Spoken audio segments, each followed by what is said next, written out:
Chapter 1593. Xue Lin held the divine technique, his palms trembling with excitement. He was both happy and anxious. But brother Xue Yu, I didn't win. Why did you give it to me? Su Yu smiled lightly. I told you, qualifications and strength are important, but the heart is equally important. Take it and train. Thank you, brother Su Yu. Xue Lin had been bullied by his family for years. Now that Su Yu had helped him, he cried with gratitude. Brother Su Yu, I, Xue Lin, will never be able to repay your kindness. Su Yu said, don't thank me. Thank yourself if you want to. He glanced at the rest of the Xue family members. They were all jealous and envious. When they met Su Yu's eyes, there was desire, regret, and shame. They wanted to ask for the divine techniques of the foreign races, but they knew that Xue Yu would never reward them. However, to their surprise, Su Yu waved his sleeves. There were dozens of different divine techniques of the foreign races on the ground. Although these divine techniques were not as powerful as the Song of the Blue Heart Sword and the Snow Leopard Travel, they were still powerful. Choose one that suits you. Train seriously and don't let down the expectations of your family, Su Yu said. His words were full of expectations for them. While the juniors were pleasantly surprised, they were also deeply moved. In the past, they had all admired Xue Lei. They had helped Xue Lei to mock, and attack Xue Yu. Now, not only did he not tease them, but he was also standing on the side of the family. Thank you, brother Su Yu. Someone bowed sincerely and chose a secret book. The rest of the people also chose the divine techniques that suited them. They had mixed feelings about Su Yu. After the tour, Su Yu sent Li Yu and the others back to the living room. The discussion between the elders of the two clans had just ended. Li Chenkuan walked out of the living room with a gloomy face. When he saw the juniors of the Xue family, he stopped to pay attention. When he saw Su Yu, his eyes stopped for a moment. There was surprise and fear in his eyes. He must have confirmed that the rumor was true. That senior expert did know Xue Yu. This news was extremely unfavorable to the Xue family. Let's go. Li Chenkuan looked at Su Yu and led the juniors away. When he came to the outside world, Li Chenkuan's eyes shone with a fierce light. This Xue Yu. I really didn't expect that the most threatening person among the younger generation of the Xue clan wasn't Xue Lei, but the silent second brother. An elder with a high position said in a low voice, Patriarch, do you want me to send someone? He made a gesture across his neck. No. Li Yu said solemnly. Li Chenkuan looked at her. Do you have any brilliant ideas? Li Yu pointed at Li Jun. The injuries on his body were obvious at a glance. Li Chenkuan had been preoccupied with other matters and did not notice it. Only now did he notice the sharp wound on Li Jun's arm. His eyes were sharp as he said, injured by an emperor-level divine weapon? When? Li Yu said, just now, the juniors of our two families sparred. Li and Li said, Chen and Li,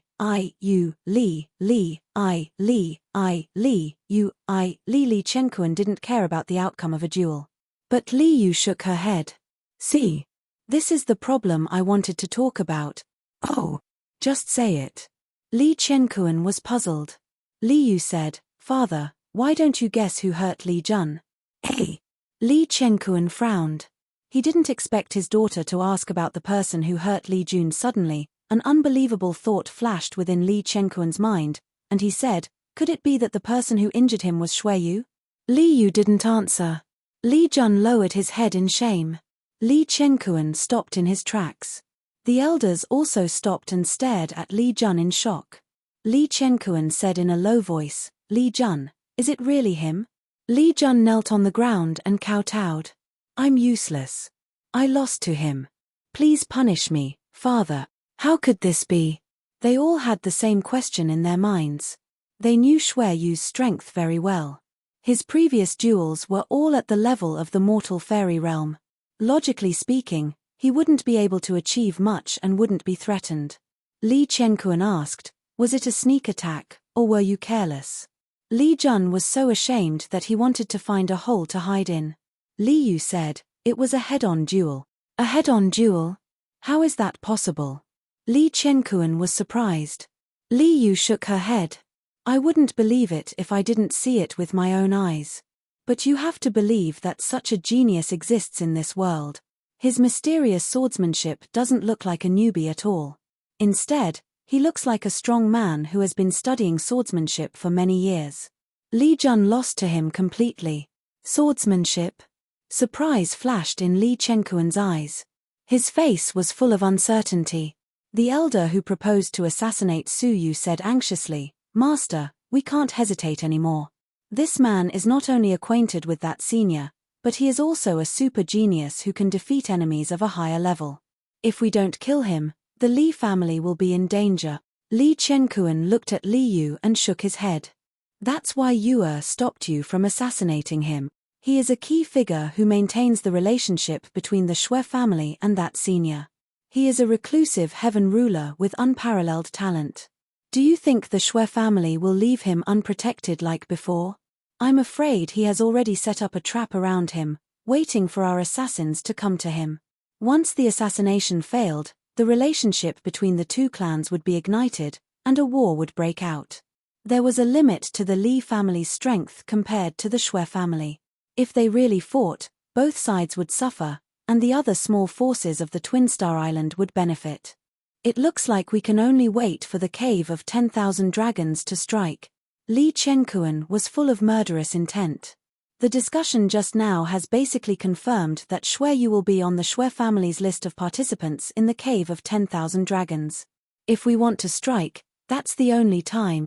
Li Jun frowned secretly. As a woman, she had an ambition that many men couldn't compare to. Compared to scheming, she wanted to defeat Shui Yu with her own strength. But the elders made the decision, and it wasn't her place to interrupt. The two clans finished their discussion. A haggard but powerful cave abode world venerable figure stepped on the constellation sea and landed on the Twin Star Island. He leaped to the Shui family and landed directly in the Shui residence. When the servants of the Li residence saw him, they didn't stop him. Instead, they were very respectful and didn't even pant. Their expressions were extremely respectful. Young master, Cheng Wei, who had just sent Li Qianquan back, exclaimed in surprise.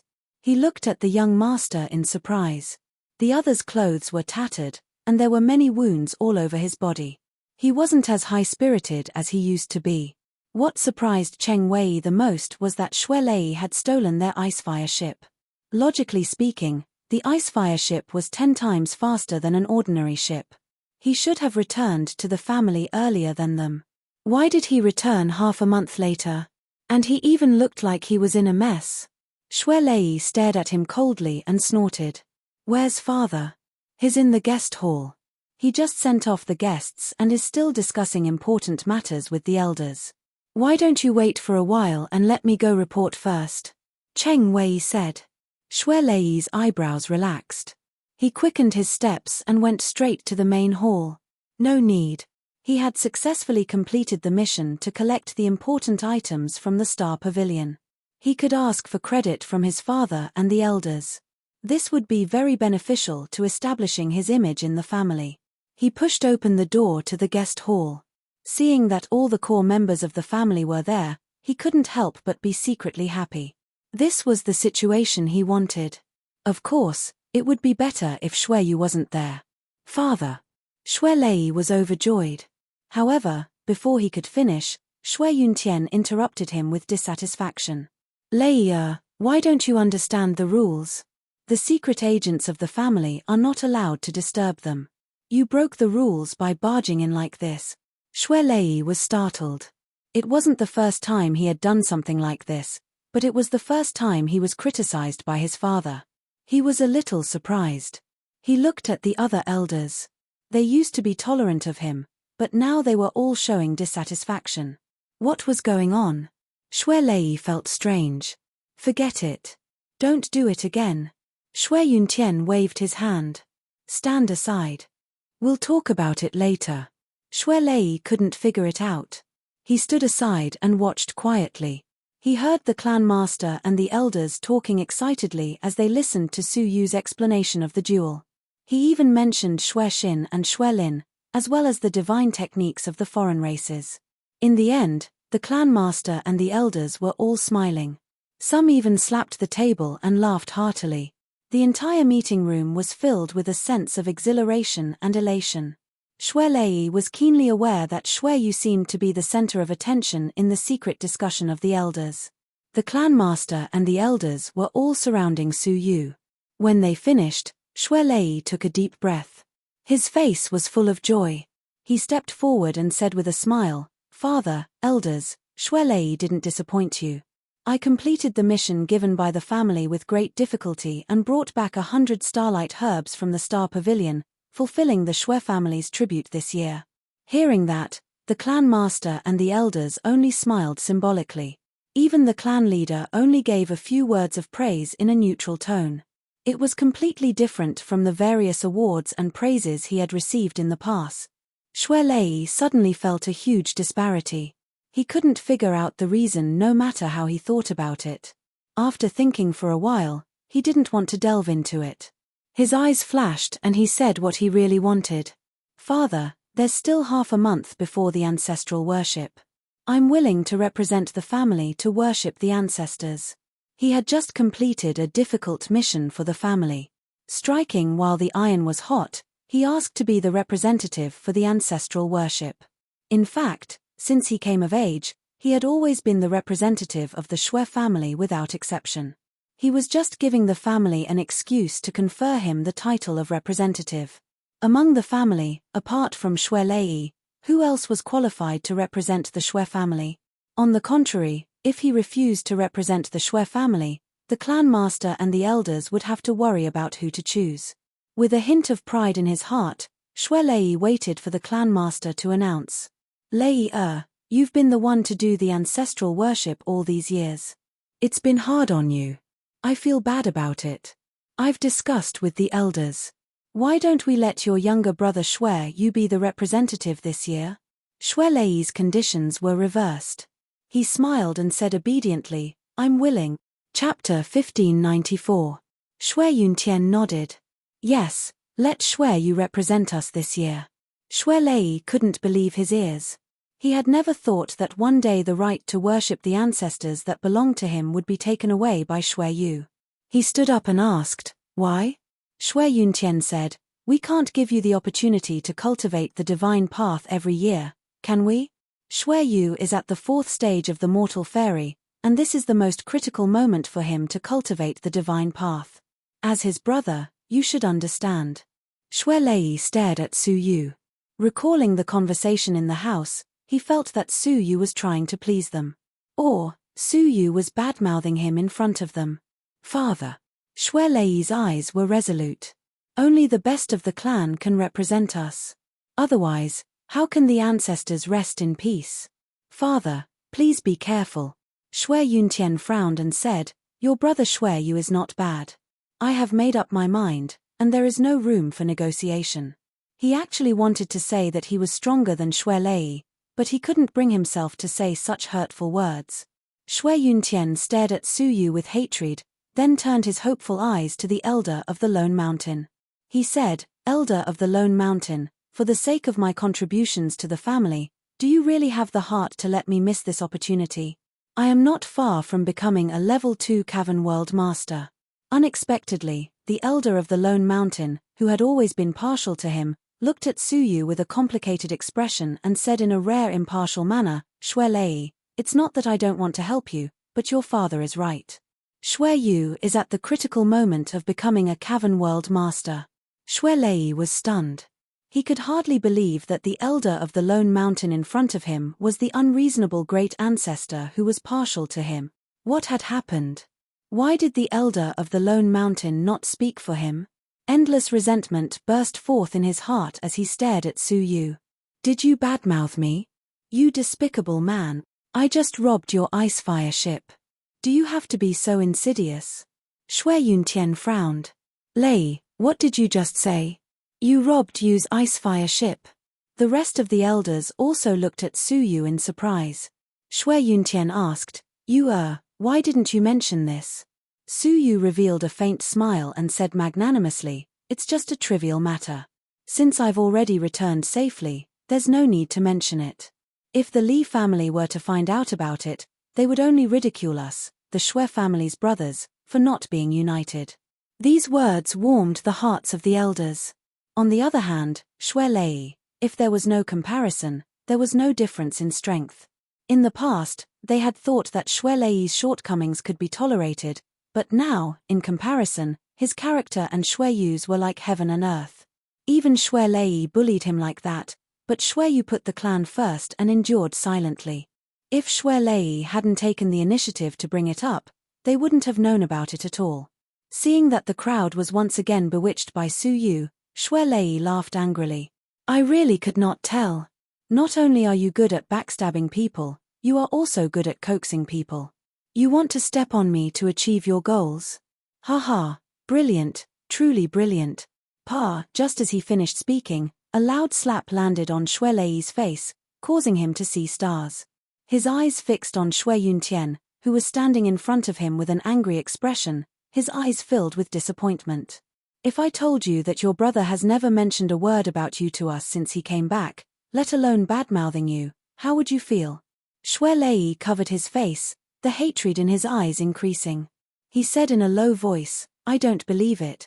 If he hadn't slandered me behind my back, why would you treat me like this? Treat you like what?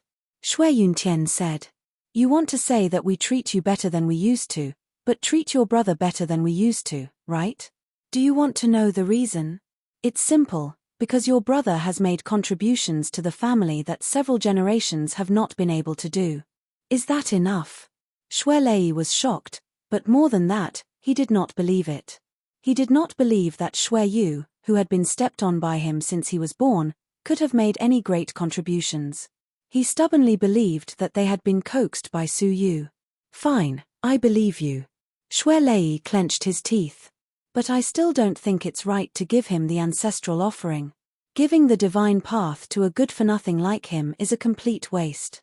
It's better to give it to me, the genius of the family. He turned and walked out furiously, not even looking back. You will regret giving him this once-a-year opportunity. Shui Yuntian glared at him, clenching his fists. He had the urge to rush forward and teach him a lesson. But Shui Lei was his son after all. He sighed helplessly, rubbing his brows tiredly as he sat back down weakly. At that moment, Su Yu's voice came to his ears. Father, don't worry. Big brother has always been like this, and he did not mean to contradict you. I believe he will understand father's painstaking efforts in the future. Shui Yuntian was gratified, his mood improving. He looked at Su Yu with even more fondness. You have my heart. The ancestral offering ceremony on the Twin Star Island was a grand occasion. Everyone was overjoyed, except for Shui Lei, who was drinking alone. Half a month after he returned to the family, all the young girls in the family who used to surround him and call him brother Shui Lei had disappeared without a trace. The youths who idolized him and hoped to receive his guidance also avoided him, as if they were afraid of being associated with him. It was as if the young king of the family had been kicked off his throne overnight, and no one was interested in him. As he was feeling puzzled, a group of frolicking people suddenly came into view. Looking over, he could not help but be enraged. He saw Shui Yu, surrounded by the young members of the family, walking toward the ancestral offering stage like a king. Brother Shui Yu, the crown on your head is so handsome, let me wipe it for you, a charming young girl said with a smile. Shui Mai, you slut, don't take advantage of brother Shui Yu, okay? Shui Mai giggled. Shui Ruxu, you've been hugging brother Shui Yu's arm for so long, can't I take advantage of you? Shui Mai and Shui Ruxu were the beautiful young girls in the family who surrounded Shui Lei all year round. Now, they had abandoned him and thrown themselves into Shui Yu's arms. The group of youths who were escorting him and parting the crowd outside were the young men of the family who were trying to please him and ask for his guidance. Seeing this, Shui Lei was furious. You've gone too far. Shui Lei slammed the table, shattering the stone table in the pavilion. The violent sound frightened the young girls, and they squeezed into Su Yu's arms even more, as if Shui Lei was too fierce and they were afraid of him. Shui Yu, come over here. Shui Lei pointed at Su Yu angrily. Su Yu was helpless. He did not want to be so ostentatious, but ever since the sparring session, He had shown his hidden abilities and won the respect of the family. His act of forgetting the past and bestowing the foreign clan's divine techniques had won them a great deal of affection. On top of that, Su Yu was gentle and approachable, unlike Xue Lei, who was difficult to please. Naturally, the younger generation of the family, be it men or women, were very close to him. Unless Su Yu was in isolation, he would be surrounded by a group of young girls carrying sticks to clear the way, just like what was happening in front of him. Unknowingly, this infuriated Xue Lei again. He stood still and said, "Big brother, what's the matter?" Xue Lei was furious, but when he called out to Xue Yu, he found that he had nothing to say. What could he say? Say that Su Yu had snatched away his followers?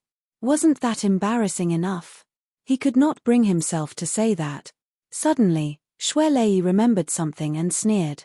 "Have you forgotten that you still owe me 30,000 Taichu dollars? Why, as your creditor, can't I collect my debt?" Su Yu had inquired about the reason for this debt in the past 2 weeks. Xue Yu could not get help from the family, so he wanted to buy some resources outside and borrowed 1,000 Taichu dollars from Xue Lei. As a result, the interest compounded until it reached a huge sum of 30,000 Taichu dollars. Although Xue Yu tried his best to repay more than 4,000 Taichu dollars, how could it keep up with the interest compounding? Su Yu was quite critical of Xue Lei for scheming against his own brother. However, it was only right to repay a debt, whether it was compounding or not, it was still a debt. Haha, I also know that you are a poor wretch with no money to use. How about this, you kneel down and kowtow to me today, and I will deduct 10 Taichu dollars, how about that? Xue Lei suggested.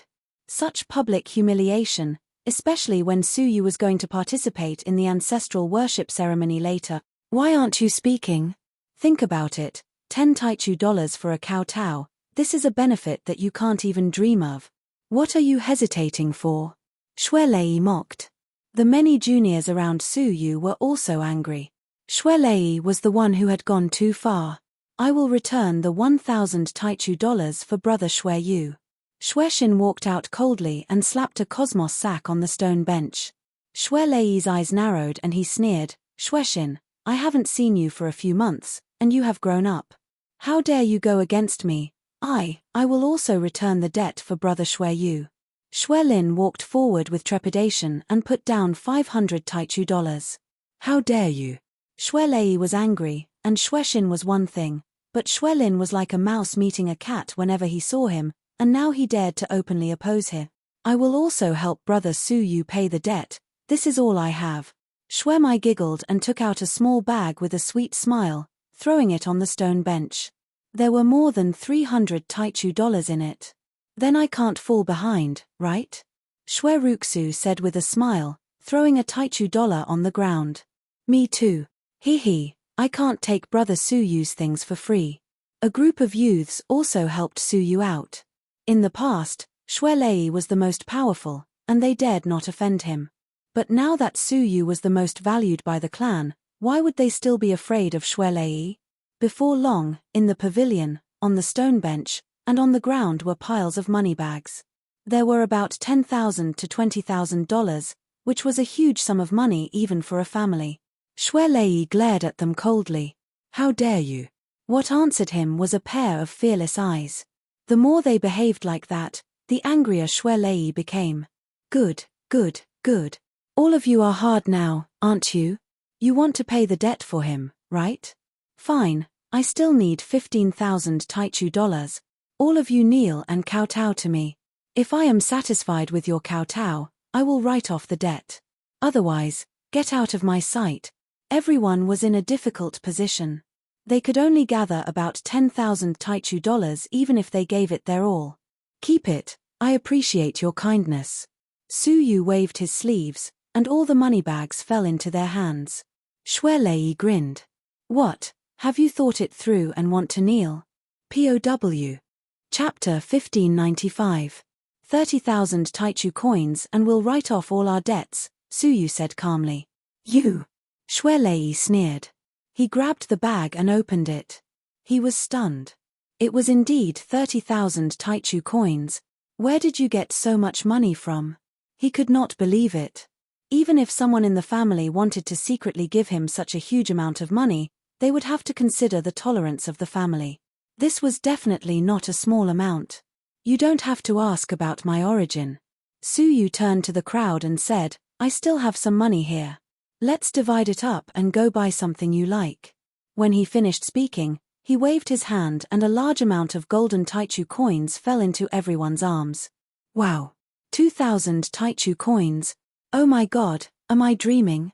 Brother Su Yu, did you rob the Li family's treasury? How do you have so many coins? Oh my god, everyone has been given 2,000 Taichu coins. That's a total of 100,000, right? Even the senior martial artist would not be able to take out that much easily. Brother Su Yu, I love you so much. I'm going to betray the Xue family and change my name to marry you. Xue Lei was stunned. 100,000 Taichu coins? Even he did not have that much. Under his astonished gaze, Su Yu, who was surrounded by many beautiful young girls and young men, walked towards the ancestral shrine, where the ancestral worship ceremony was held. After a long time, Xue Lei came back to his senses. He clenched his fists and growled, Xue Yu, I'm going to make you lose all your face. Just you wait. The long and complicated ancestral worship ceremony lasted from early morning until the moon was bright. Although it was Su Yu's first time participating in the ceremony, he was calm and composed. The Xue family was very satisfied with his performance. After the ancestral worship ceremony, the door of the palace tomb was opened under the witness of the two families. Su Yu and Li Yu, the representatives of the two families, came to the palace tomb at the same time. Xue Yuntian said, when you water, remember to go to the center of the lake as much as possible. The closer you are to the center, the better the effect of the water. But don't go too deep once you find the resistance is too strong. Nodding his head, Su Yu took her advice to heart and entered with Li Yu. There was a long tunnel from the entrance to the center of the lake. Li Yu was familiar with the route and said as she walked, Xue Yu, be careful next time. Su Yu's eyes flickered. What do you mean? Li Yu remained silent and did not respond. Was she warning him that someone was plotting against him? But who could it be? Was it someone from the Li family or Tuoba Lun from the Feather God clan? With questions in mind, Su Yu quickly arrived at the underground lake. According to the legend, the location of the lake was the spine of the giant skeleton. Every year, a pool of spirit liquid would be produced for the use of the younger generation of the Xue and Li families. The lake was emerald green in color, as beautiful as jade. Li Yu stood by the lake and took off her outer clothes as if no one was around. She was only wearing a thin layer of silk underwear and immediately walked into the lake. She didn't even turn her head as she said, hurry up. After 6 hours, the spiritual liquid will return to the depths of the spinal cord. How much we can absorb will depend on our own abilities. Is that so? Su Yu nodded and entered the water. All of a sudden, Su Yu felt his soul stirring. The 8,000 divine paths that were in deep slumber showed signs of trembling, as if they were about to awaken. This spiritual liquid does have a miraculous effect on the divine paths. Su Yu was secretly surprised and continued to take 5 steps towards the center of the lake. Just as Xue Yuntian said, the closer to the center of the lake, the stronger the effect of the spiritual liquid on the divine paths. However, the resistance also increased. After 10 steps, Su Yu felt extremely pressured. Xue Lei's limit is 13 steps, and mine is 20 steps. Li Yu turned her head and looked at him. Deep in her eyes, there was a hint of expectation. 13 steps. Su Yu gritted his teeth. He could do it too. The problem was, the effect of the spiritual liquid was not very different from 3 steps. The divine paths that he wanted to comprehend were not 1 or 2, but thousands of them. This effect was not enough to fill the gap between his teeth. But how to reduce the resistance? Su Yu observed the spiritual liquid for a moment. After thinking for a while, he began to operate the path of rain that had not been carefully refined. As soon as the path of rain was operated, Su Yu felt the resistance around him weaken a lot, allowing him to take 2 steps forward. It is indeed related to the divine path. The stronger the divine path, the closer to the center of the lake, and vice versa. Understanding this, Su Yu's heart was as clear as a mirror. He released the second level of the divine path, and the resistance weakened again. Su Yu took 3 steps in a row. This repeated 3 times. By the 4th divine path, Su Yu had taken 20 steps, reaching the same level as Li Yu. Looking sideways, Li Yu had entered a meditative state and was completely unaware of the outside world. Her beautiful brows were tightly furrowed, and she was immersed in the torturous tempering of the divine path. Su Yu remained calm and continued to release the divine path. By the time he released 100 divine paths, he had taken 300 steps and reached the center of the lake. The spiritual liquid here had the best tempering effect on the divine path, almost comparable to the acceleration of time. Time waits for no one. Su Yu immediately prepared to temper the divine path. In half a day, if nothing unexpected happened, he should be able to condense 100 divine paths. However, at that moment, Su Yu's feet were empty. The center of the lake was hollow. He stepped on it and fell into the hole at the bottom of the lake. He instinctively swam up, but suddenly felt the effect of the spiritual liquid below was more powerful. Delighted, he plunged headlong into it. Half an hour later, in the deepest part of the spinal cord, in front of a huge green bead. This should be the essence of this giant beast when it was alive, stored in the spinal cord. Su Yu sensed the powerful spiritual liquid emitted from the bead and held it. Suddenly, Su Yu trembled and felt numb all over. The 8,000 divine paths in his body were constantly trembling, as if they were about to awaken immediately. The remaining 2,000 divine paths, which had not been comprehended, were also rapidly solidifying. There were still 2.5 hours left before the end of the time limit, and Su Yu immediately began to concentrate on the comprehension. Time flew, and 2 hours passed in a flash. In the center of the lake, a phantom of the divine Dharma Laksana flickered from time to time, one after another. It was extremely fascinating. It was not until half an hour later that it gradually weakened. The green bead in front of Su Yu was dim and lightless. The essence of the giant beast had been consumed by Su Yu overnight. However, the results were extremely amazing. A total of 1,000 divine paths had been comprehended. Such an effect was comparable to 2 months of painstaking cultivation in the state of 500 times the time family. He was only 1,000 divine paths away from the threshold of 10,000 divine path. Becoming a god was not far away. After the cultivation, Su Yu sneaked out of the spinal cord and walked to the shore. When he was only 14 steps away from the shore, Li Yu slowly woke up from her meditation and saw Su Yu's figure. She was surprised and said, "You are really not simple. You are only a level 4 mortal fairy, but in terms of divine paths, you are 1 step stronger than your brother Xuelei." Su Yu said, "Not as strong as you." She had taken 20 steps, while Su Yu had only taken 14. Li Yu did not deny this and said, "What you lack is time. When you reach my level, I believe it will not be too difficult to reach 20 steps." Stretching out her arms gracefully, Li Yu said, "Let's go back, the people of the 2 clans can't wait." The moment she got up, Su Yu's powerful soul immediately sensed the transformation of Li Yu's divine path. If he was not wrong, she was only 1 step away from the level of level 2 Cavern World Master. Back outside the Tomb Palace, Shui Yuntian and Li Qianquan came up to check their changes. Shui Yuntian looked at Su Yu and said, "How do you feel?" Su Yu smiled and said, "Not bad, the divine path has become more solid. Haha, it's good that it is effective. I will look for some useful treasures of heaven and earth. I believe you can break through the level of Cavern World Master within a year." Shui Yuntian was full of confidence and high spirits. However, Li Qianquan's laughter drowned him out. I am so proud of you," Li Qianquan said excitedly. Shui Yuntian looked at Li Yu and frowned slightly. As a strong man of level 1, he could acutely sense the changes in Li Yu. "The Li family is so lucky to get such a treasure," Shui Yuntian said with jealousy. Li Yu stood out in the Twin Stars Island and was envied by others.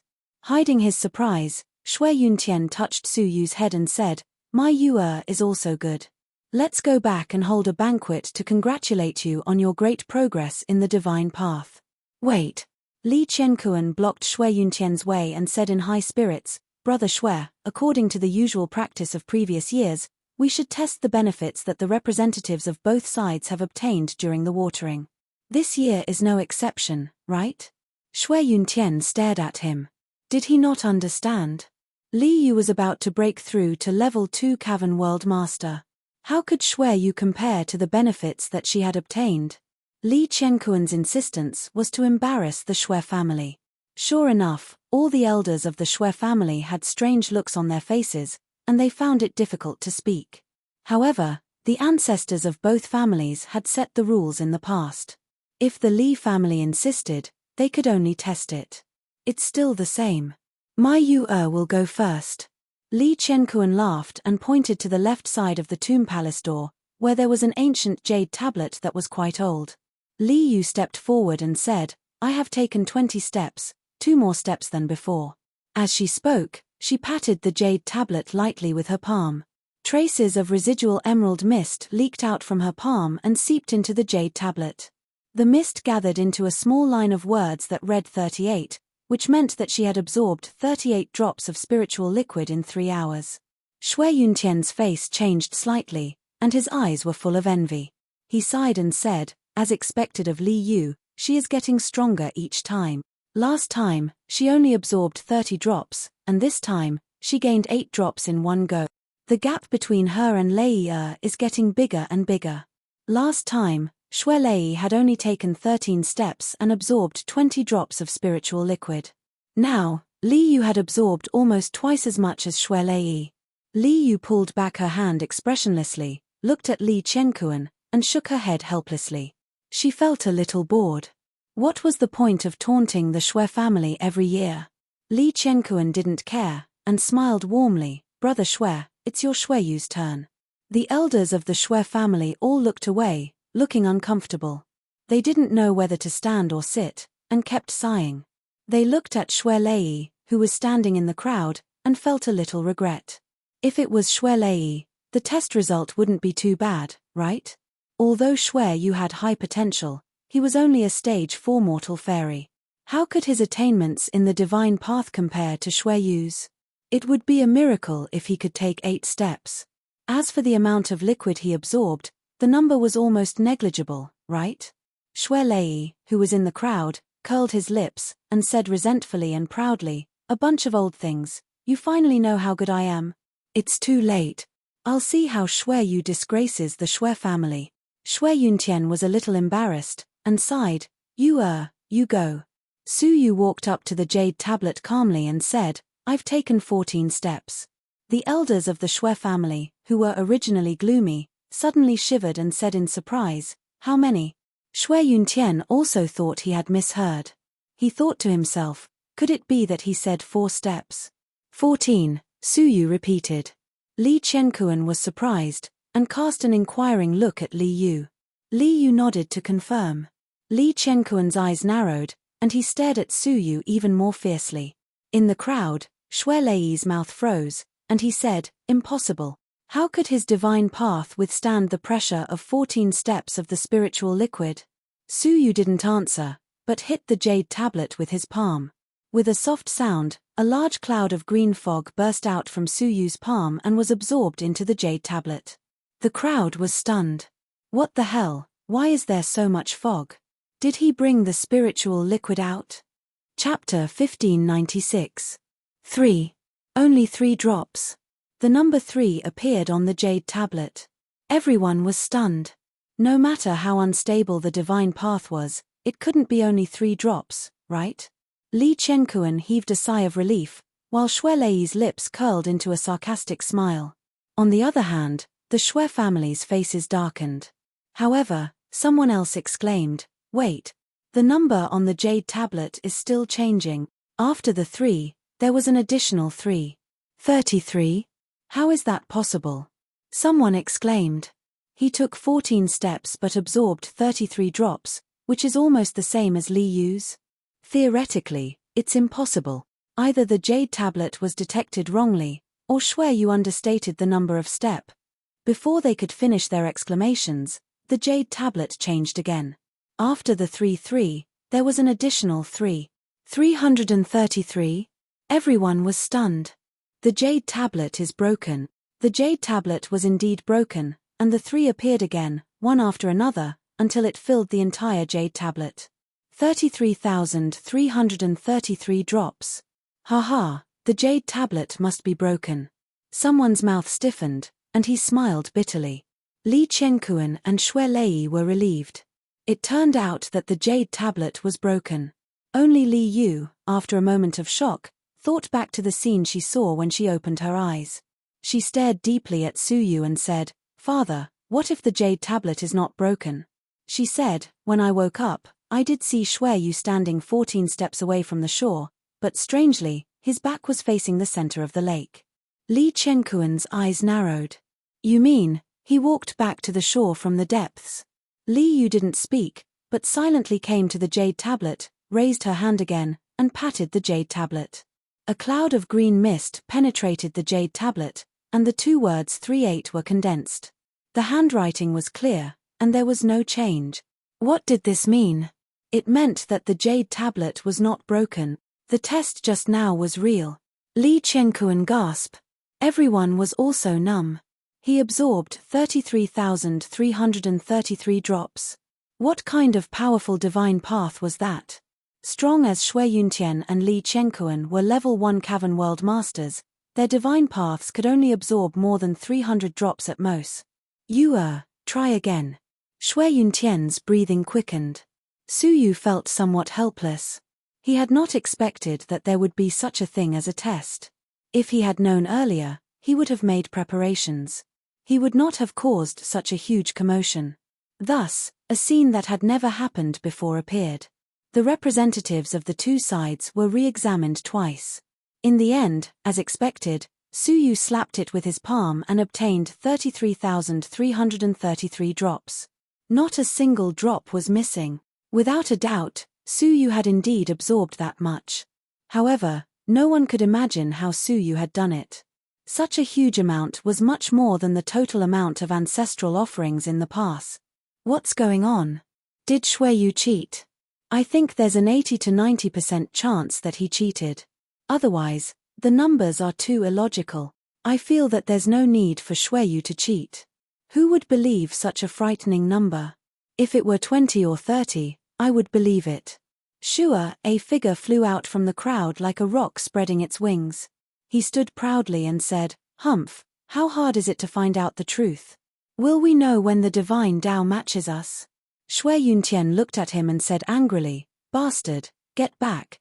In a public place, he actually made things difficult for his own people for his own selfish reasons. Xue Lei raised his head and said, "Father, I think you and the elders are wrong. Why are you protecting Shui Yu? Only by facing mistakes can we face the future." He wanted to expose Su Yu in public and embarrass him in public.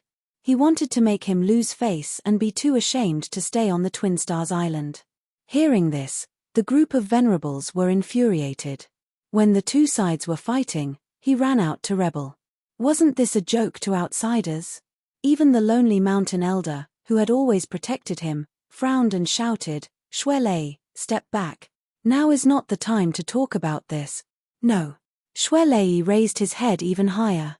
"You protect him, but it doesn't mean that I can tolerate his despicable behavior." He stared at Su Yu. "Come on, show me your divine Tao. Let's see if you are playing tricks." He felt that he had seen through Shui Yu. Su Yu's eyes were cold. He had promised to take good care of the Xue family. He really didn't want to turn against his brother. However, Xue Lei had repeatedly challenged his patience. No matter how he gave in, Xue Lei only got worse. Blindly giving in may not be respected and understood, especially in a powerful society. An eye for an eye was the best way. Compete with the divine Tao? Sure. Su Yu stepped forward with an indifferent look. 1,000-foot-tall divine Laksana stood behind him. The divine Laksana was extremely solid, like a real entity. Seeing this scene, the people present were surprised. A materialized divine Laksana? He is only a step away from igniting the divine statue, and he can become a god. Shui Yuntian was furious, but he couldn't help but be delighted. He secretly said, "Yu is too modest. He only said that he had improved a little. It turns out that he has achieved the upper tier of the divine Tao. But why is it the rain deity? Isn't you practicing the Qingyun path? Shui Lei's pupils constricted, and his face became colder. You really hid it well.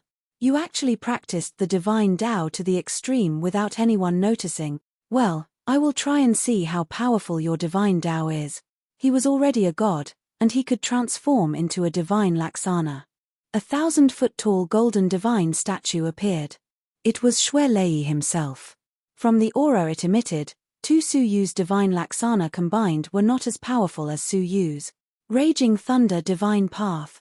Shui Lei stepped on the ground and punched with his fists. Su Yu stood still and did not intend to attack immediately. Instead, he continued to summon the divine Laksana. Boom! The second divine Laksana appeared. It was the mighty god divine path. But the two of them were still no match for Shui Lei. Therefore, the third divine Laksana appeared. Then, the fourth, fifth, sixth, seventh, and eighth divine Laksana appeared. There were a total of 8 divine Laksana, shining with dazzling divine light, which shocked the world. Shui Lei, who had a hideous smile on his face, suddenly stopped in his tracks. He was horrified. 10 divine Laksana? How is that possible? How can one person possibly cultivate 10 divine Taos? What answered him was a group attack from 10 divine Laksana. The result was obvious. Shui Lei was beaten until he wailed like a ghost and howled like a wolf.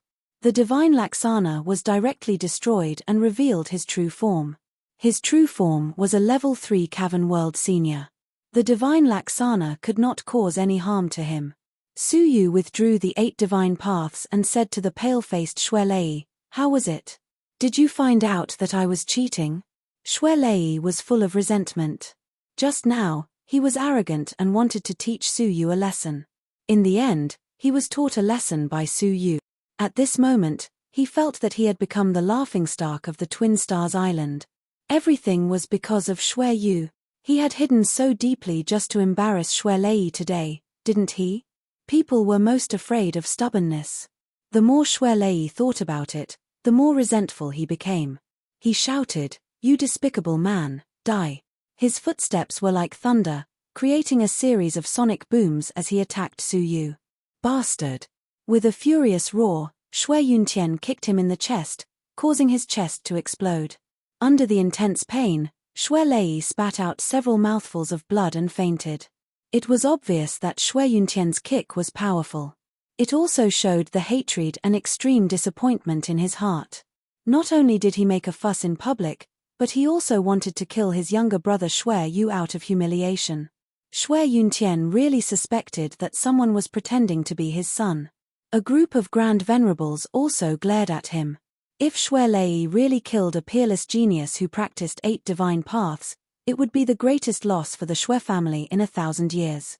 Yunhai Grand Venerable, Fenglin Grand Venerable, take this evil creature back to the family and lock him up for 100 years. Yes. The 2 Grand Venerables were disappointed in Shui Lei's performance. They dragged him away as if he was a dead dog. The Shui brothers turned against each other. According to common sense, they should have become a laughingstock. But no one in the Li family could laugh. It would be strange if they could laugh when they saw a peerless genius who practiced 8 divine paths in the Shui family. They might not even be able to sleep well at night. Apart from Li Yu, who had a strong desire to fight, the rest of the Li family looked terrible, as if they had eaten a bowl of flies. It was as if they were the ones who had lost face, not Su Yu. This child must not be allowed to live. Li Chenkuan's chest heaved violently. He stared at Su Yu with eyes full of indescribable murderous intent. He could predict what kind of treatment the Li family would receive in the future on Twin Stars Island. They would be crushed by the new king of the Shui family. Shui Yu had to die. The ancestral worship ceremony that shook Twin Stars Island came to an end. But Twin Stars Island was in an endless state of shock. It turned out that the low-key Shui Yu was the peerless genius who practiced 8 divine paths and looked down on Twin Stars Island. Although his current cultivation was not enough, his reputation had far surpassed Li Yu's and he had become the #1 heaven pride in everyone's hearts. As the source of this matter, Su Yu had attracted a lot of trouble. The most basic problem was how to gain the trust of Shui Yuntian and the Shui family's grand venerables. Fortunately, Su Yu had already anticipated this day and had prepared an excuse. "Father, do you remember the elder who translated the secret manual of the alien clan?" Su Yu asked. Shui Yuntian was shocked. "Are you trying to tell us that he was the one who gave you pointers?" "No," Su Yu said. "That elder was only my master's disciple. I addressed him as my brother." "What?" Everyone was shocked. Such an elder was only a disciple. Then, who was the elder's master? Who was Shui Yu's master? His name was Qing Yun Empress. All the divine paths I learned were taught by him. Empress? The Shui family was shocked. "I once met her in the Sea of Constellation. She said that we were destined to meet, so she accepted me as her unofficial disciple." Su Yu recalled his encounter with Xia Jingyu in the long river of time and space. "My master taught me several divine paths.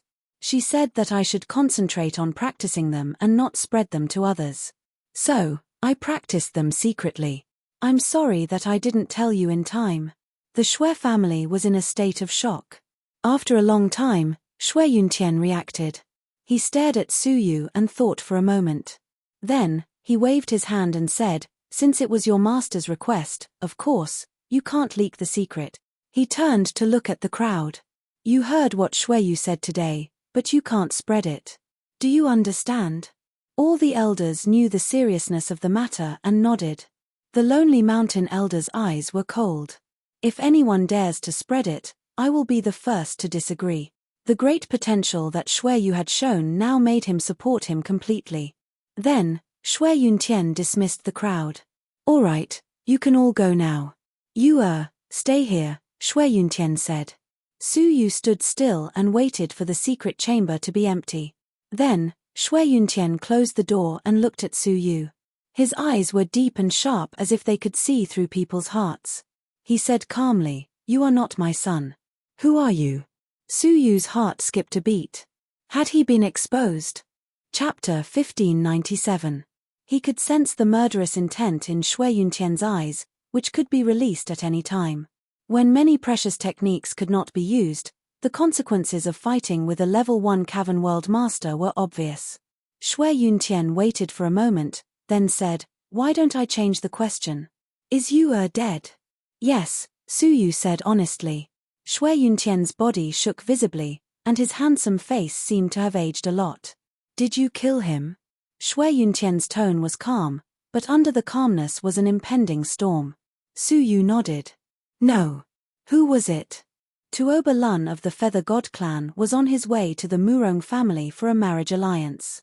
He was chased by 3 men in black clothes who were holding shadowless swords.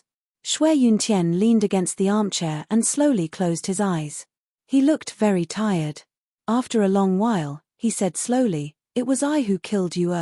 I should have known that the Feather God clan would not tolerate the alliance of other forces. I didn't take any precautions."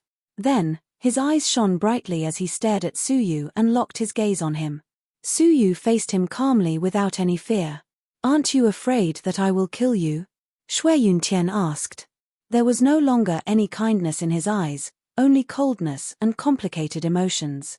Su Yu shook his head. "If you really wanted to kill me, you should have exposed me when all the elders were present. There was no need to keep me alive." Shui Yuntian stared at him for a long time, then said, "I really can't kill you. If you die, the glory that the Shui family has gained will be turned into humiliation. Perhaps I should have been more rational and calmer. It would not have been too late to expose you after I had used you." Su Yu looked back at him fearlessly. "But you still said it. So, what are you going to do with me?" "I won't kill you," Shui Yuntian said, his eyes turning sharp. "But you will never step out of the Shui family. I can't be sure whether you are kind or evil to the Shui family." Shui Yuntian stood up and walked past him.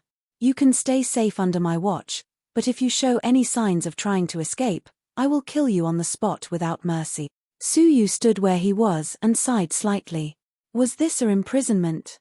From the looks of it, only by slowly comprehending the 1,000 divine Taos would he be able to escape. At this time, The door was pushed open.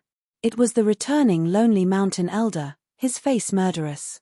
Patriarch, that evil creature Shui Lei ran away. When?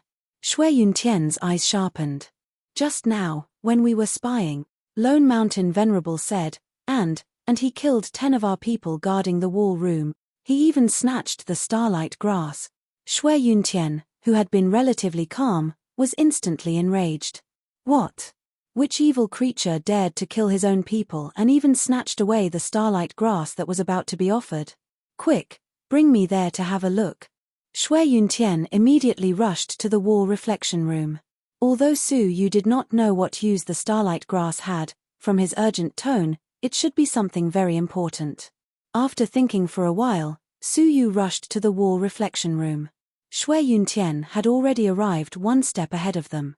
He stood beside the 10 corpses of his clansmen and stared at the blood splattering all over the ground, his fists tightly clenched. In particular, there was a sentence written in blood on the wall of the room. All of you will regret this. The ghastly words written in blood caused the expressions of the Shui family members to turn ugly. How many years had it been since Shui Lei had killed his own people and fled? More importantly, he had intentionally taken away the starlight grass. Chase him. If you find him, kill him on the spot. I, Shui Yuntian, will no longer have a son like Shui Lei. Shui Yuntian closed his eyes and said in pain. He had just learned that one of his sons had died, and now another had committed murder and fled. The double blow caused Shui Yuntian's legs to become weak, and he swayed lightly. Su Yu sighed silently. Although Shui Lei's betrayal was due to his personality, Su Yu was too outstanding, which was why he had been pushed away. He wanted to help, but Shui Yuntian had ordered him not to leave the Shui family home. The entire Shui family had been mobilized. From the clan master to the elders, almost all of them had been mobilized. Only 2 or 3 elders were left to patrol the area. It could be said that they hated Shui Lei to the bone. Su Yu returned to his courtyard, thinking about his future plans. Since he was under house arrest, he might as well go into seclusion and spend 10 years comprehending the last 1,000 divine paths in peace. However, as soon as he entered the courtyard, Su Yu's keen senses picked up the scent of blood. His eyes narrowed as he stared at Shui Lei's bedroom. I didn't expect you to have such a plan. You didn't leave. Clang. The bedroom door was kicked open from the inside out. Shui Lei leaped out with a flip, grinning hideously.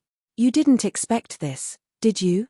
Everyone thought that I had escaped, but I did the exact opposite and hid in the mansion, just so I could kill you, you bastard, before I left. I'm in this situation because of you. Looking around, Shui Lei's smile became even more hideous. Now, all the powerful elders in the family have left. I want to see who else can save you. Su Yu turned and ran without hesitation. However, as a mortal fairy of the 4th realm, how could he outrun Shui Lei? Shui Lei blocked Su Yu's way in no time. He said resentfully, if I don't kill you before I leave, I won't be able to take this lying down. Die.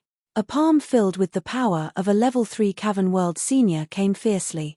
Su Yu pulled out the iron sword with a backhand. Clang. The iron sword was shaken by the palm, and it almost fell out of Su Yu's palm. Die. Shui Lei grinned like an evil spirit, and his palm slammed down. Seeing that it was about to hit Su Yu's body, he suddenly held the iron sword with his other hand and pulled out a long sword shrouded in moonlight with one hand. Humph, I knew you had this sword. Shui Lei had seen the beauty under the moonlight with his own eyes. How could he not be on guard? With a wave of his sleeve, he took out a gold-threaded glove and put it on his palm. Then, he struck again. The sharp sword light of the beauty under the moonlight struck the gold-threaded glove, but it couldn't penetrate it. With a cracking sound, it bounced back. Die. Shui Lei grinned, and his palm slammed down. Su Yu yelled, revolving demonic moon style. The beauty under the moonlight in his palm was like a full moon, drawing a mysterious trajectory. Wisps of soul-stirring sword energy swept out from the trajectory. Shui Lei was close, but he was caught off guard and struck by the curved sword energy. Apart from his palm, which was wearing the gold-threaded glove, his entire body was pierced by the sword energy. With a grunt, Shui Lei's body was sent flying. His body was riddled with hideous wounds. Su Yu took advantage of the situation and flew back like a swallow. In a few moments, he had escaped from the Shui manor. He knew that this alone would not be enough to kill Shui Lei. After leaving the Shui manor, Su Yu randomly chose a direction to escape in. Coincidentally, he had escaped to the entrance of the tomb palace where the ancestral worship ceremony was held. There were few people here. If he hid, he might have a chance of survival. Just as Su Yu was about to hide, he saw a beautiful figure walking over from another path. Su Yu cursed his bad luck. If he was seen by someone, there would be no point in hiding. But when the person raised her head, Su Yu was surprised. She was none other than Li Yu. Her eyes were fixed on the jade tablet in front of the tomb palace. It looked like she was thinking about the number Su Yu had left on it during the day. All of a sudden, she noticed Su Yu, and she blinked her eyes in surprise. "It's you. Why are you here?" Li Yu asked. Due to the tense relationship between the two clans, Su Yu felt bitter about the appearance of Li Yu. One Shui Lei was not enough, and now there was Li Yu. "You seem to be running." Li Yu noticed that Su Yu was not only holding the beauty under the moon, but was also panting, looking like he was running for his life. Su Yu didn't pay any attention to her and escaped through another path. But Shui Lei had already caught up to him. "Humph! You can injure my sword techniques. Brother, you really hid yourself well." Shui Lei was like a giant eagle, bringing with him a large black shadow as he fell from the sky, causing the ground to shake violently. "Today, I must kill you. Watch my palm." Su Yu clenched his teeth. Returning demonic moon style. The sword energy reverberated, sweeping in all directions. But Shui Lei, who was prepared, turned nimbly, dodged the attack, and went straight for the top of Su Yu's head. Su Yu had no other choice but to activate the Dao Tai's eyes. But Su Yu was unwilling to activate the Dao Tai's eyes for the last time for such a small fry. Clang! At that moment, a beautiful figure appeared in a flash. She held a small emerald sword, easily pushing Shui Lei away. Shui Lei looked over, surprised and shocked. "Li Yu, are you crazy? I'm trying to get rid of a threat to the Shui family, but you're blocking me? Get out of my way." Li Yu said coldly, "He is indeed a great enemy of the Li family in the future. But if I want to get rid of him, I will do it myself." Shui Lei was furious. He was about to kill Su Yu, but Li Yu appeared out of nowhere. Anyone in the Li family would want Shui Lei to kill him, but Li Yu was an exception. Should she be called naive, or just righteous? "You stupid woman." Shui Lei clenched his teeth in hatred. But Li Yu's abilities were above his. If they really fought, he would be subdued by Li Yu. Furthermore, he had already shown himself. If this dragged on, when Shui Yuntian and the rest returned, he would not be able to leave even if he wanted to. "Shui Yu, consider yourself lucky. But remember this, we won't just end like this." Shui Lei leaped into the air. Not long after, the aura of the powerful fighters of the Shui family rushed back from the east, chasing after Shui Lei. They chased him for hundreds of millions of miles, all the way to the sea. Shui Yuntian was furious. ****. Not only had he killed his clansmen and stolen the starlight grass, but he was also hiding in the manor to continue his murder. Shui Yuntian had made up his mind to kill him. Shui Lei stopped, no longer fleeing. He laughed coldly. "What can you do to me?" Hualala, the seawater below churned, parting in the middle as an enormous winged spacecraft emerged. Many powerful fighters in black robes stood on it, all of them equipped with shadowless swords. Divine Feather Clan. Shui Yuntian was filled with killing intent. No wonder Shui Yu had gone to the Murong family for a marriage alliance. His secret route had coincidentally been ambushed by the Divine Feather Clan. He had a spy. Not even in his wildest dreams would he have imagined that this mole was actually his eldest son. Shui Lei jumped onto the flying ship and laughed. "Father, elders, you're all getting old and can't see the situation clearly anymore. This region of the sea belongs to the Feather God race and the other two high-tier forces. Rather than struggling at death's door, why not rely on them?" Unfilial son. Shui Yuntian was enraged. "You are willing to be a dog, but don't think that everyone else is like you, wanting to be a dog. Hee hee. Shuelei laughed coldly. He took out a small bag that glowed with a golden light. It was the precious starlight grass. Shui Yuntian and the other elders' pupils constricted. They stared at the bag and shouted, "Put down the clan's item." Shuelei's cold smile deepened. "Why should I put it down? I went through a lot of trouble to buy it from the Starlight Pavilion." Saying this, he clenched his fist in front of them. With a muffled sound, the bag shattered, along with the starlight grass inside. Without the starlight grass, let's see how you are going to make offerings.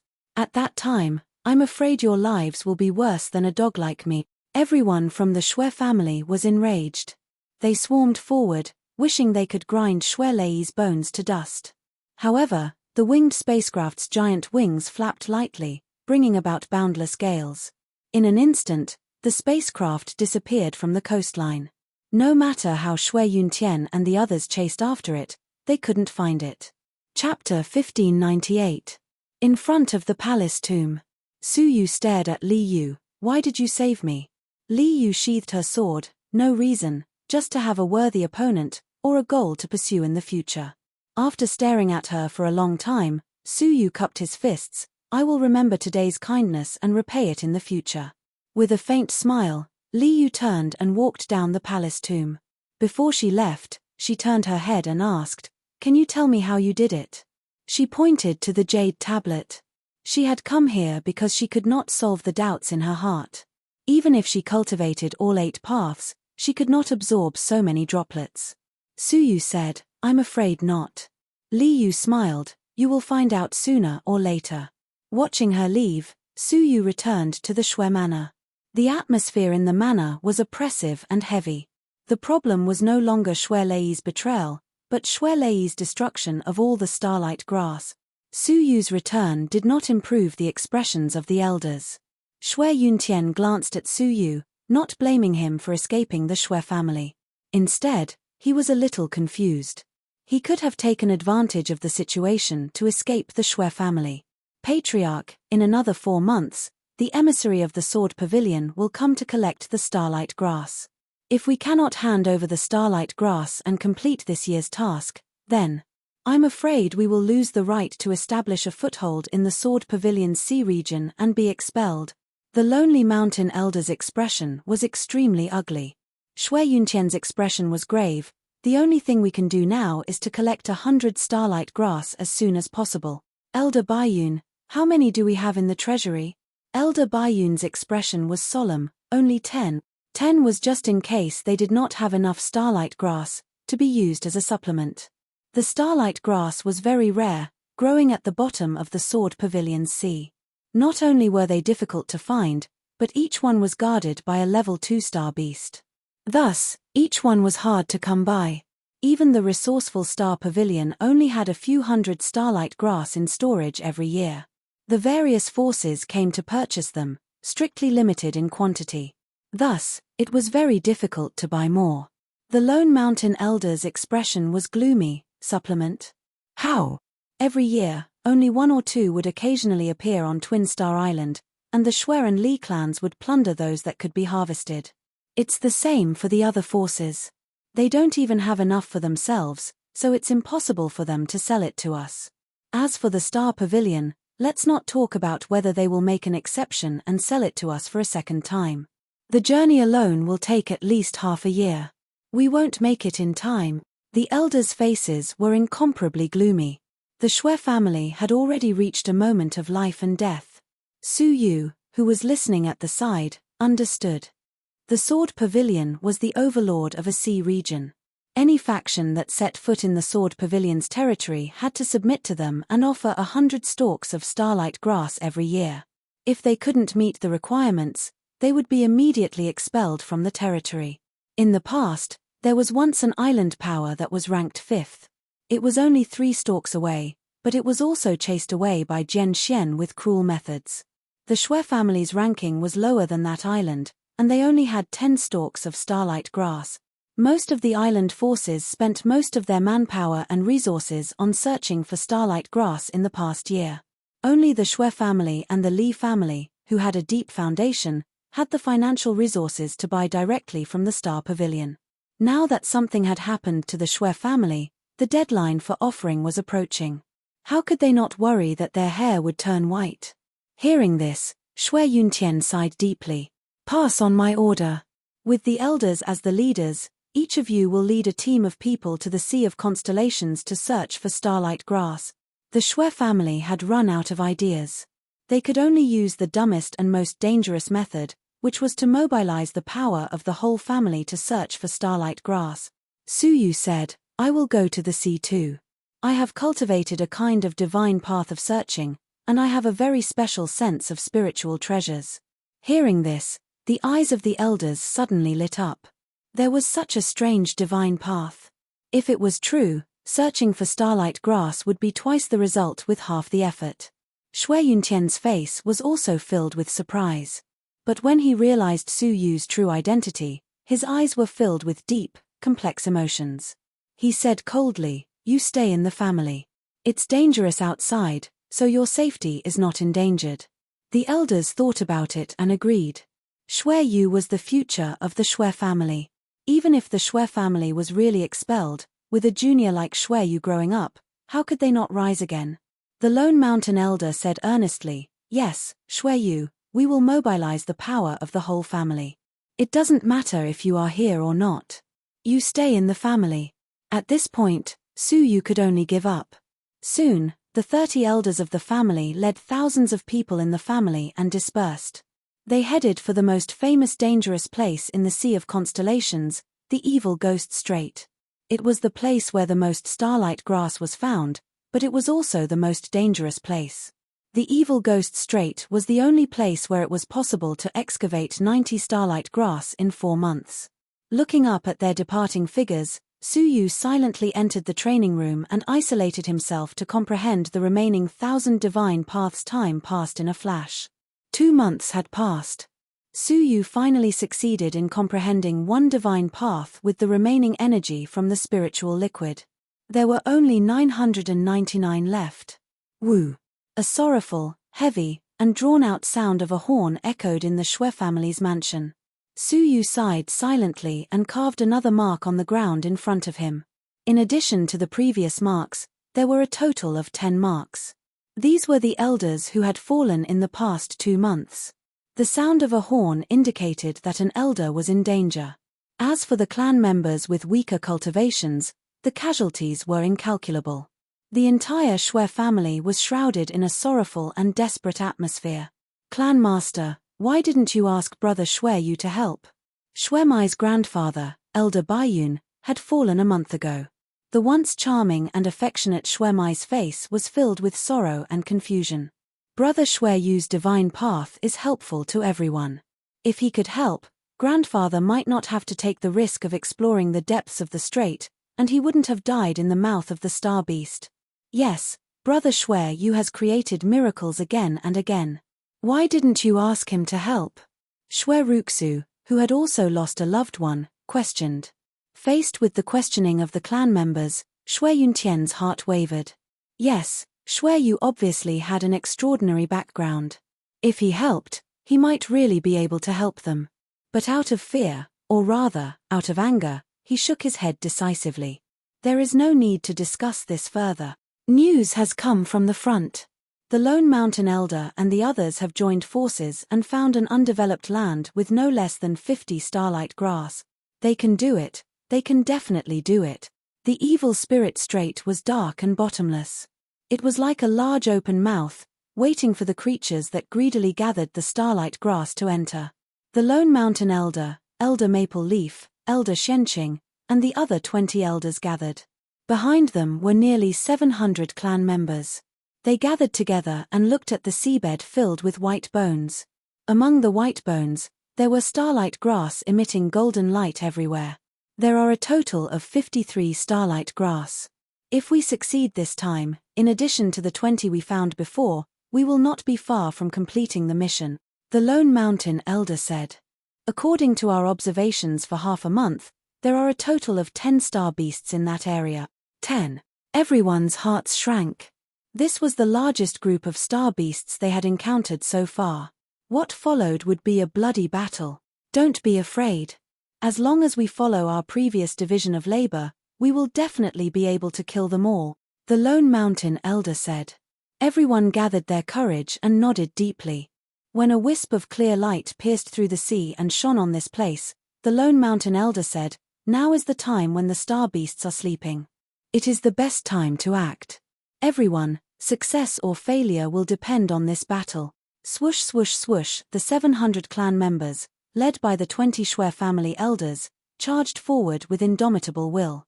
Such a powerful aura awakened some of the star beasts. The fierce beasts, with their powerful cultivation, instantly devoured dozens of clan members. Screams, accompanied by blood, filled the evil spirit straight. The smell of blood awakened more sleeping star beasts. They roared and rushed out. The Lone Mountain Elder's eyes were red.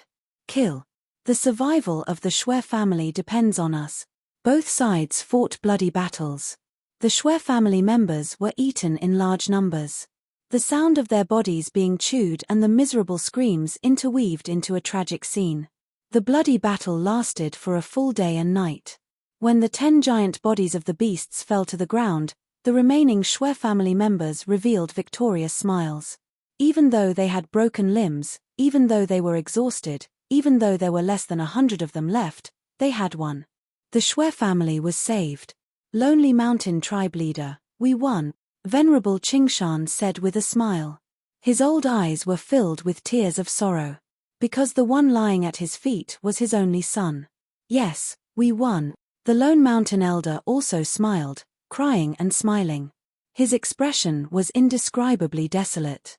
Of the 20 elders, only 9 remained. Of the 700 clan members, only 90 remained. They had paid a heavy price for the final victory. Gather them, bring them back, and give them to the elder. The Lone Mountain Elder wiped away his tears. Covered in blood, he fell to the ground in exhaustion. Our mournful screams suddenly broke the silence at the bottom of the sea. 3 clan members who were collecting starlight grass were suddenly entangled by tentacles that stretched out from under the corpses. The tentacles devoured their flesh and blood in an instant, leaving only white bones behind. A ruthless aura rose from the seabed into the sky. The entire seabed began to tremble. No, it began to move. Roar, a beast's roar shook them all off the seabed. Looking from the sky, everyone inhaled sharply. How was that seabed? It was clearly the head of a gigantic snake. The snake head was covered with tentacles, using starlight grass to attract those who did not know and then devoured them, and the giant snake only revealed the snake head and its enormous body, hidden in the dark canyon. The Lone Mountain Elder's pupils shrank to the size of needles, his body trembling as he shouted, "Run! It's a Star Beast King! Star Beast King, a legendary existence." Each one had the terrifying power to fight against a superforce like Jian Xian. Xiao xiao xiao, tentacles suddenly shot out, entangling dozens of clan members and instantly sucking them into white bones. The 3 elders were no exception. The Lone Mountain Elder roared, using his powerful divine power to form a giant barrier. He shouted tragically, "Run! Tell the elder, don't send more people." Bang! The barrier did not last long before the tentacles broke it and entangled the Lone Mountain Elder. His body withered at a speed visible to the naked eye. Using the last of his strength, the Lone Mountain Elder gave a final roar, "Quickly, run! Lone Mountain Elder!" Everyone roared in grief and indignation as they watched the Lone Mountain Elder turn into white bones. They fled out of the strait. The giant snake's cold eyes stared at them coldly. It did not chase them, but continued to pretend and continue to lure unknowing creatures to come. Inside the Shui family's secret chamber. Crack! Su Yu's fingers shook, and the ground shattered into several cracks. His heart was in turmoil. Almost, completely destroyed. Su Yu's pupils shrank, and he got up and pushed open the stone door. "I can't wait any longer," he promised to take care of the Shui family. Chapter 1599. In the sky above the Shui family, the horn sounded like a song. The clansmen listened to the horn in shock, unable to believe that it was true. 14 horns in a row meant that 14 elders of the older generation had fallen. This was more than what had been sacrificed in the past 3 months. Counting carefully, of the 30 elders that had gone, only 6 were still alive. The Shui family was stunned, unable to accept such a heavy blow. An emergency meeting was held in the Shui family hall as expected. The corners of Shui Yuntian's eyes were red and swollen, with tears that had yet to fade. Almost completely annihilated. He knew what that meant. It meant that the entire Shui family was on the decline. With the death of the older generation, how could they stand on Twin Star Island? The accident had pushed the Shui family into the abyss overnight. The hall was filled with sobs. Whether it was the youths who had lost their elders, the middle-aged who had lost their relatives, or the elders who had caught up with the decline of the Shui family. The entire hall was filled with deep sorrow. Patriarch, perhaps we should have accepted our fate and left the Sword Pavilion Sea region. Otherwise, we wouldn't have fallen to this state. Someone wailed. Hehehe, what's the use of finding the starlight grass for the Shui family now? The Li family can easily wipe us out. I really hate Shui Lei, that bastard, for causing so much harm to the Shui family. Patriarch, let's retreat. Before the Li family reacts, let's conserve our strength and find a new place to rest. The heart-wrenching cries, the choked-up pleading, were like sharp knives stabbing into his heart. The Shui family had fallen into the hands of his generation. He could not die in peace. He also wanted to preserve the strength of the Shui family and make a comeback. But, how could it be so easy to find a new place? The good places had already been occupied by the major forces. If the Shui family left Twin Star Island, before they could find a suitable place, the remaining clansmen would fall in a pool of blood. The future of the Shui family was bleak. Patriarch, you make the decision, some clansmen said sorrowfully. Shui Yuntian sighed to the sky, unable to make up his mind. Patriarch, why didn't you ask Brother Shui Yu to come out? Shui Mai questioned, glaring at Shui Yuntian with resentment. If you had listened to the opinions of your people, if you had been less stubborn and asked Brother Shui Yu to come out earlier, the Lone Mountain Venerable, Qingshan Venerable, and my grandfather White Cloud Venerable wouldn't have died. That's right. Patriarch, what are you thinking? You clearly need Brother Shui Yu's divine path, yet you restrict his freedom? Why? Shui Yuntian felt bitter in his heart. Why? Why didn't he think about the safety of his family? But what was the result? Shui Yu did not harm anyone in the Shui family. Instead, it was his stubbornness and obstinacy that caused the deaths of nearly all the elders. Who had harmed the Shui family? No matter how he looked at it, it was him, Shui Yuntian, and not Shui Yu. Some of the older generation seemed to have grasped a glimmer of hope, and they said, that's right, Patriarch, why didn't you ask Shui Yu to come out of seclusion? With his mysterious master's status, isn't it easy for him to protect our Shui family? Hearing this, everyone seemed to see hope. I almost forgot that Shui Yu has an extremely formidable master. Patriarch, quickly give the order to ask Shui Yu to come out of seclusion. Shui Yuntian was silent, and his eyes showed hesitation. What are you hesitating for? The Shui family is at a critical juncture of life and death. What's in your head? Shui Yuntian felt bitter in his heart. It was not that he did not want to give the order, but would Shui Yu still listen to it? If he had been imprisoned for half a year, he would already be magnanimous if he did not resent the person who imprisoned him. To ask him to help the person who imprisoned him, that was a pipe dream. It was really difficult for him to speak, but facing the surging clansmen, he could only say bitterly, pass the order, ask Shui Yu to come out.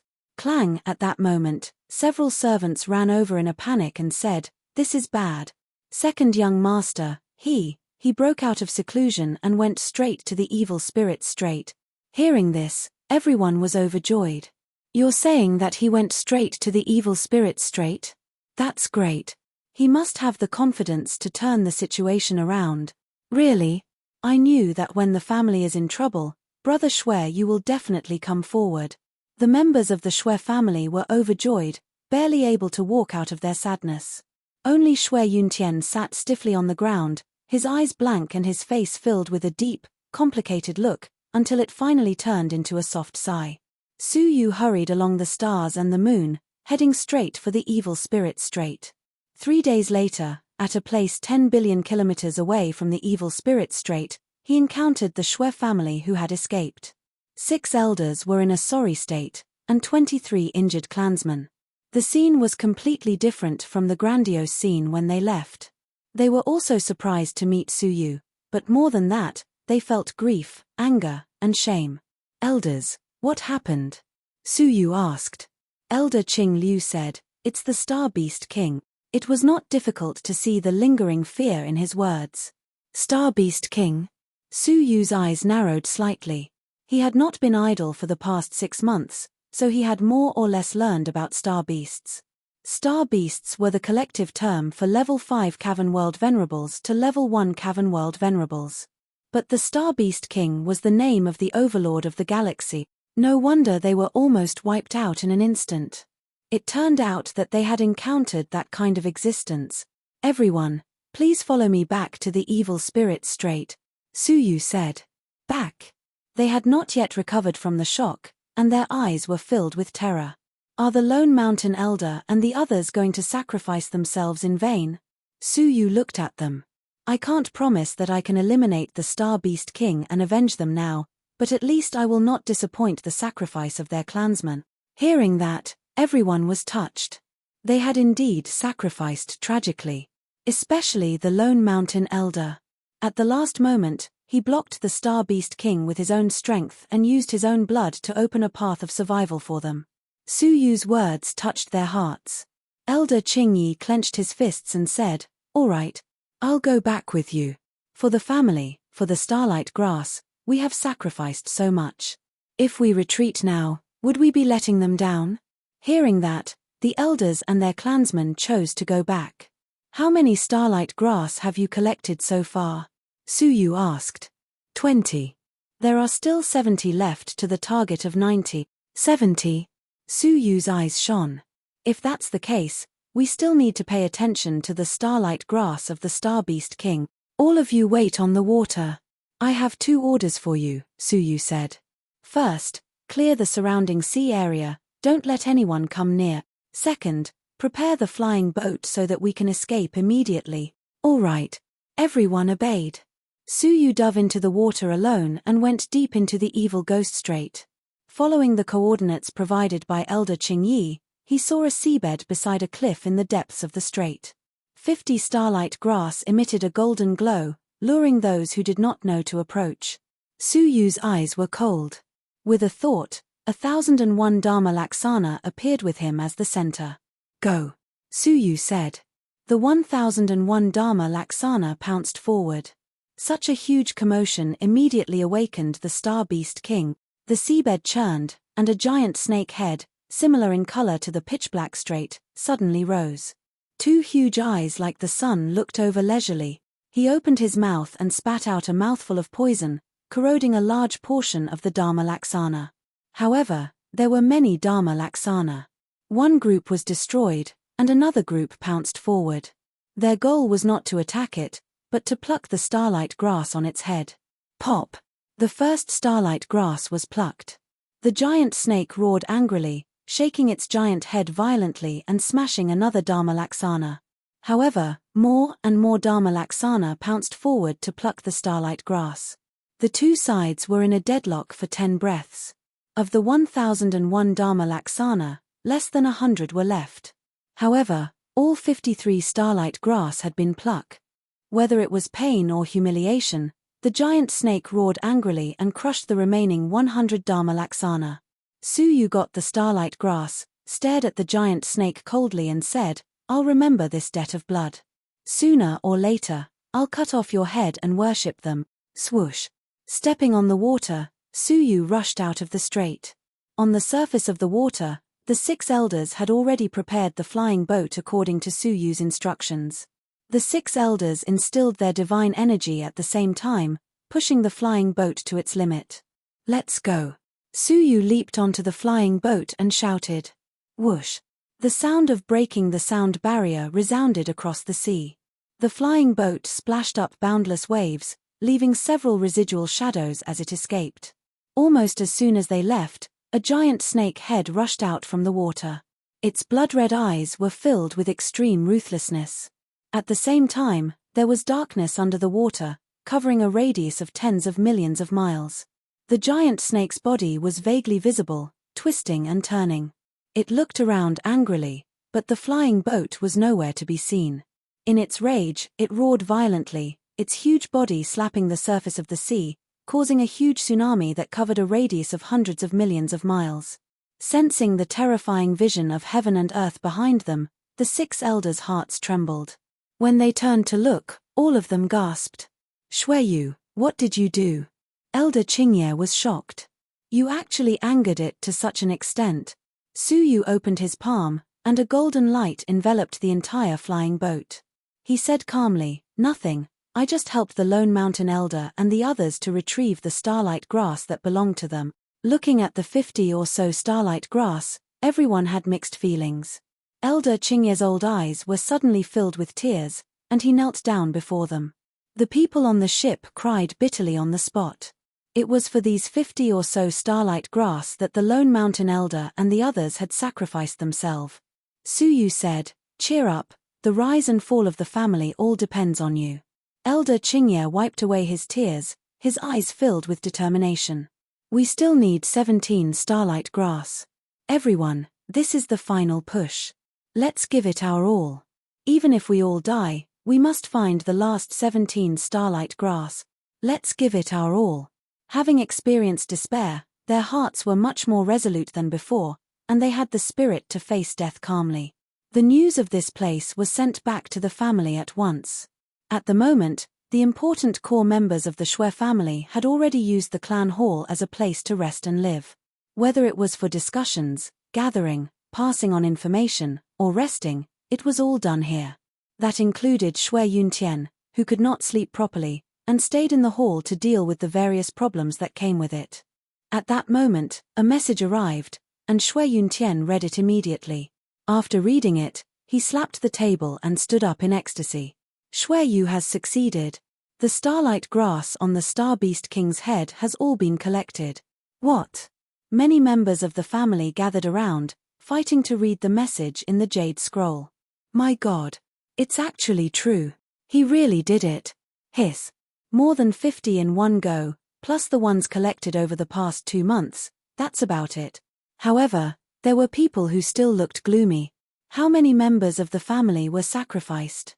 Every starlight grass collected before this was accompanied by the death of many members of the family. They had taken the risk to return to the evil spirit strait, and fought the Star Beast King. That number of casualties. Perhaps, they had all been wiped out. Hearing that, everyone's faces turned gloomy. Until the second jade scroll sent a message. Xue Yuntian read it nervously, his body trembling uncontrollably. He said, "No. What do you mean, no?" Everyone was confused. Xue Yuntian's voice was trembling. No one knew if it was from shock or disbelief. "No. Not a single casualty." The scene was silent for a moment, then there was an explosion of earth-shaking cheers. "No casualties, and the starlight grass on the Star Beast King's head?" Hiss. "How is that possible?" "That's great, Brother Xue, you can do it." "I told you, he can definitely do it." Tears rolled down Xue Mai's pretty face, and she looked at the clan leader with a complicated expression. If they had sent Xue Yu to fight at the beginning, would there have been the sacrifice of the lone mountain elder and the others? Some of the clansmen came to their senses and looked at Xue Yuntian. They did not blame him, nor did they blame him. But in Xue Yuntian's eyes, it was like a sharp arrow piercing through his heart. Indeed, if he had listened to everyone's opinions from the beginning, if he had allowed Xue Yu's request from the beginning, perhaps the outcome would not have been like this. He sat down dejectedly, looking at the clan members who were in dire straits, looking at the dark future ahead of them. Deep regret welled up in his heart. Since Xue Yu's return, how much glory had he brought to the Xue family? How much hope had he brought back? But because of a faint resentment, he had arrogantly placed Xue Yu under house arrest, even though he knew in his heart that Su Yu would not harm the Xue family. What was the result of that? The Xue family had suffered unprecedented destruction. He was the sinner of the family. Su Yu, who was unaware of this, led the Xue family members in search of the starlight grass in the Sea of Constellations. Having the divine path of seeking had played a significant role. After a month had passed, they had found another 12 starlight grass, and there were only 5 left of the 90. What was even more commendable was that there had been no casualties in obtaining each one. Good news was passed back to the Shui family one after another. The sorrowful atmosphere was diluted little by little, and they found hope again. The Shui family members who had followed Su Yu had also recovered from their sorrow. Shui Yu, there are still 5 left. According to our progress, there is still a month left. We have plenty of time, Elder Qingyi said. Take a break. You haven't rested for a month. Su Yu's expression was still haggard, but he shook his head resolutely. Continue searching, don't stop. Unless we place all 90 starlight grass in the treasury of the mansion, we must not let our guard down. Elder Qingyi was overcome with emotion. All right, beep beep beep. All of a sudden, the communication jade pendant at Elder Qingyi's waist beeped urgently. Elder Qingyi smiled. It must be the clan master. He has sent another commendation message. Unexpectedly, when he opened it, he heard Shui Yuntian's solemn order. Put down the search mission and return to the clan immediately. Special envoy Jian Xian has arrived early. Splash! Elder Qingyi's palm trembled, and the jade pendant fell into the sea. Su Yu was shocked. The special envoy had arrived a month early. This was illogical. If he had to explain, the only possibility Su Yu could think of was the Li family. It was impossible for the Li family to be unaware of the Shui family's dire situation. Striking while the iron was hot, banishing the Shui family completely would be in the best interest of the Li family. But now, they were still 5 short of 100. I will stay behind and continue searching. Elder Qingyi, bring the starlight grass back quickly, Su Yu said. He could only rely on luck. If they could find 5 in time, there might be hope. If not, all their efforts would be wasted. Chapter 1600. The Shui family was solemn. The hall was arranged neatly, and all the clansmen were clean. All of them had tense expressions as they received the sudden arrival of the Sword Pavilion's envoy. Lord Hong, must we harvest the starlight grass now? Shui Yuntian frowned and asked. Special envoy Hong Lei was quite young, not even 30 years old, but his strength was quite shocking, not losing to Shui Yuntian. Judging from the aura it emitted, it was even stronger than him. Hong Lei leisurely leaned against the armchair with a lazy expression. Don't tell me I'm here to accompany you to find the starlight grass. Shui Yuntian said, but sir, there's still a month before the deadline. Unfortunately, we've encountered an accident and are currently searching for 100 stalks of starlight grass. I beg envoy to forgive us for a few more days and will definitely offer you the exact amount. Hong Lei faintly said, if your Shui family is a small force that ranks at the bottom, this envoy can understand why you're still searching for starlight grass. But with such a large foundation, you still haven't managed to gather all the starlight grass for an entire year. I have to say, your Shui family has never placed the matter of starlight grass in your heart. Shui Yuntian was infuriated. The other party had collected the tributes in advance, but they were blaming the Shui family for not preparing in advance. What kind of logic was this? Unfortunately, his identity meant that Shui Yuntian could only lower his head and admit his mistake.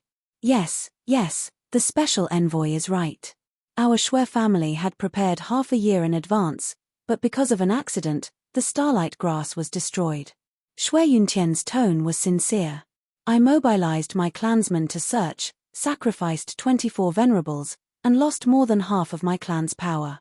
Only a few days ago did I receive news that we finally managed to gather 95. Only 5 more.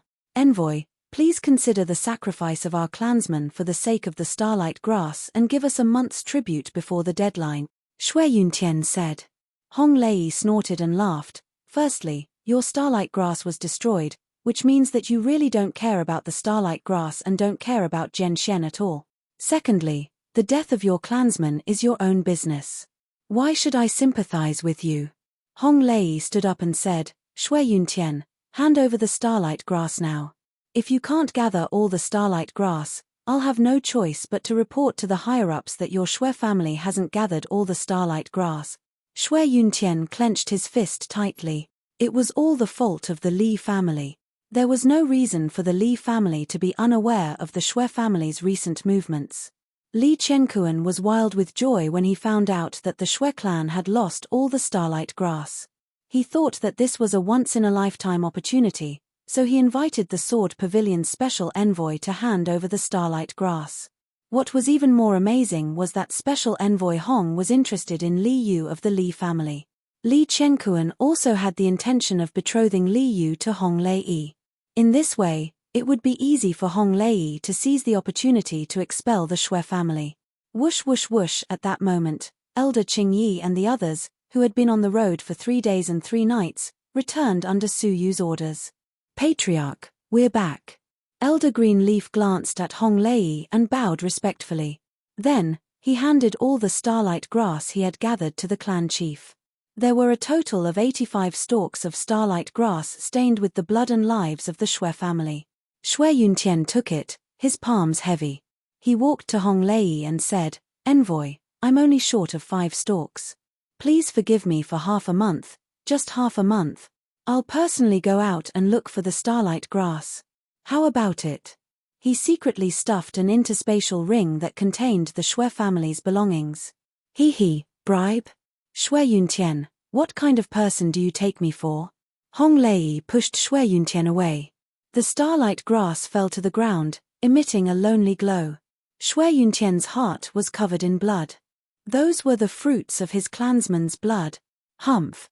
Shui Yuntian, I give you a month to leave Twin Star Island. Otherwise, don't blame Jian Xian for being merciless and using ruthless method. Hong Lei said coldly, then swaggered off. The remaining Shui family members were filled with grief and indignation. This is too much. Elder Greenleaf's chest was pounding. It was not even a month, yet he was forcing them to leave. Shui Yuntian's eyes were filled with grief. If I don't bully you when you're weak, when will I? Pass down my orders. Pack up and leave Twin Star Island in 3 days. If they wanted to leave, they should leave. Dragging their feet would only give the Li family an opportunity to exterminate them. Patriarch. The crowd cried bitterly. Elder Greenleaf was in tears. What about Shui Yu? He is still searching for the starlight grass in the sea. He has not given up. Shui Yuntian said, there is no need to inform him. Our Shui family already owes him a lot. Let's not implicate him further. Unexpectedly, none of the clansmen raised any objections. Shui Mai laughed bitterly. That's fine. The Shui family is a sinking ship. Sea of constellations. Pop Su Yu retrieved another stalk of starlight grass from a dangerous place. 5 stalks. Su Yu leaped out of the water, his face filled with joy. I finally found 5 stalks of starlight grass in 5 days.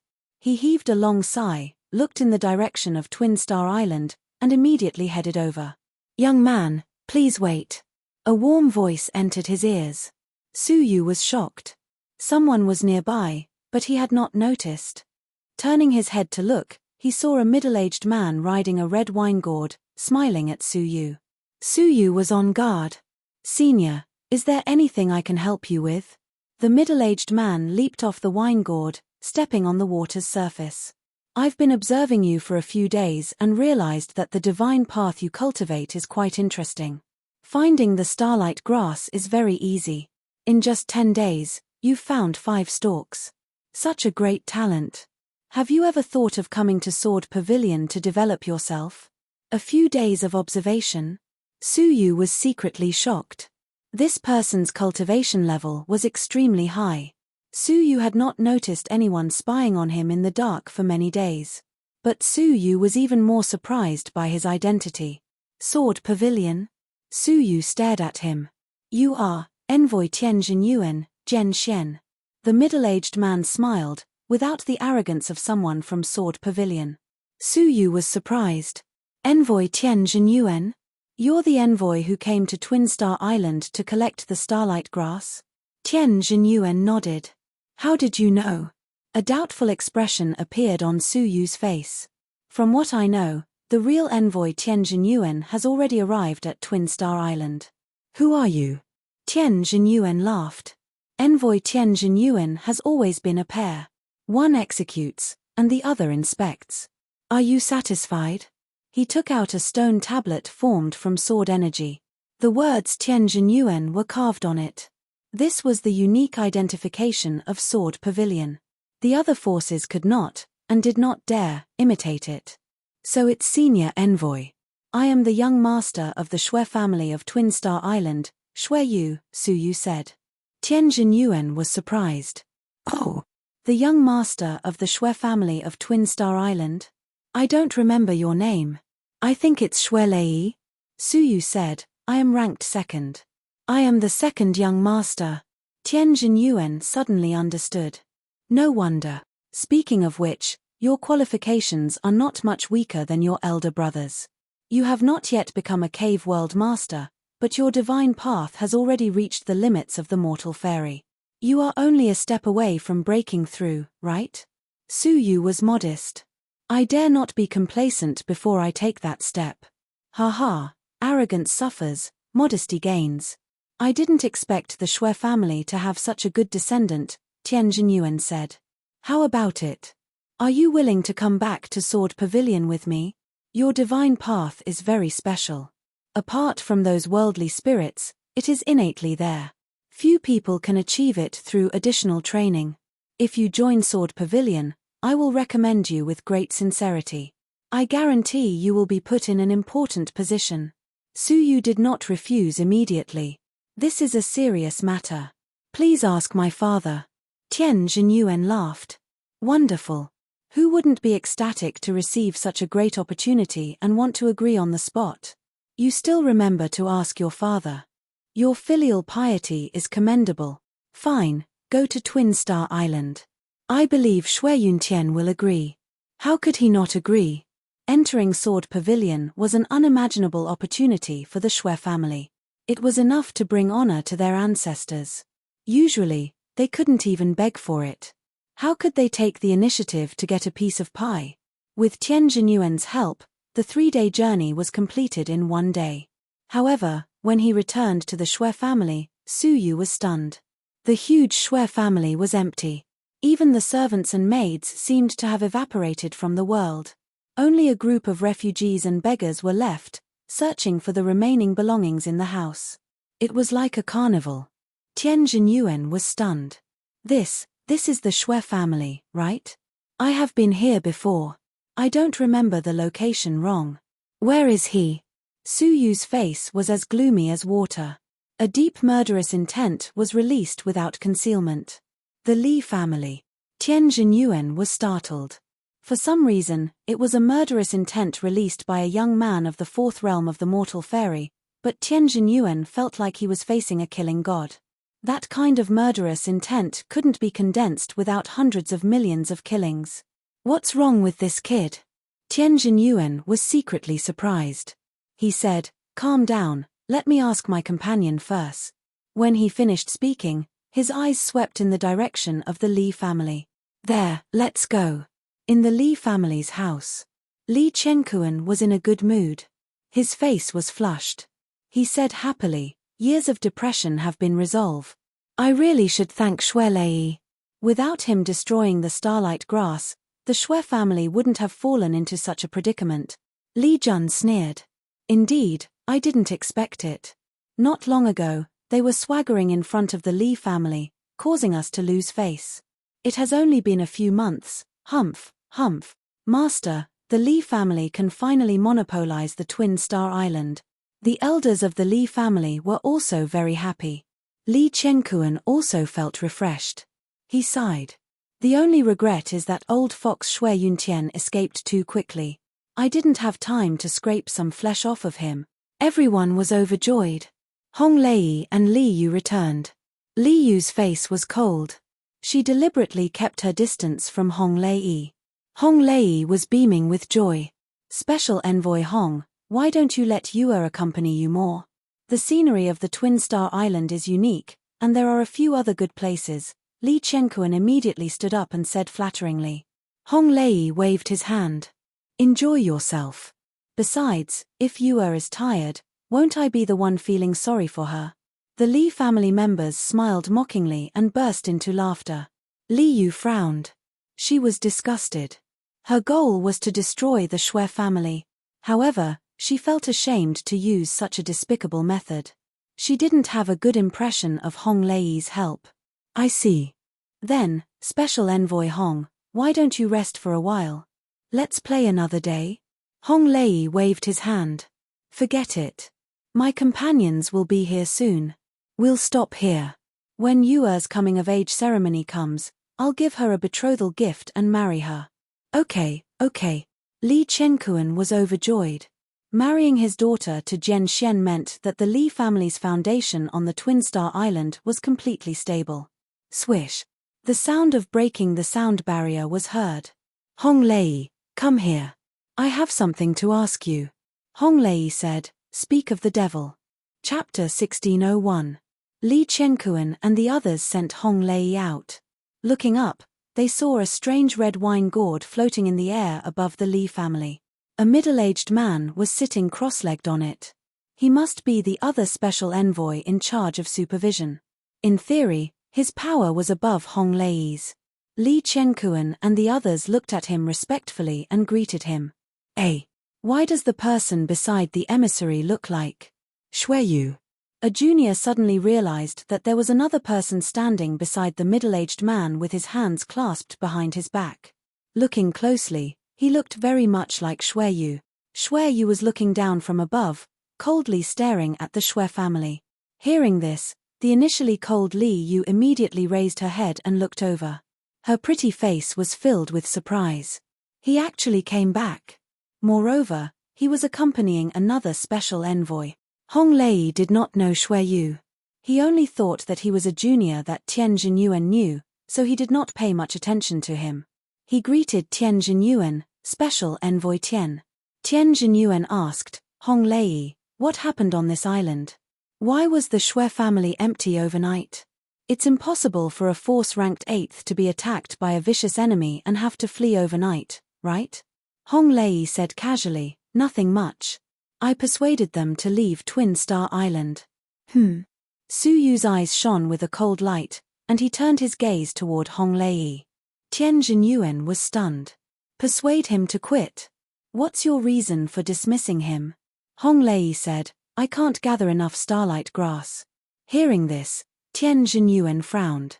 The deadline for handing over the starlight grass is a month later. You actually persuaded them to give up in advance. Hong Lei didn't take it seriously and curled his lips. It's just a small Shui family. It's not a big deal to ask them to leave in advance. Impudent. Tian Jinyuan was enraged. What do you think the other forces that trust Jian Xian will think? If they could be expelled at will before the deadline, who would dare to stay in the Sword Pavilion Sea region? Jian Xian's bottom line is to collect the starlight grass on time, neither ahead of schedule nor behind schedule. Factions that delay the payment of starlight grass will be expelled. The envoy who collected the starlight grass in advance, do you know what kind of crime it is? Banish the sect. In order to prevent the special envoy from abusing his power, the Sword Pavilion had long since established a rule that the special envoy was absolutely not allowed to change the deadline of the Sword Pavilion arbitrarily, and violators would be punished by being expelled from the sect. Hong Lei was displeased. He squinted his eyes and said, Special Envoy Tian, these rules exist in name only. There are so many brothers and sisters who threaten the families below them to ask for benefits, but I haven't seen the higher-ups deal with them. Why do you take it so seriously? With a solemn expression, Tian Jinyuan took out his communication jade pendant and entered the message solemnly. What are you doing? Hong Lei panicked and shouted. Tian Jinyuan said, What do you think? Tian, are you purposely going against me? Hong Lei was furious. I'm calling you Special Envoy out of respect for your master. If you really piss me off, do you believe that I won't make you leave the sword loft immediately? Tian Jinyuan said, You? Even if your master is the peak master of the first sword peak, he shouldn't be able to interfere with the appointment and dismissal of the entire sect, right? Hong Lei smirked. Of course, the first peak can't do it. But what about the sword pylon's young master? With a swoosh, Hong Lei took out a sword-shaped jade pendant with a unique snake-shaped mark on it. Tian Jinyuan was taken aback when he saw the jade token. He asked, The young master's personal jade token? This item rarely leaves the young master's side. How did it end up in your hands? Hehe, of course it's to carry out some special missions on behalf of the young master. Hong Lei kept the jade token proudly. How about it? Do you think that I can persuade the young master to expel a special envoy like you from the faction? Tian Jinyuan glared at him, but his finger remained on the jade tablet, unable to continue entering. How could he be careless when this matter concerned his future? Tian Jinyuan's gaze changed for a long time. Then he turned to Su Yu and said, I'm sorry that I couldn't help you. His idea of persuading Su Yu to join the Sword Loft was extinguished. It was good enough that Xue Yu did not hate the Sword Loft. Why would he be willing to join the Sword Loft? Su Yu said, it's all right, as long as I know who it is. Coldly glaring at Hong Lei, Su Yu memorized his face. Who is he? Hong Lei felt Su Yu's gaze and shot him an unfriendly look. Tian Jinyuan thought for a moment, then said, nobody. I met a friend by chance. He turned to give Su Yu a look, telling him to leave quickly.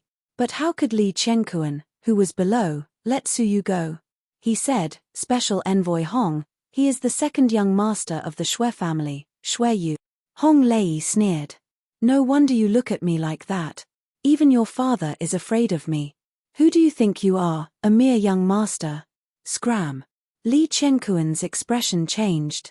He flew to Hong Lei's side and said, Special Envoy Hong, you can't. This person's talents are shocking. If we leave him be, he will be a threat in the future. Why don't we take the opportunity to? He made a gesture of slitting his throat. Hong Lei thought for a moment, then shook his head. It's best not to touch him unless it's necessary. Expelling the Xue family has already caused a great impact. If I kill the young master of the Xue family, the other forces will panic and leave the Sword Loft. I will be a sinner. When that time comes, my punishment will not just be expelling the faction. Do you understand? Furthermore, Hong Lei said disdainfully, what is talent compared to the Sword Loft?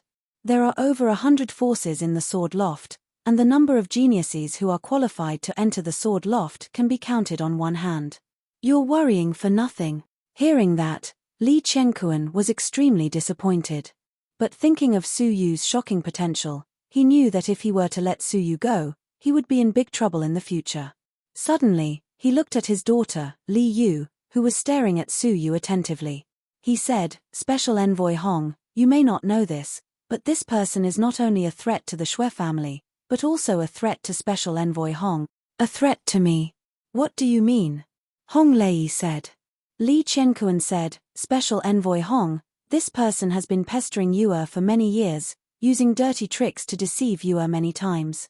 Yue is young and ignorant, and she was moved by his flowery words. If it wasn't for me, they might have already committed to each other. There's such a thing. Hong Lei's expression darkened as he looked at Li Yu. What made him extremely unhappy was that Li Yu was staring at Xue Yu with a gaze that was different from other men. Hong Lei remembered that Li Yu had been absent-minded these few days when she was accompanying him. She was indifferent to him, and he suddenly understood. No wonder Li Yu was behaving like this. It turned out that Xue Yu had seduced Li Yu's heart. Anger welled up in Hong Lei's heart, and murderous intent flashed in his eyes. He stared at Su Yu and said, Xue, I now suspect that you are related to a rapist, Hua Manlu, who is wanted by the Gentian recently. Come with me. As he spoke, he grabbed Su Yu's shoulder. Bang! Tian Jinyuan attacked furiously, shouting, Are you crazy? Tian, I advise you to mind your own business. Otherwise, you will have to bear the consequences. Hong Lei threatened. Tian Jinyuan said angrily, Hong Lei, you better think twice before you act. If you bring bad influence to the Gentian, even the young master can't protect you. Hong Lei was already burning with jealousy, and he naturally wouldn't listen to Tian Jinyuan's opinion. His palms emitted several rays of sword light, forcing Tian Jinyuan to retreat. He said coldly, It's none of your business. At that moment, an old and warm voice drifted over from afar. Ha, it's quite lively here. I have something to ask you. A white-haired old woman rode a black tortoise, riding on a cloud. Everyone was startled, for they didn't know who she was. However, the domineering aura of the Star River Overlord that she exuded made them shudder. As arrogant as Hong Lei was, he also stopped attacking and looked at the black tortoise old woman. Who is the owner of this place? The old woman looked around at the crowd and asked.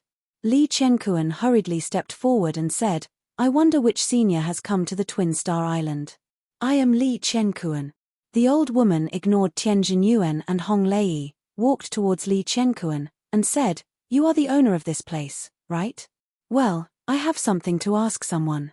If you can answer, you will be rewarded. Hearing that there would be a reward, Li Chenkuan was overjoyed. To be able to get to know an existence at the level of a Star River Overlord was already something that he couldn't ask for. If he could get a reward, it would be a pleasant surprise.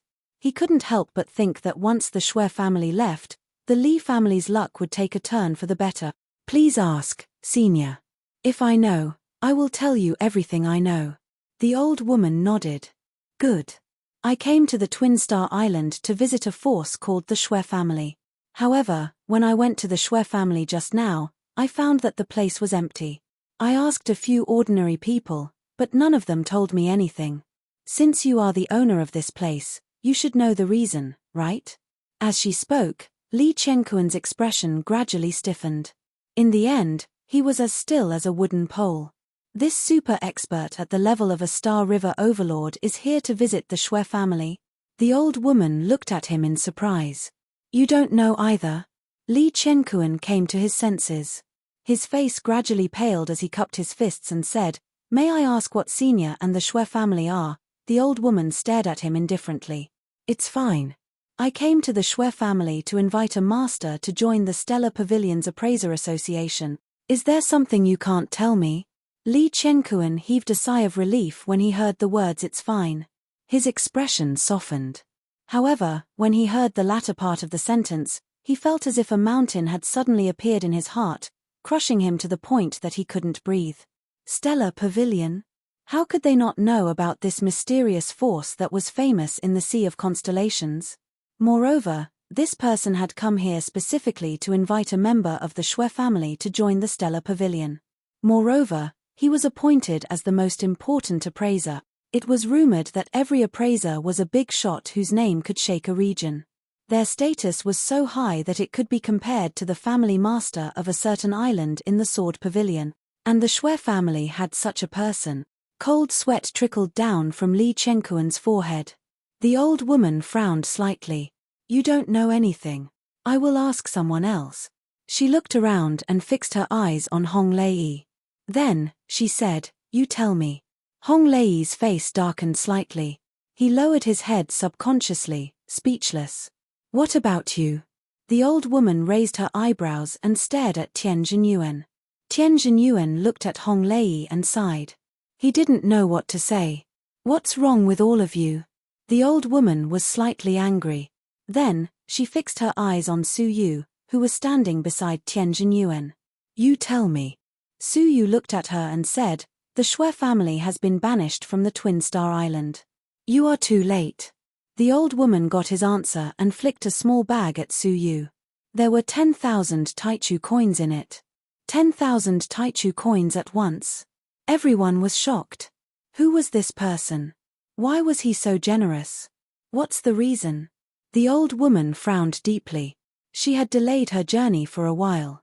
She didn't expect the Shui family to have already left. Su Yu said calmly, they didn't have 100 starlight grass, so they were banished. The old woman was surprised. Starlight grass? As far as I know, there is still a month before the deadline. Why are they banishing them now? After thinking for a while, the old woman sighed. I will ask Jian Ruxiong later. The Sword Pavilion is getting more and more unruly. Hearing this, everyone was shocked. Who was Jian Ruxiong? He was the founder of the Sword Pavilion, and also the current master of the Sword Pavilion. The old woman in front of them called Jian Ruxiong by his name. Tianjin Yuan said solemnly, Elder, please pay attention to your words. The name of the Sword Pavilion Master is not to be spoken casually. Chapter 1602. What? Everyone sucked in a breath of cold air. The Master of the Sword Pavilion still had to respectfully address him as Lord. What kind of identity did this person have to be so respected? The old woman cast a grateful look at Su Yu, then sighed and said, "This will be troublesome. If we want to find that great master, we will have to spend a great deal of effort to find the Shui family's location." Sighing, she prepared to leave. "I don't think that master will agree to join the Starry Tower," Su Yu said calmly. The old woman was surprised, and as she turned around to look at Su Yu, she asked, "Why do you say that?" "It's because I don't agree," Su Yu said. The old woman turned around and looked at Su Yu in surprise. She then asked, "You are," Su Yu said calmly, "I am the master you are looking for, the second young master of the Shui family, Shui Yu." "You're the Shui family's second young master?" The old woman was surprised. After thinking for a moment, the old woman said, "Then do you know why I invited you?" Su Yu did not say a word, pulling out beauty under the moonlight. Looking at the moonlight sword, the old woman's face lit up with joy. "Haha, not bad, not bad. You are indeed the person I am looking for." She held Su Yu's wrist and said, "Master Shui, on behalf of the Star Pavilion, I would like to invite you to join the Star Pavilion and become the Star Pavilion's appraiser.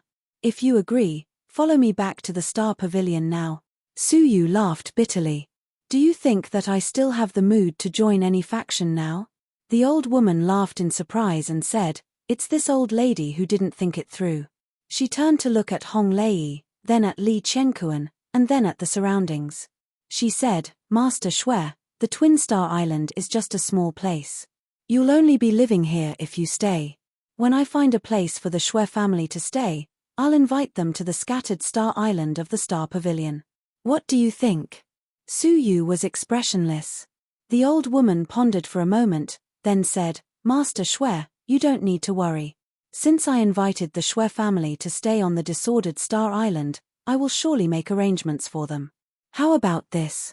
I will ask the king of the disordered Star Island to leave, and from now on, the disordered Star Island will be managed by the Shui family. What do you think?" Chaotic Star Island was the fourth island in the Sword Pavilion Sea because it was filled with extremely prosperous black market transactions. Now, he had actually handed the island to the Shui family to manage. Most importantly, they were supported by the mysterious and terrifying Star Pavilion. Even the people of the Sword Pavilion wouldn't dare to provoke them. Upon hearing this, Tianjin Yuan and Hong Lei's expressions changed. How could Hong Lei allow the Shui clan to stand up for him? He said unhappily, "Senior, the forces in this region are managed by our Sword Pavilion. Only our Sword Pavilion can decide who stays and who goes.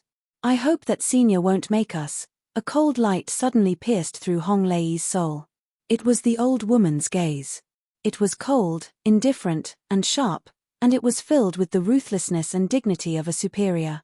"Shut your mouth before I give you permission to speak," the old woman said coldly. That expression was the complete opposite of the amiable and cordial expression Su Yu had when he was talking to him. Hong Lei shuddered as fear filled the depths of his heart. He had a feeling that the old man before him would kill him with a single thought, regardless of whether he was the envoy of Jian Xian or not. Everyone kept quiet out of fear. It was only then that the old woman's cold expression disappeared. She looked at Su Yu gently and asked, "How is it?" Su Yu shook his head and said, "Nothing." The old woman was surprisingly patient, and she said amiably, "Mr. Shui, are you not satisfied with the disordered Star Island? If you are interested in the number 1 island of Jian Xian's region, the Central Island, I can ask Jian Ruxiong to consider giving up this island to your Shui clan." Everyone was already numb to this unfathomable old woman of unknown identity. They only had boundless reverence for her. Su Yu said, "Senior, our Shui clan has always climbed back up from where we fell. The Double Star Island is the birthplace of our Shui clan, and we cannot lose it." The old woman was startled. She had not expected his request to be so simple. Her heart relaxed, and she chuckled. "Isn't that easy? When I find them, I will invite them back immediately. If anyone dares to make things difficult for them, they will have to ask me first." Li Chenkuan's heart sank, and he felt as if the sky was about to collapse. If a force supported by the Starry Pavilion made a comeback, would there still be a place for the Li clan? Unexpectedly, Su Yu did not appreciate her kindness. He said, "Find them? Why do you want me to find them with you? Whoever chased them away will have to invite them back. Whoever caused the Shui clan to lose their assets, they will pay back tenfold. Without hesitation, the old woman looked at Li Qianquan and Hong Lei with a smile.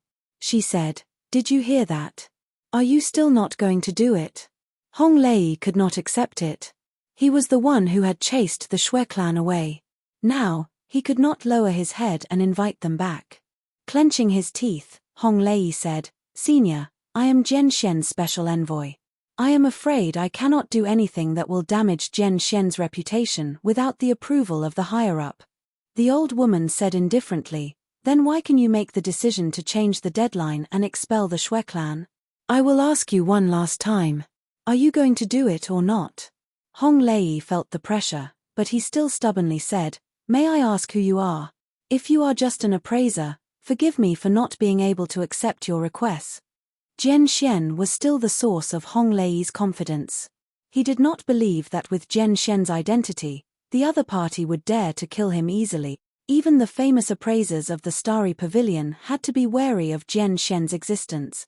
The old woman smiled and said, "I am not an appraiser. I am just an old man from the Starry Pavilion who is about to die of old age." Hong Lei said, "Then you should have a name, right? Maybe I happen to know it." The old woman held her walking stick and smiled gently. "You may know this old woman's name. This old woman's name is Mu Tsunghai." Mu Tsunghai? Hong Lei was stunned. What a familiar name.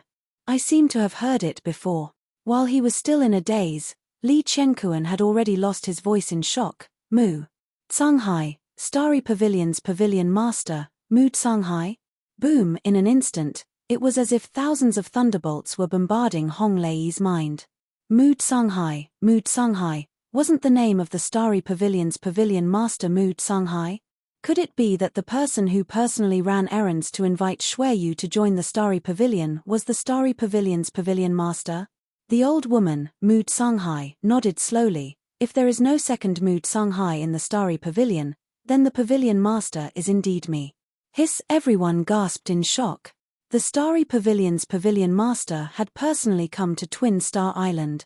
In terms of status, even the High and Mighty Sword Pavilion's pavilion master was far inferior to the Starry Pavilion's pavilion master. When both parties met, the Sword Pavilion's pavilion master would always greet them, never daring to be negligent.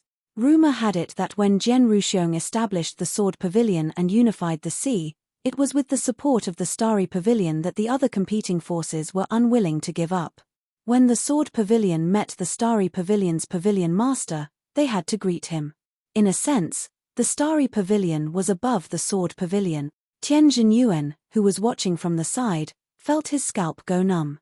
A small twin star island had attracted such a powerful figure, but when he thought about it again, he secretly rejoiced in others' misfortune. Didn't you, Hong Lei, act recklessly because you trusted the Sword Pavilion's young master? Now, let's see how you're going to deal with it. He could almost imagine the Sword Pavilion's pavilion master's expression when he learned that his people had acted recklessly and offended an appraiser who needed the Starry Pavilion's pavilion master's personal invitation. He could also imagine Hong Lei's fate when he returned. He was dead meat. Hong Lei's legs trembled, and he fell to the ground like a deflated balloon.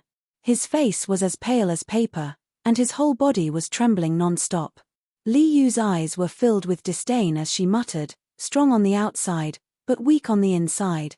Mu Tsunghai clasped his hands behind his back and said with dissatisfaction, "Why, do you want me to invite you to look for them?" The same sentence could be said by people of different statuses, and the weight would be vastly different. Hong Lei shuddered, scrambling to his feet. He said in panic, "Elder, please spare me. I will go now, I will invite them back." With a swoosh, Hong Lei ran into the sea, looking for traces of the Shui family. "And you, go look for them together." Mu Tsunghai glanced at Li Qianquan. That glance almost scared Li Qianquan to death. He hurriedly said, "Yes, yes, yes. I will lead the entire clan to look for them. Li family, follow me out to sea to look for the Shui family." Li Qianquan roared, leading the clan into the vast constellation ocean to look for traces of the Shui family. Li Yu was among them. When she passed by Su Yu, she playfully stuck out her tongue at him.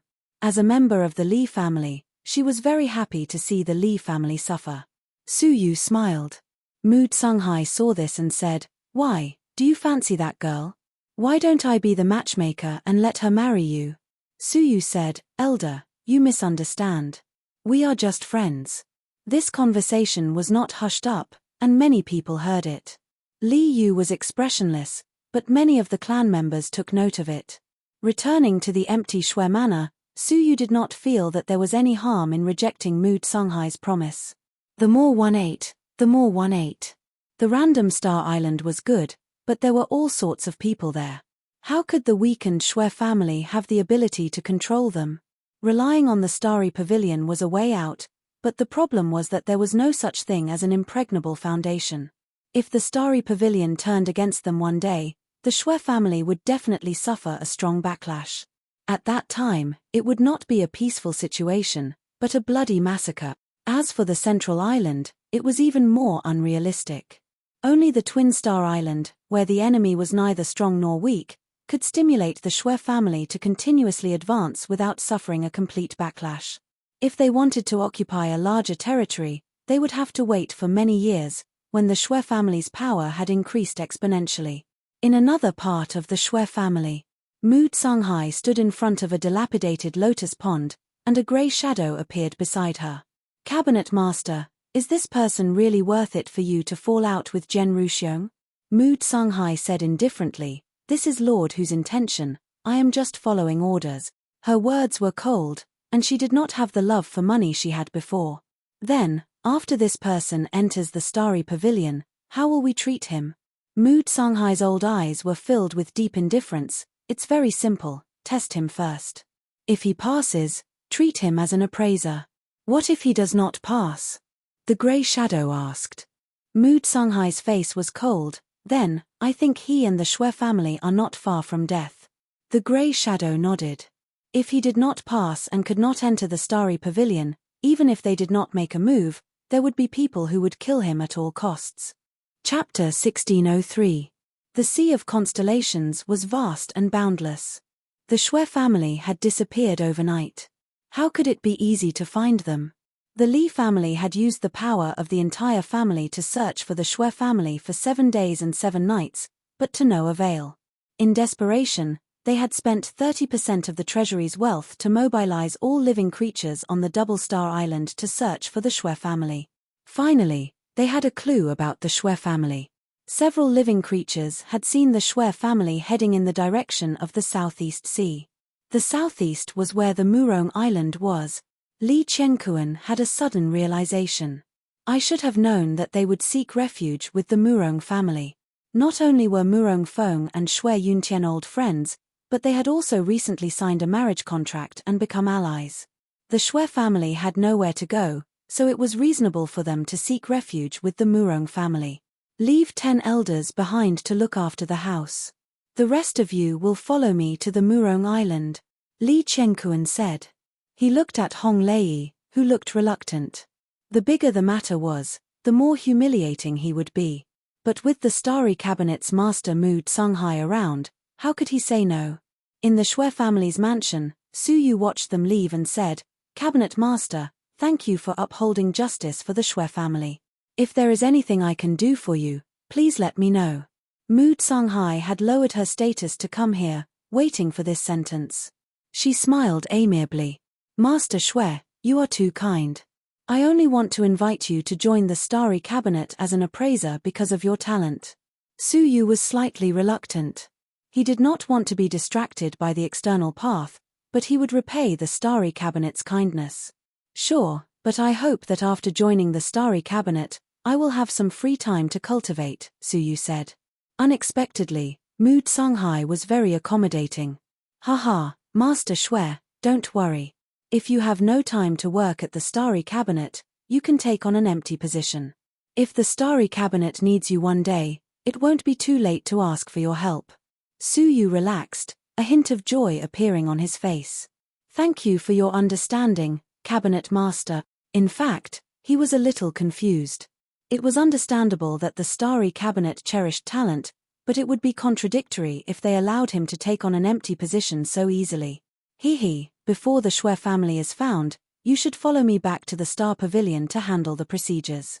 As long as you become an official appraiser of the Star Pavilion, even if it's just a nominal position, you can still enjoy all the benefits of other appraisers. Mu Tsunghai said. Su Yu nodded. I'll listen to your arrangements. 3 months later. In the Murong Islands Sea region, the Li family had been rushing all the way, rushing day and night. Finally, they had arrived nearby. Go check out the situation on the island and see if the Shui family is there. There are so many of us. If we recklessly go up there, the Murong family might misunderstand and start fighting, said Li Qiankuan. Li Yu nodded and went to the island alone.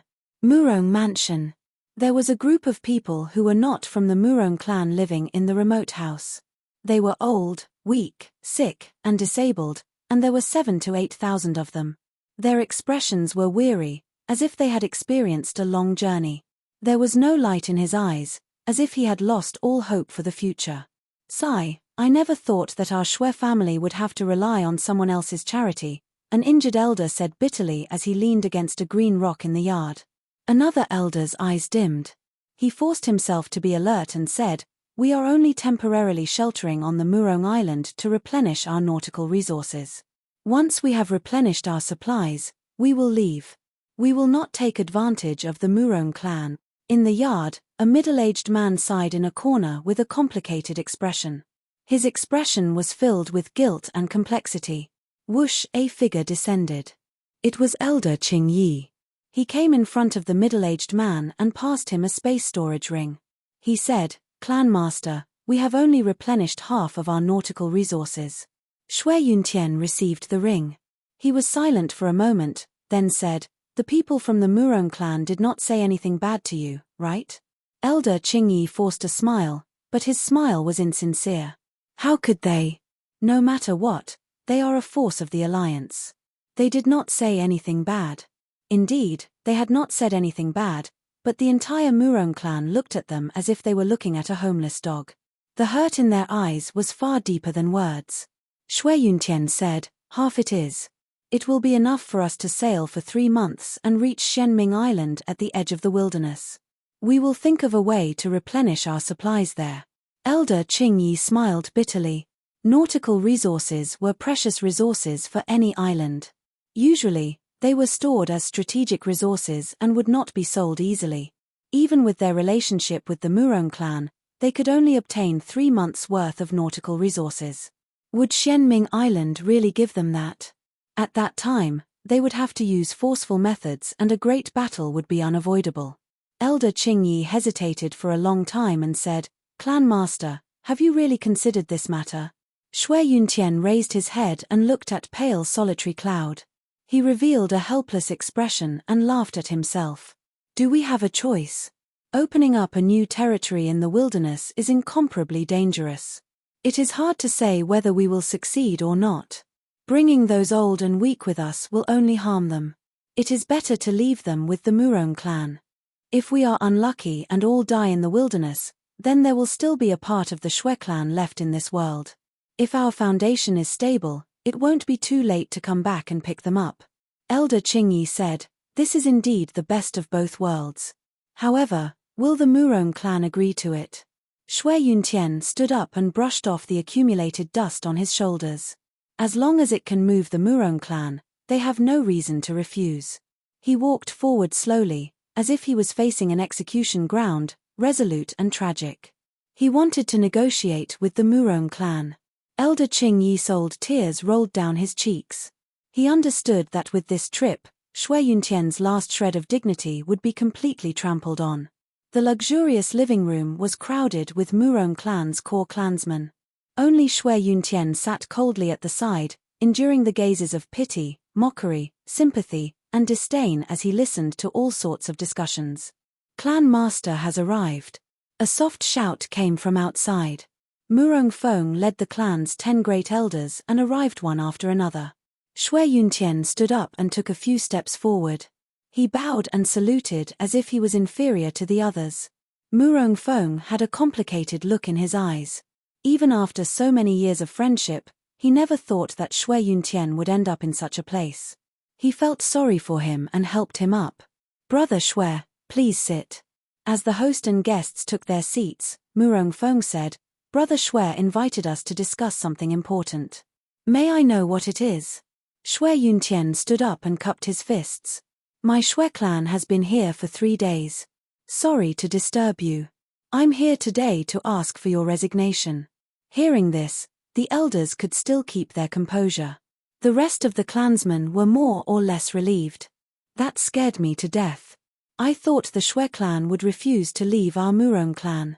Luckily, they have some self-awareness. If they don't leave, our Murong clan will become a joke. That's true. I really don't know what we were thinking in the past. How could we ally with such an unlucky force? Even our Murong clan will be looked down upon. It's good that they're leaving. If they don't leave, I won't be able to take it anymore. I might have to chase them out myself. Hehe, you're not the only one who can't take it anymore. A few elders can't take it anymore. They've spread the word that if the clan leader dares to take them in, the elders will join forces and chase them away. The hall was in an uproar. They discussed without any reservations as if no one from the Shui clan was present. Silence. Murong Feng frowned and shouted. When the hall quietened down, Murong Feng looked at Shui Yuntian apologetically. I didn't teach them well. Brother Shui, please don't take it to heart. It's fine. Shui Yuntian's expression did not change, but everyone could feel his bitterness. Murong Feng said, Brother Shui, why are you in such a hurry to leave? Our clans are in an alliance. We'll live or die together. Why don't you stay on Murong Island and develop it together? What do you think? He could not bear to see his good friend of many years leading his clan to destruction. Was it that easy to develop a territory in the wilderness? If it was that easy, why would so many forces stay in the Sword Pavilion's territory? It was because the wilderness was too dangerous. Even the Sword Pavilion did not dare to explore it. The Shui clan would never return from this trip. Shui Yuntian was grateful.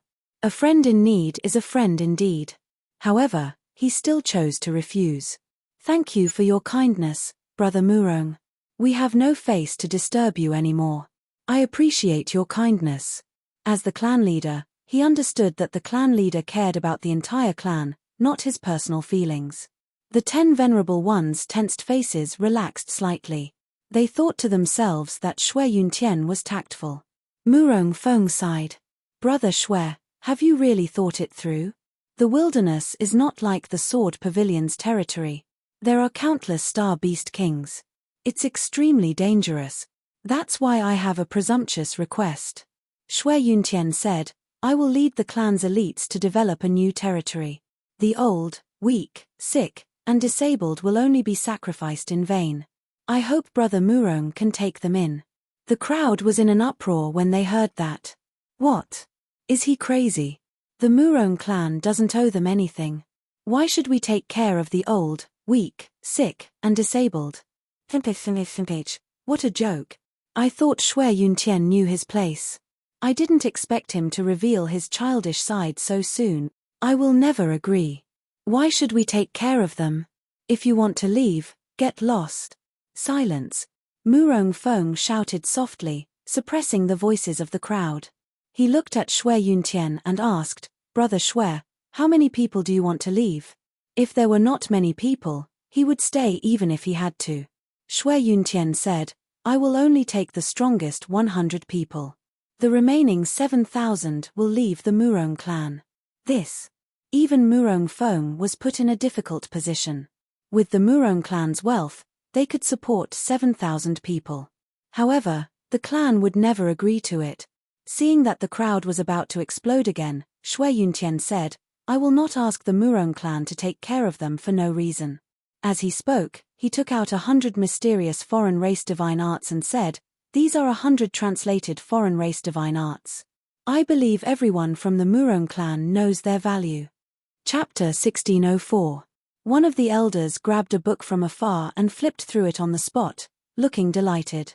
Giant Scale Race's Fire Cloud Spell. Hiss, within the Giant Scale tribe, this item is definitely not leak. Hearing this, everyone began to absorb it. As they read through it, All of them revealed expressions of pleasant surprise. Sky-devouring 7 techniques. Galaxy seal. Snake entanglement 9-step. The disdainful scene was instantly replaced by surprise. Murong Feng also flipped through a few books, looking shocked. He never knew that the Shui family had hidden so many advanced alien race divine spells. If the Shui family could train all of them, their overall power would increase by leaps and bounds. He said, "Brother Shui, these are..." Shui Yuntian thought of Suyu and felt a bit guilty. A few months ago, a master descended from the Twin Star Island. He was proficient in all races' languages and translated them on the spot. Murong Feng finally understood. If the Shui family had really trained these divine spells, they would not have fallen to such a state. "Brother Shui, are you really going to give these to the Murong family?" Murong Feng's palm felt heavy. Shui Yuntian nodded. "What do you think? If possible, I will trade these 100 alien race divine spells for you to take care of the old and weak of the Shui family." Receiving such a great benefit, be it the elders or the normal people, they were all so happy that they could not close their mouths and agreed. At this point, the last bit of Shui Yuntian's mental illness was gone. "Thank you for your help." Shui Yuntian bowed, feeling complicated. Murong Feng sighed. "Brother Shui, I will take care of the Shui family for you." "Wait." A clear voice was heard. A beautiful figure rushed in from outside the hall. It was Murong Qingcheng. Murong Feng frowned. "Who allowed you to come?" He had already punished Murong Qingcheng to face the wall and reflect, but she ran out.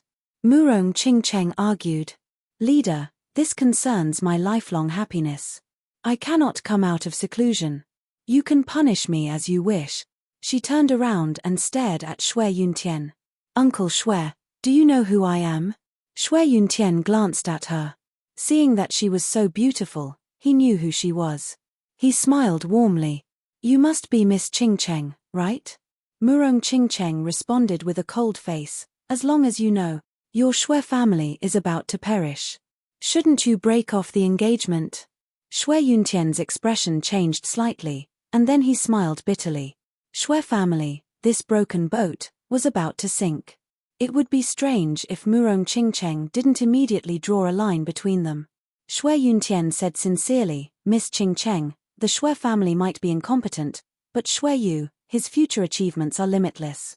As a senior, I sincerely advise Miss Qingcheng to think twice before you act." "Limitless? Haha, the Shui clan is already dead. Can a single Shui Yu overturn the heavens?" Murong Qingcheng sneered. "That little bit of talent of his, without the protection of any power, will only make him die faster. Finally, I will respectfully call you Uncle Shui. If you really have my best interests at heart, then cancel my engagement with Shui Yu in front of everyone. Don't drag me down anymore," Murong Qingcheng said. Towards this, the 10 elders expressed their support with silence. Only Murong Feng yelled coldly, "Murong Qingcheng, if you dare to be impudent again, I won't forgive you." Right then, Shui Yuntian waved his hand and stared at Murong Qingcheng.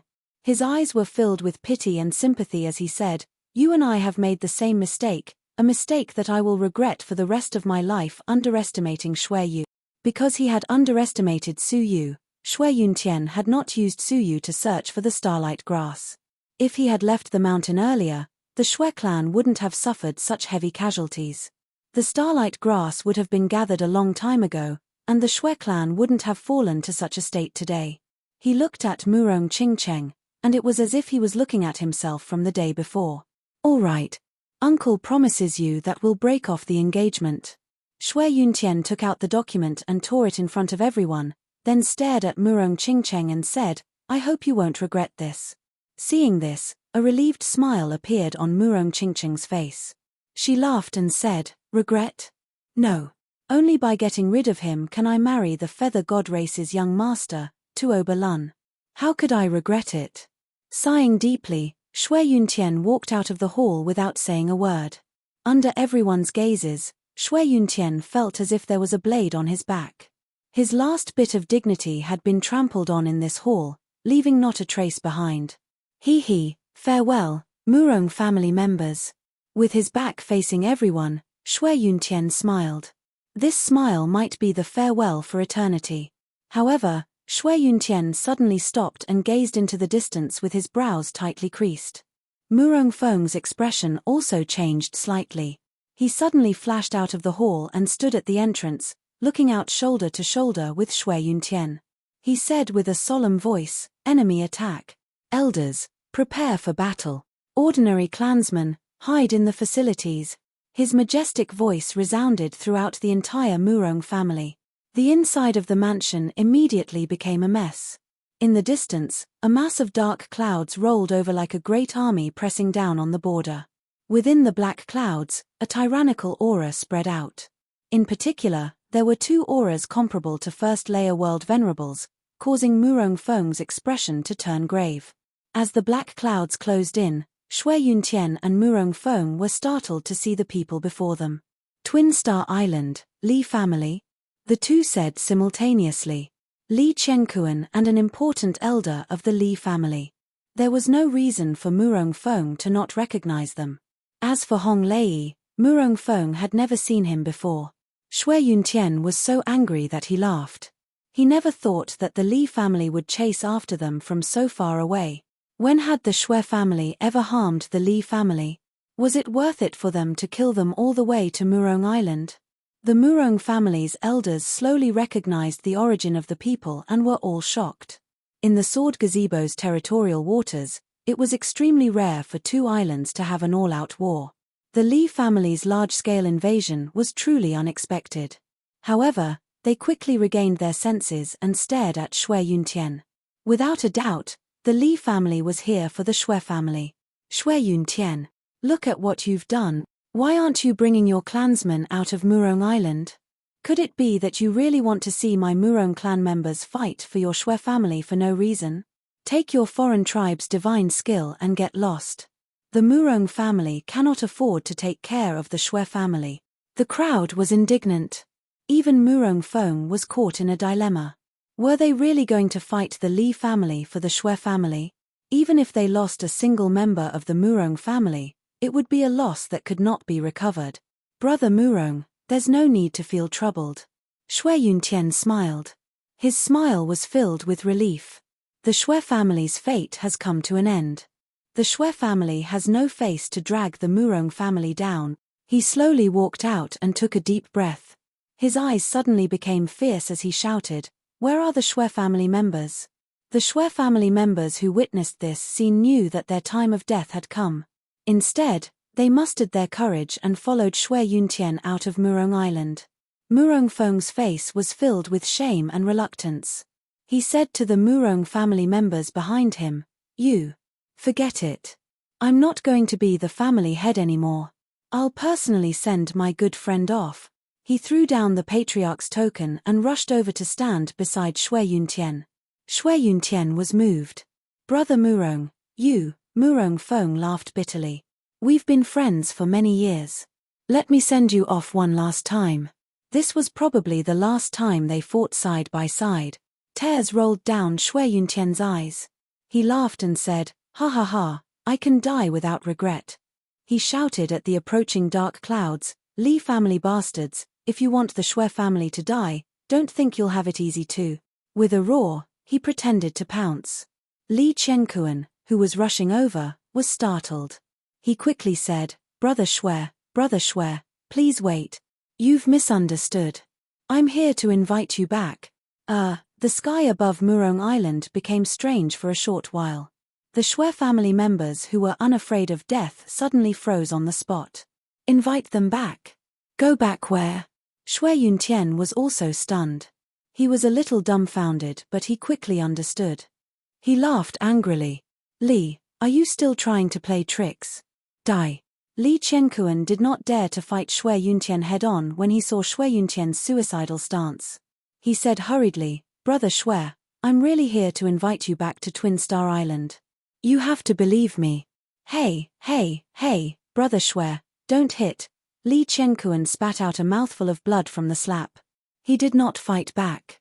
Instead, he went behind Hong Lei and said, "Envoy Hong, speak quickly. Now is not the time to pretend to be mute." Hong Lei originally wanted to hide in the crowd. He did not want to come out and make a fool of himself. He did not expect that Li Qianquan would push him out. With a gloomy face, Hong Lei glared at him and walked out reluctantly. When he looked at Shui Yuntian, his insufferably arrogant face actually squeezed out a smile, and he stuttered, "Shui. Patriarch Shui, he's right. You can't trust him, but you should trust Envoy Jian Xian, right?" Shui Yuntian was stunned. Shui Yuntian had sensed that something was wrong when Li Qianquan only parried and did not fight back. Then, he saw Hong Lei's deflated expression. He could not help but be surprised. Based on his understanding of Hong Lei, he was an extremely prideful person. He would not lower his status for the sake of a scheme. He stopped his attack and said coldly, "Li, what are you playing at?" Li Qianquan rubbed his aching chest and said with a wry smile, "I mean exactly what I said. We are here to invite you and the Shui family back." Shui Yuntian was confused. What was going on? He looked at Hong Lei again. "Envoy Hong, you forced us to leave Twin Star Island. How do you explain that?" Hong Lei felt uncomfortable under everyone's attention. But when he thought of Mu Songhai's threat, he felt a chill run down his spine. He said, "This envoy. I didn't handle it properly. I realized my mistake, so I came to invite Patriarch Shui and the other clansmen back." Humph. Shui Yuntian snorted and interrupted him, "If you don't explain clearly, don't think that we will go back. Who knows what you have up your sleeves?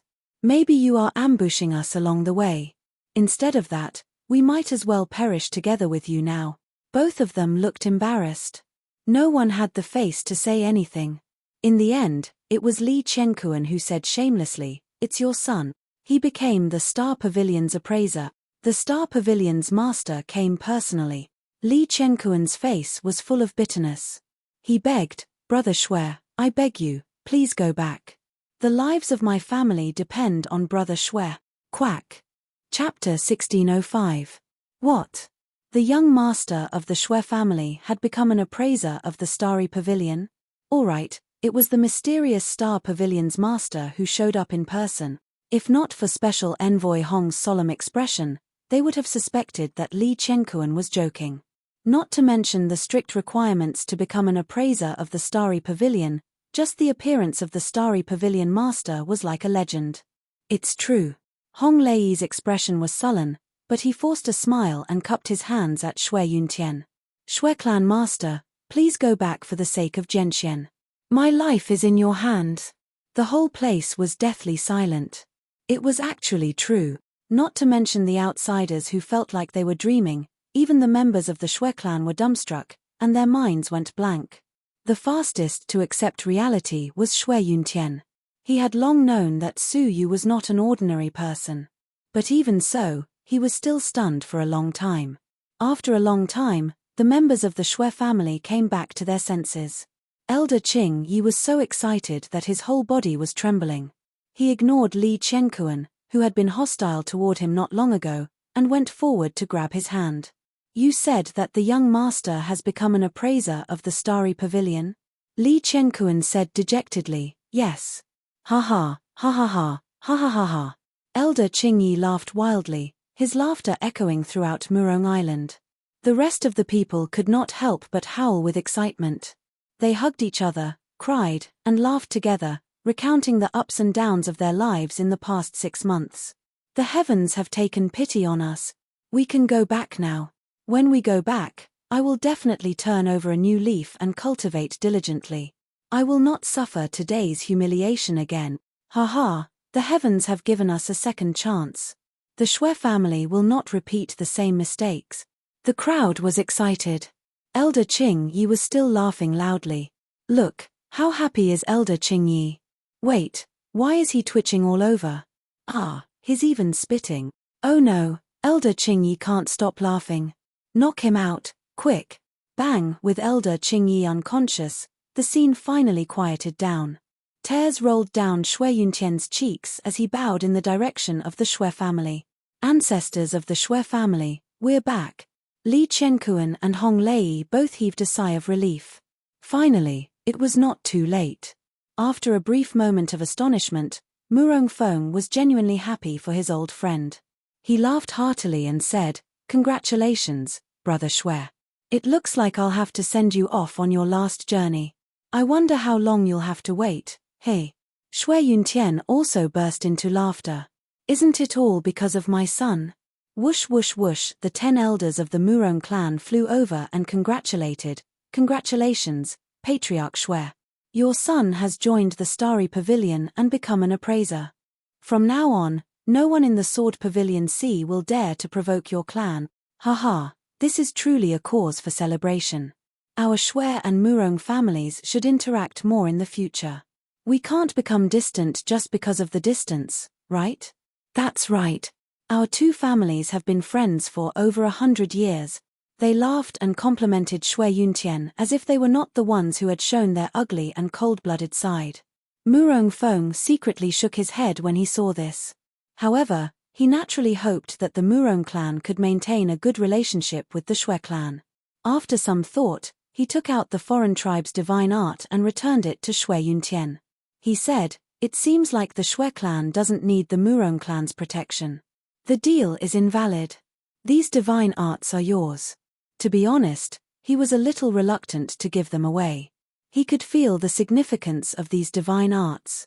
As long as the Murong clan was given enough time to cultivate these divine arts, their overall strength would definitely skyrocket. Now, he could only return them. Unexpectedly, Shui Yuntian waved his hand and returned the divine arts. He said with a calm expression, "Brother Murong, please accept them. Take them as a token of appreciation for the care the Murong clan has given us over the past 3 days and for the half of the nautical resources." Murong Feng's expression tensed up when he realized the hidden meaning behind his words.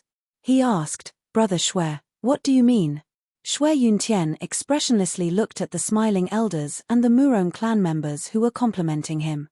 He said, "If the Murong clan is in trouble one day, Brother Murong, you can lead your clan to Twin Star Island. For the sake of our friendship, I will take care of them for you." I won't ask for anything from you. As for the alliance between our two clans, I think we should end it here, Shui Yuntian said tiredly. The Murong clan elders and Murong clan members' expressions froze. They were speechless. The strange thing was, they could not refute him at all. They could not even find a reason to hate him. This was because they had used their actions to break the alliance between the two clans. They had also taught Shui Yuntian what the Shui clan should do when the Murong clan was in trouble. Murong Feng said anxiously, "Brother Shui, please don't lower yourself to their level. Our clans." Shui Yuntian waved his hand and sighed. He patted Murong Feng's shoulder and said, "Good brother, if someone tries to harm you, I will fight with you at all cost. But as for the Murong clan, I am sorry. I really can't find a reason to help them." Murong Feng could not refute him. He turned around and glared at them. "That's what you do for not helping me. Now, the Shui clan is rich, and you can't even climb up to them." It was not hard to imagine how much benefits the Murong clan could get if they kept the alliance. At least, as long as the Shui clan was around, whoever dared to touch the Murong clan would have to think twice about the Shui clan and the Star Pavilion. But now, they had thrown away this life-saving card. Right now, he wished he could beat all these short-sighted people to death. Shui Yuntian held his fists together and said, "Brother Murong, farewell." Murong Feng had mixed feelings as he watched them leave with a bitter smile. "Uncle Shui, wait." Murong Qingcheng carefully walked out of the crowd. She looked shy, which was the complete opposite of her aggressive attitude from before. Shui Yuntian stopped and said, "Miss Qingcheng, what's the matter?" Murong Qingcheng asked politely, "Uncle Shui, may I ask if the appraiser of the Star Pavilion is the young master Shui Lei?" She subconsciously thought that Shui Lei was much more talented than Shui Yu. If there was anyone who could be chosen by the Star Pavilion, it would be Shui Lei, right? Shui Yuntian did not change his expression as he said lightly, "What are you trying to say?" A trace of shyness flashed across her face as she said, "Uncle Shui, you might not know this, but Shui Lei is also my friend." Shui Yuntian's lips curled up into an almost imperceptible sneer as he said lightly, "Oh? Is that so? But Shui Lei has a family. There is no future between you two. That won't happen." Murong Qingcheng's face turned even redder as she said shyly, "I am willing to be Shui Lei's concubine." Concubine was the lowest existence in the Sword Pavilion Ocean. It could be said that no normal girl would be willing to be a concubine. The Star Pavilion's appraiser, who was personally invited by the leader of the pavilion, would have a bright future ahead of him. He would probably be much more powerful than any young master. Even if she were to be his concubine, it would still be better than the young master's wife. This was something that Murong Qingcheng had thought about very clearly. Is that so? Shui Yuntian said lightly. Unfortunately, Shui Lei has already betrayed the Shui family. I can't help you. Murong Qingcheng froze. Betrayed? Then who is the young master they were talking about? She pointed at Hong Lei and Li Qiankuan. Shui Yuntian said, I only have 2 sons. Which one do you think would have joined the Star Pavilion? Hearing him, not only Murong Qingcheng, even Murong Feng was shocked. You mean, the one who was really invited by the Star Pavilion is Shui Yu? Shui Yuntian chuckled, his face filled with pride. Impossible. How could it be him? Murong Qingcheng screamed. Shui Yuntian put away his smile, looked at her, shook his head, and turned to leave. Uncle Shui, I was confused. Can we re-sign the marriage contract? Murong Qingcheng hurried to stop him. Murong Feng and the other master's eyes brightened as well. If the marriage contract was still there, the relationship between the 2 families would be maintained. Unfortunately, Shui Yuntian did not even turn his head. Miss Qingcheng, before you forced my uncle to break the contract, I told you that Shui Yu is different from the rest of the Shui family. He has a bright future ahead of him. If you insist on breaking the contract, you will regret it. Now, it is too late to regret. Miss Qingcheng, do you think you can still match up to Shui Yu? You are on your own. Watching the Shui family leave, Murong Qingcheng's eyes lost focus as she sat down on the ground. A Star Pavilion's appraiser's fiancé had been rejected by her. Now, she wanted to renew the marriage contract, but she could no longer match up to him. She had always wanted to marry a glorious young genius with a bright future. But in the end, she had missed it and gained nothing. I don't accept this. I, Murong Qingcheng, have the talent and the looks. I don't believe that Shui Yu would reject me. Murong Qingcheng stood up and gritted her teeth. I want to beg Shui Yu face to face. Murong Feng slowly closed his eyes. When he opened them again, they were covered with a cold intent. What a disgrace. Get down on your knees. A beam of sharp killing intent shook Murong Qingcheng to the point that her legs went soft and she knelt down on the spot. If it were not for you acting on your own and rudely breaking the contract, our Murong family would be supported by the Star Pavilion right now. Because of your selfishness, how much of our family's future have been ruined? Murong Feng's hatred was hard to calm down. Speak. Who let you out of your solitary confinement? And who told you to break the contract? Murong Qingcheng, who should have been solitary confinement and had no idea about the outside world, suddenly showed up. There must be someone helping her secretly. Murong Qingcheng knew that she had made a big mistake. Her face was pale, and she did not dare to breathe loudly. Murong Feng was furious. His cold eyes scanned the crowd and locked onto Master Blue Cloud, who had a weird expression on his face, and said coldly, "It was you?" Master Blue Cloud had never seen Murong Feng this angry before. He swallowed his saliva and said, I did not expect the Shui family to make a comeback, and I did not expect, boom. Murong Feng suddenly attacked, his palm piercing through Master Blue Cloud's chest, almost taking his life. The fierce and ruthless cultivation shocked all the elders present to the point that they kept quiet out of fear. Master Blue Cloud. Murong Feng's eyes revealed a killing intent. When Shui Yu was on the island, I had already warned you not to cause trouble. You turned a deaf ear and caused a huge disaster. The Murong family cannot tolerate you anymore. Take your precious granddaughter and scram immediately. Leader, Master Blue Cloud begged. Chapter 1606. With fear in his eyes, Master Qingyun left the Murong family in regret. Murong Qingcheng was also ashamed as she supported her grandfather and left dejectedly. Grandpa, it's all my fault. I only thought about myself, which caused you to be kicked out of the family. At this point, Murong Qingcheng seemed to have woken up from a dream as she cried. Master Qingyun touched her hair and said, Silly girl, it's all my fault. I made you miss out on such a great marriage. Murong Qingcheng felt bitter as she looked at the Murong Island that was getting further and further away. Grandpa, where should we go? How about we go to the Feather God clan? Tuoba Lun covets my beauty, so he should take us in. Master Qingyun, who had once tried to persuade Murong Qingcheng to marry Tuoba Lun, shook his head. Tuoba Lun has his eyes on the Murong family behind you, which is why he is willing to marry you. Now that you have been kicked out of the Murong family, Tuoba Lun will only treat you as a plaything. Unexpectedly, Murong Qingcheng did not refute. Being in a big family, she understood the word benefit very well. Then who should we rely on? The world is so big, but there is no place for us to go. However, Master Qingyun's eyes shone brightly as he said, let's go find Shui Yu. Ah! Murong Qingcheng was surprised. Why do we need to find him? Master Qingyun forced a smile. Why do you think the leader left us alive? With the mistakes they had made, they should be punished even more severely. Leader wants us to go beg Shui Yu, so that the Shui family's resentment can be resolved. Murong Qingcheng was not stupid, so she understood immediately. Master Qingyun said, whoever started the trouble should untie it. If Shui Yu can forgive us, it is not impossible for the Shui family and the Murong family to reconcile. You should know that Shui Yu has the final say in the Shui family now. Murong Qingcheng's eyes brightened as she clenched her teeth. This happened because of me. I will definitely ask for his forgiveness. Star Pavilion, Su Yu followed Mu Tsunghai back to the random Star Island. Many of the appraisers from the Star Pavilion came to welcome them. Welcome, Pavilion leader.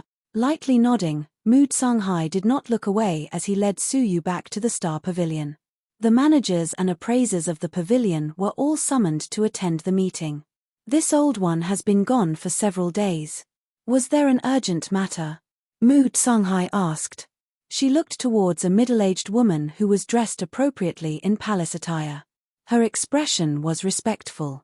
Her name was Yang Changhong, and she was the deputy pavilion master promoted by Mu Tsunghai. Vice Pavilion Master Yang Changhong bowed and said, Pavilion Master, there is nothing urgent in the pavilion. However, there is a piece of news that I need to inform Pavilion Master. Speak. Mu Tsunghai said. Yang Changhong clapped her hands, and a few servants carried in a mangled corpse. Pavilion Master, in the past few months, news of an unfamiliar creature eating humans has been spreading in the nearby seas. Yang Changhong's expression turned solemn. It happened near all the major islands, and the victims were all eaten by some kind of evil spirit. This matter has made everyone anxious, and no one dares to casually leave the island.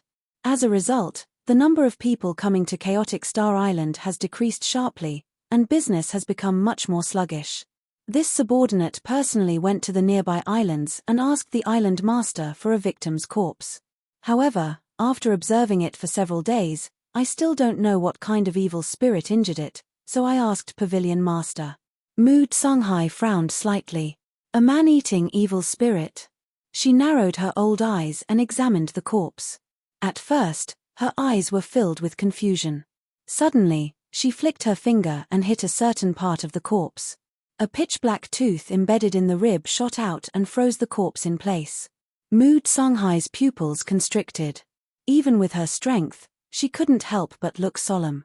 This is a secret technique that has been lost since the ancient times, the nine-god body. Hearing this, Yang Changhong's eyes were filled with confusion. Nine-god body? Forgive this subordinate for being ignorant and inexperienced, but I have never heard of it. Mu Tsunghai stared at the pitch-black tooth and said, it's normal that you don't know. That's something that happened during the era of ancient god Jiulong. It's too long ago. The nine-god body was a powerful and unpredictable creature. It was born with the souls of the 9 great ferocious beasts of the ancient times. It could grow stronger by devouring the flesh and blood of other creatures. If ancient god Jiulong hadn't subdued it, I'm afraid it would have grown into the most ferocious creature in the world, on par with Dao Tai. Hearing this, Yang Changhong was shocked. On par with Dao Tai? Wouldn't our random star island be in danger? Mu Tsunghai shook his head. That's not necessarily the case.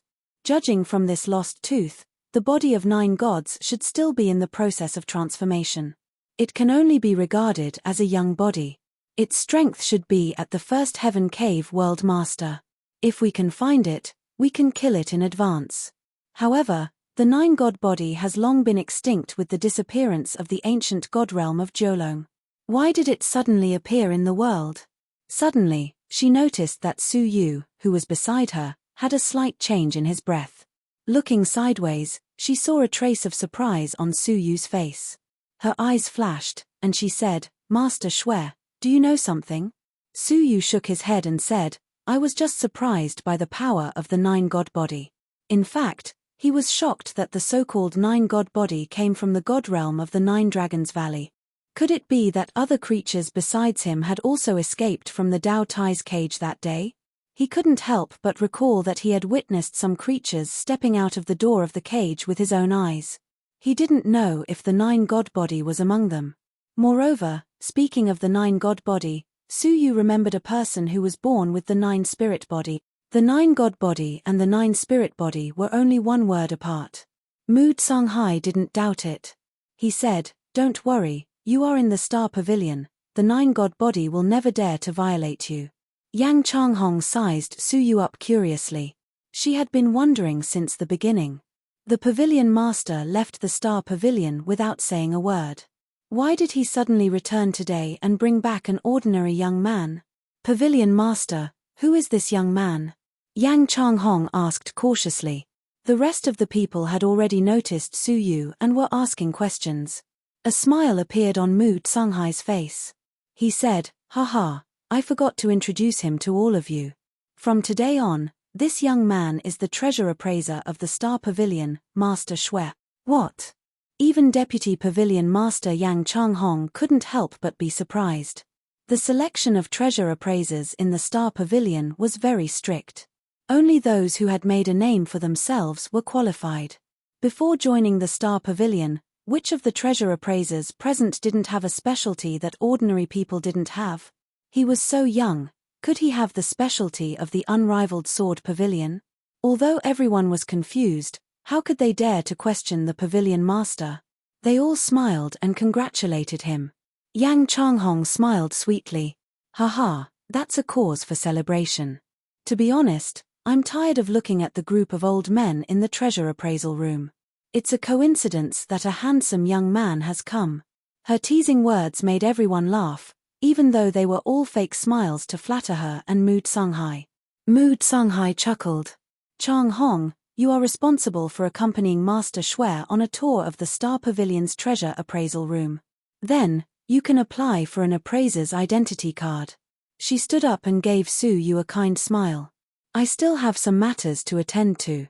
If you have any requests, you can ask Chang Hong directly." "Senior, please go ahead," Su Yu said. When Mu Tsunghai walked past Yang Changhong, he paused slightly. Yang Changhong seemed to have gotten a hint and nodded her snow-white chin. When everyone left, Yang Changhong smiled at Su Yu. "Master Xue, please come with me." The treasure appraisal room of the Star Pavilion was the most important core area. The 3 inner and 3 inner floors were all heavily guarded. There were as many as 9 Level 1 Cavern World seniors in the open and in the dark. In addition, the treasure appraisers were all big shots who had been famous for a long time. Their strength was not weak. If anyone broke into this place, it would be no different from courting death. After layers of identity verification, Su Yu was finally able to see the true face of the treasure appraisal room. It was a huge cavern world that was artificially created into 13 continents, each of which was guarded by a master-level figure. On the continents, there were countless treasure appraisers' assistants, busily assisting the appraisers to identify the treasures sent in. It was worth mentioning that each industry had its own specialization. Each continent's treasure appraiser was responsible for different projects. For example, some were responsible for the appraisal of divine weapons, some were responsible for the appraisal of divine elixirs, and some were responsible for the appraisal of secret manuals. "Master Xue, what are you good at?" Yang Changhong asked tentatively. Su Yu looked behind him as he pondered. His intuition told him that someone was examining everything in front of him through some kind of artifact. In a secret room of the Star Pavilion, Mu Tsunghai was staring at a simple and unadorned bronze mirror. The person reflected in the mirror was Su Yu. A grey figure stood beside her and said, "We'll know whether this brat has true ability or not after a test. If he doesn't have the qualifications to be an appraiser, I'm afraid we can't accept him even if Lord Who gives the order." Mu Songhai nodded coldly. He better pray that he has some specialties that the Star Pavilion will value. Otherwise, he and the Shui family will be finished. The higher they were praised, the harder they fell. Li Qiankuan, Hong Lei, the Murong family, which one of them was not trampled by the Shui family? Once the Shui family was no good, they would step on them 100 times more until they were crushed. In the cavern world, Su Yu pondered for a while and said, "Yes, divine weapons." His answer was not surprising. He had attracted the attention of the Star Pavilion because he had found the beauty under the moonlight among the defective goods. Yang Changhong's eyes flashed and she said, "What a coincidence. There are 3 treasure appraisers responsible for the appraisal of divine weapons. As a major category, there were 3 treasure appraisers responsible for the appraisal of divine weapons. One of them is the craftsman known as the Limitless Craftsman, Dongfang Mo. The other is the #1 collector of divine weapons, Jin Bu Huan. The last one is even more peculiar. He was trained as an artifact spirit and knows all the divine weapons in the world as well as his own body," Yang Changhong slowly introduced, constantly observing Su Yu's expression. Unfortunately, Su Yu's face was calm, and his eyes were unruffled. Yang Changhong was disappointed. She could not judge Su Yu's mood at the moment, so she tried to say, "Master Shui, the divine weapon appraisers are all famous figures. When you visit them later, there may be some difficulties. Master Shui, you must be mentally prepared." Difficulties? Is it a test? Su Yu was well aware of it. He still said calmly, "All right, I also want to meet the treasure appraisers and see what is so special about the Star Pavilion's treasure appraisers." Such a confident expression caused Yang Changhong to be slightly startled. Did this kid understand what she was implying? He was going to have an open competition with 3 famous treasure appraisers. How could he be so confident? Chapter 1607. He flew to the continent, accompanied by the 3 appraisers. The 3 of them looked at each other, exchanging glances silently. Su Yu had chosen the continent for the divine weapon appraisal because he was an expert in appraising divine weapons. To the 3 appraisers in charge of the divine weapons, Su Yu was undoubtedly a new competitor. How could they accept this calmly? After traveling for a while, Jin Bu Huan said with a smile, "How is it, Master Shui? Are you satisfied with our work? Why don't you give us some pointers?" Dongfang Mo and the artifact spirit turned their heads, their eyes filled with contempt and sarcasm. What right did a young man in his 30s have to be on equal footing with them? If it were anyone else, they wouldn't be able to get out of this embarrassing situation. Who had the right to give pointers to the 3 famous appraisers? Yang Changhong shook her head secretly. The reactions of the 3 appraisers were more intense than she had expected. It seemed that Su Yu would be in trouble. However, to everyone's surprise, not only was Su Yu not fearful, but he did not even have the slightest bit of modesty. He said, "Not bad." Hey! Not just the 3 appraisers, but even Yang Changhong was obviously stunned. Dongfang Mo laughed angrily. "Then I hope Master Shui can give us some pointers, so that the 3 of us can learn a thing or two and see what it means to say that there is always someone better out there." Su Yu shrugged his shoulders nonchalantly. "Sure." After thinking for a while, Su Yu pointed at the edge of the continent, which was piled up into thousands of mountains of defective divine weapons. He said, "Those should be the defective divine weapons that the 3 of you have personally eliminated, right?" Jin Bu Huan put on a fake smile and said, "That's right. Are you planning to find the treasures that the 3 of us have missed? If you have such a plan, I think you should give up as soon as possible. It won't be so easy to pick up the treasures that we have missed." The artifact spirit was a living creature formed by a mass of light and shadow. He stared at Su Yu and snorted coldly. "I know who you are. Aren't you the Shui Yu who found the beauty under the moonlight and the heaven-splitting spear from the defective weapons? I'm sorry to tell you that the reason there were treasures that were missed from the defective weapons was because the 3 of us happened to be out, and the appraisal work was handed over to our subordinate. If the 3 of us were here, this would not have happened." Su Yu wasn't surprised at all, and he said, "You don't need to explain anything, I'll know once I see it." Haha, it has been a long time since this old man has met someone as unrestrained as Grandmaster Shui.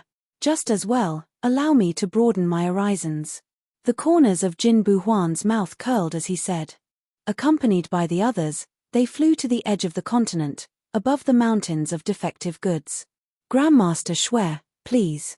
We're all waiting for your guidance. Dongfang Mo crossed his arms and said in a strange tone. Su Yu did not say a word, silently inspecting the defective goods below him.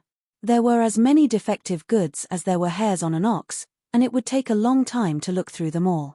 Half a day had passed, and Su Yu was still observing the area.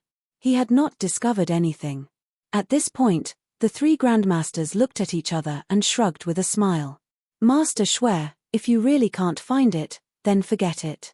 It's one thing to be confident, but you must also have the strength to match your strength. Jin Buhuan was always smiling. Dongfang Mo chuckled coldly while the artifact spirit said disdainfully, "Boring. Deputy Pavilion Master, the next time you invite someone over, at least bring someone with some foundation." Yang Changhong was helpless, and her eyes were full of disappointment as she looked at Su Yu. According to the Pavilion Master's secret instructions just now, if Su Yu did not have the real ability, then she would just give him a random excuse and ask him to leave the Starry Pavilion, never to be hired again. She sighed silently and said in a regretful tone, "Mr. Shui, how about we come again next time?" Unknowingly, she had changed the way she addressed him, Mr., instead of Grandmaster. Inside the secret chamber, on the other side of the mirror, Mu Songhai's eyes turned cold and indifferent. He said, "What a waste of the pavilion's time, Lord whose judgment may not always be correct." However, at this moment, Su Yu did not bat an eyelid. He continuously shot out a streak of mortal fairy's strength into the mountains of defective goods below him. With a shake, a defective item was hooked out and fell into Su Yu's palm. It was a golden whip, broken into 3 pieces, which had lost its spirituality. The golden whip was originally a fairy-level treasure, but its grade had fallen to even a spirit-level lower grade. If it was thrown on the ground, it would probably be picked up by someone to recycle its materials. There were many marks on the surface of the golden whip. There were traces of ice, flames, hammering, and so on. These were all marks left behind by the appraisers. This item could be said to have been completely appraised by them and was worthless. Golden snake bone whip. The artifact spirit stopped in his tracks and sized it up. He said confidently, "Based on my senses as an artifact spirit, this item has been destroyed from the inside out. Not only has it lost its spirituality, but even the internal material structure has been destroyed into a mess. Not to mention the possibility that there might be something hidden inside." There was a hint of a sneer in his words. "I'm looking forward to seeing if Master Shui can find any more treasures inside." Jin Buhuan and Dongfang Mo were also full of confidence. Su Yu clenched his 5 fingers and held the golden snakebone whip in his hand. He crushed it inch by inch, turning it into powder. Indeed, as the artifact spirit said, the internal material structure had been destroyed and could be crushed easily. The artifact spirit had a look of disdain on his face as if to say, "I knew it, didn't I? Master Shui, it seems like you didn't find any treasures inside," the artifact spirit said with a smile. "What a pity. I wanted to receive personal guidance from Master Shui." Jin Buhuan shook his head and said sincerely, "Young people are good at everything, but they are still young and impetuous. Don't be so arrogant next time. Otherwise, you'll be the one losing your dignity." Dongfang Mo scolded coldly, "Ignorant. What a waste of my time." The 3 appraisers turned around, leaving Su Yu with an unforgettable experience. Yang Changhong sighed silently and thought to herself, "To think that I thought for a moment that he would find some treasures inside the golden snakebone whip. It seems like I was overthinking it." She was about to speak when she saw that Su Yu's expression was calm. He was still crushing the remaining golden snakebone whip into dust. She noticed that Su Yu did not throw the dust away. Instead, he gathered it together. Then, Su Yu opened his mouth and blew out a gust of air, dispersing the impurities in the dust and leaving behind a golden powder. With a wave of his big sleeves, The golden powder danced in the air and stuck together. At first, Yang Changhong was surprised. She could only see the golden powder stuck together in a messy manner. She could not see anything strange about it. But then, Yang Changhong's eyes gradually narrowed, and she was shocked. This is the golden snake whip technique that the Golden Snake Clan has never taught to outsiders. The golden powder stuck together to form a picture. On the picture, the golden powder was arranged in rows of clear incantations. The first incantation was the words Golden Snake Whip Technique. Unfortunately, many of the incantations were incomplete. Hearing that, the three appraisers who had already turned around and stared at the scene before them in disbelief. The artifact spirit was shocked. Divine Weapon Book Collection? It was not the first time they had come across such a method of hiding treasures. However, it was the first time they had seen the incantation being crushed into materials and mixed into a divine weapon. What really shocked them was that the three of them had examined it countless times, but none of them had noticed anything amiss. Yet, Su Yu had managed to identify the incantation from among the thousands of defective items. This reflected Su Yu's divine weapon appraisal skills, which were far superior to the best. He was definitely not as ignorant as they had imagined. As they stared at the incomplete golden snake whip technique, the three of them were shocked. The reason why it was incomplete was because their inspection methods were too rough, which destroyed the golden snake whip technique. Secondly, it had been stored for too long, which caused the golden powder in the golden snake whip technique to be missing. If this item had fallen into Su Yu's hands earlier, he would have obtained an extremely valuable complete incantation. Inside the secret chamber, the starry cabinet master's indifferent face flashed with surprise. Hey! He really has some skill. I just don't know if it's due to luck or ability. The three appraisers stared at Su Yu, especially the artifact spirit, whose eyes were filled with dissatisfaction. He said, "We deal with numerous affairs every day, appraising hundreds of millions of treasures. There are bound to be times when we make a mistake. It's not a big deal to only find one item." Su Yu nodded. "Yes, I have the same thoughts as well. No matter how brilliant a master is, if he deals with too many goods, there will be times when he makes a mistake. So, I think that our pointless sparring should end here, right?" He had no intention of starting a dispute, nor did he intend to hurt their pride. However, Su Yu's appearance had already caused them to lose face, and they were unable to extricate themselves from the situation. "Shui, stop pretending to be a good person in front of us. If you want to give us pointers, we'll have to see if you're really capable," the artifact spirit shouted, pointing at the center of the continent, where there was an enormous mountain range. All of the treasures that had just arrived were waiting for the three appraisers to appraise them one by one. "Let's compete again. Let's see who can choose the most valuable treasure among them. How about that?" The artifact spirit was aggressive. Jin Buhuan put on a fake smile and said, "Master Shui, I'm afraid it's not enough to convince us with just the golden snake whip technique. Who knows if you're just lucky?" Dongfang Mo sneered as well. "Exactly. If you really have the ability, why don't we compete again?" Su Yu was silent for a moment. He looked at the three of them and said, "I think we can end it here. I have no intention of convincing the three of you, nor do I have any intention of competing with the three of you. There's no need to be so hostile. Humph. Who do you think you are? What right do you have to compete with us? I'm just doing you a favor and giving you a fair chance to compete," the artifact spirit said domineeringly. Jin Buhuan and Dongfang Mo also had arrogant looks on their faces. "If you don't dare to compete, then get lost. Our divine armament appraisal continent does not welcome incompetent people." An ear-piercing sound entered his ears. Even a clay figurine would have flames, let alone Su Yu. He had given in time and time again, but the other party had no sense of propriety and was taking advantage of him. Su Yu's eyes turned cold as he said indifferently, "There's no need to compete with spiritual abilities. Since the three of you feel so good about yourselves, why don't you take a look at these items?" Swoosh. He turned around and looked at the mountain of defective items below him. More than 100 defective items flew out. Su Yu pointed at the 7 or 8 items in front of him and said, "This is the war rod carved with the 9 techniques of the heavenly star race. As long as you compare it to the starlight, you can see the 9 techniques in the projection, but you've treated it like trash. This is the 10,000 worm egg of the savage 9-headed worm. It contains 10,000 sleeping worm eggs, but you've treated it like an ordinary fossil. This is the lid of my BA's coffin, but it's actually a key that can lead to my BA's grave. It's a pity that you've abandoned it here.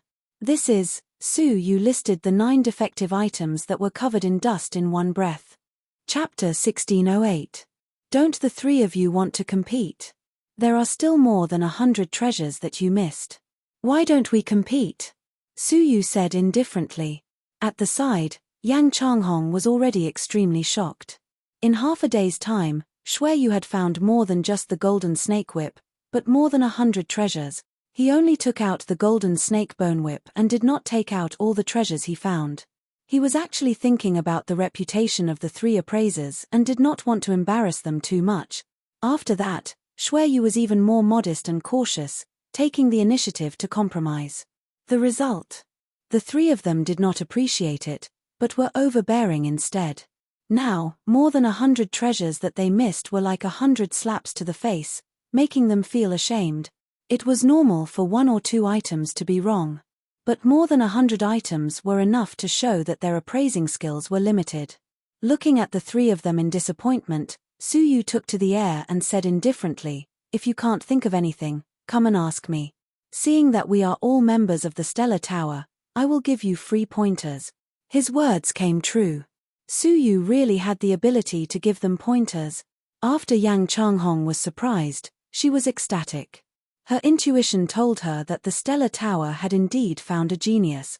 In the secret room, Mood Songhai's indifferent face had long been replaced by surprise. After a long time, she concealed her surprise and said in admiration, "Master whose eyes are as shrewd as always. You can see that this child is extraordinary at a glance." At this point, she no longer had any doubts about Suyu's ability, and she smiled happily. "Fortunately, I listened to Master Hu and went to invite him personally. Otherwise, I would have missed a genius appraiser, but he is so young, where did he get such great experience?" Flying to the sky of the cavern world, Yang Changhong's expression was much more respectful, and she addressed him as Master again. "Master Xue, please follow me to apply for your identity jade token." Suyu asked in return, "Oh? Don't I need to visit the rest of the continents?" Yang Changhong was stunned, and said, "The appraisal of the rest of the continents is not closely related to divine weapons. Master Xue's ability may not be of much use." Ability? Suyu looked at her. "Oh, I forgot to say, appraising divine weapons is not my area of expertise." What? Such a superior appraisal level was not his area of expertise? Even Mood Songhai, who was peeping at this place, cried out in shock. Yang Changhong realized that she had lost her composure. She quickly hid her surprise and said, "Master Xue, what did you just say?" Suyu smiled with his hands clasped behind his back. He had the aura of an emperor who was guiding the world. "What I mean is that I have a certain level of appraisal skills for elixirs, secret manuals, materials, and so on. Appraising divine weapons is the most mediocre of all. What I'm best at is the foreign language." Hearing that Suyu was proficient in all kinds of appraisal, Yang Changhong felt as if the world had been turned upside down. It was not that there were no all-rounders like Suyu. There were a few in the headquarters of the Star Pavilion, but none of them were so young. After learning that Suyu was proficient in the alien language, Yang Changhong was shocked. "Master Xue, if I did not hear wrongly, are you saying that you are proficient in the alien language?" "Yes." Suyu replied affirmatively. Yang Changhong was excited. There were countless living beings in the Great Beginning Realm, and there were tens of thousands of races. Each race had a language that had been passed down since the creation of the world, and it belonged only to their race. Due to the secrecy of certain inheritances, more than half of the races had never passed down their race's language to outsiders. Even if the divine techniques of their races were passed down, it would be useless to outsiders who did not understand their language. Hence, the Great Beginning Realm had given birth to some strong martial artists who made a living from this. They were obsessed with secretly learning the languages of various races, and then translated their inheritances to obtain shocking benefits. However, Secretly learning a race's language required risking one's life. A strong martial artist who could secretly learn 10 languages was definitely an outstanding talent in his field. Such people were rare. Hence, when Yang Changhong learned that Su Yu was proficient in the alien language, her excitement was imaginable. At least, there was no such talent in the Star Pavilion branch. Master Xue, may I ask how many alien languages you are proficient in? Yang Changhong asked. Su Yu thought for a moment. All these years, he was proficient in all the languages that Yunyazi had taught him. He was proficient in all the languages of the races, regardless of whether they were passed down to outsiders or not. There should be more than 10,000 languages. 100, Su Yu said. 100. Yang Changhong gasped, and took out a book in surprise. The names of 10,000 races were recorded on it, and she said, "Which languages of the races are you proficient in?" Su Yu flipped through a few pages, and casually ticked off 100 names. After reading, Yang Changhong was pleasantly surprised. Oh my God! There are actually 3 races that do not impart languages to outsiders. How did you do it? I learned it secretly, Su Yu said ambiguously. Whoosh! A strong aura penetrated the cavern world, and descended. Master Xue, are you really proficient in these alien languages? Mu Songhai stopped prying, and appeared personally, his face full of joy. Su Yu nodded. If you have these alien languages, I can translate them for you. Someone, bring the alien languages collected in the pavilion, and let Master Xue have a look. Mu Songhai was too excited, and was eager to verify. The verification result was without suspense. Mu Songhai held a book that had accurately translated the alien languages, and was overjoyed. Haha, Lord Hu has really pointed out a great talent for me. Lord Hu? Who? Su Yu was deep in thought. Master Xue, from now on, you are the special grade appraiser of the Star Tower branch in the Gentian Ocean area, and also the second deputy cabinet master. Your position is above all the other appraisers, and in the whole branch, only I can order you around. In order to keep Su Yu, Mu Songhai rewarded him generously. In the blink of an eye, Su Yu had jumped from an outsider to a deputy cabinet master, and even had the title of a special grade appraiser. Did he only listen to the cabinet master? That was exactly what Su Yu wanted, as it would save him a lot of trouble. Congratulations, Deputy Cabinet Master Xue, Yang Changhong said sourly. She had made countless contributions to obtain her current position. In the end, Su Yu had leaped to her position because of his talent. How could she feel balanced? Su Yu muttered to himself for a moment, and said, Cabinet Master, Deputy Cabinet Master Yang, regarding my identity as a Deputy Cabinet Master and a special grade appraiser, I hope that both of you will keep it a secret for the time being. A tall tree attracts the wind, and I am lacking in abilities. It is not good for me to attract too much attention. Mu Songhai found Su Yu pleasing no matter how he looked at him, and agreed immediately. You are thoughtful, but I am confused. All right, announce to the public that you are only the new appraiser of the Star Tower, and keep your identity as a Deputy Cabinet Master and a special grade appraiser a secret for the time being. Yang Changhong also said, Don't worry, Deputy Cabinet Master Xue, I will keep it a secret too. She found that Su Yu was humble and low-key, and he knew when to advance and when to retreat. Especially when the artifact spirit and the others provoked him just now, Su Yu had endured it first, and it seemed that he was not a person who liked to fight for fame and fortune. Thinking of that, her heart relaxed a lot, and her gaze towards Su Yu became gentler. Thank you very much, Su Yu said. Mu Songhai said, Master Xue, you are now the Deputy Cabinet Master of the Star Tower, and you can use the resources of the Star Tower. Su Yu's eyes brightened, and he said, I do have something to investigate. Oh, why don't you tell me about it? Mu Songhai said, I know a lot about the Gentian Sea area, and maybe I can help Master Xue. Su Yu said, in the ancestral worship ceremony of the Twin Stars Island, there is a kind of spiritual liquid that is watered with the divine path. It is the spinal fluid of some kind of giant beast. I am about to break through, and I need this spinal fluid. I wonder what kind of giant beast this spinal fluid is from. Hearing that, Yang Changhong covered her mouth and laughed. Deputy Cabinet Master Xue, you have asked the right person. Coincidentally, half a year ago, Xue Lei of the Xue family exchanged a bag of this spinal fluid for 10 starlight grass. The cabinet master has studied it personally and has found the source of the spinal fluid. Su Yu was delighted and asked, "Cabinet master, what kind of giant beast does the spinal fluid come from?" Mu Songhai was very willing to answer, and said, "It should be the long-extinct dragon clan." Dragon clan? Su Yu was surprised. Not long ago, he had been in contact with the World Annihilation Dragon and the World Creator Dragon. Divine dragons are born to control the Great Path, and their spinal fluid has the effect of solidifying the divine path, so it is not surprising, Mu Songhai said. Su Yu understood. Indeed, the possibility of it being from the Dragon Clan was very high. Cabinet Master, has the Star Tower ever collected the dragon marrow?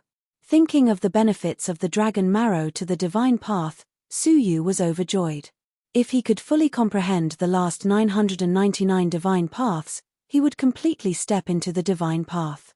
However, the Star Tower Master shook his head.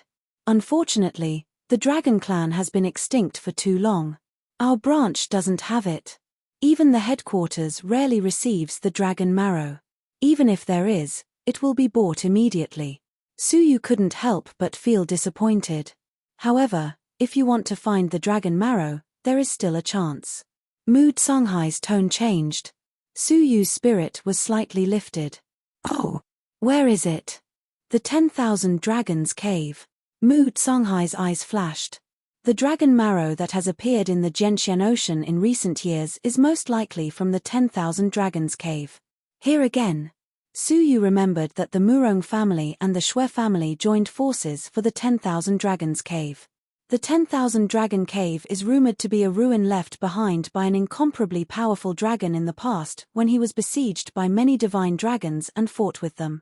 There are many remains of the dragon race inside, and the dragon marrow came from these remains. The extremely powerful Dragon Clan was besieged by many divine dragons. Su Yu was surprised. Why did this story sound so familiar? Back then, the epoch-making dragon stole the Dragon Abyss treasure scroll and was hunted down by many divine dragons of the dragon world. Could that legend be about the epoch-making dragon being hunted down? A strange look appeared in Su Yu's eyes.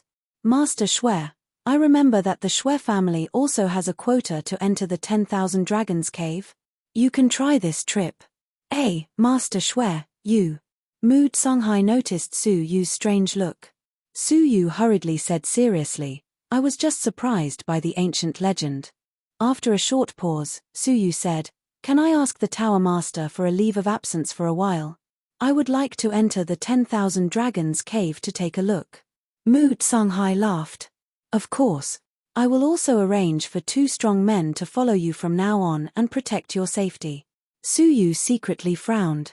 In name, they were bodyguards. In reality, they were worried that Su Yu would not keep his promise and return to the Star Tower. At that moment, a grey figure appeared beside Mu Songhai like a ghost and whispered to him. Mu Songhai was surprised and looked at Su Yu strangely. Su Yu said, Tower Master, what's the matter? Mu Songhai laughed playfully. Haha, it's your fiancée. She came all the way here to see you. Fiancée? Murong Qingqing's figure appeared in Su Yu's mind and he could not help but frown. This practical woman who wanted to climb the social ladder? Master Xue, it's better to meet her. It seems that the 2 of you are not in a good situation, Mu Songhai said. Su Yu sighed. After all, there was a marriage agreement in name. He cupped his fists and said, I'll take my leave first. Watching Su Yu leave, Mu Songhai withdrew his smile and said to the grey figure solemnly, The 10,000 Dragons Cave is full of dangers.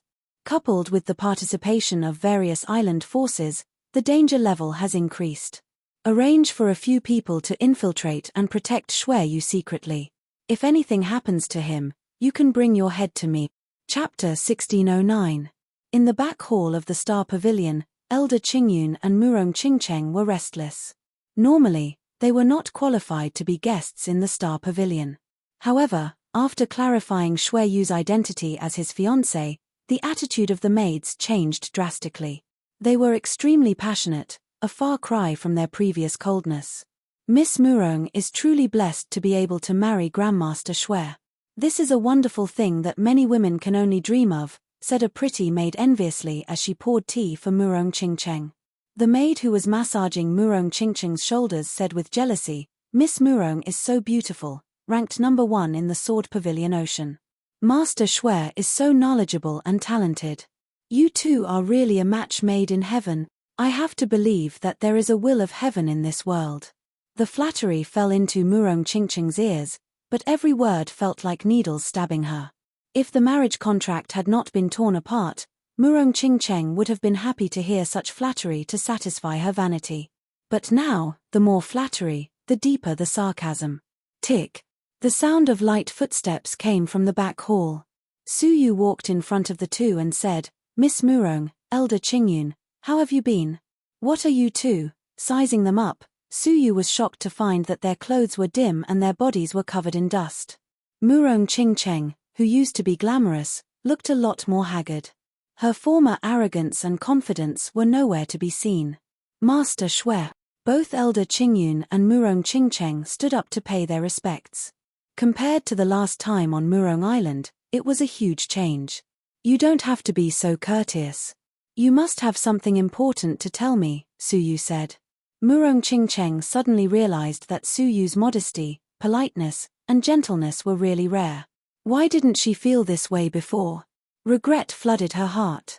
She bit her lips and bitterly bowed, Young Master Xue, it was all Qingcheng's fault in the past.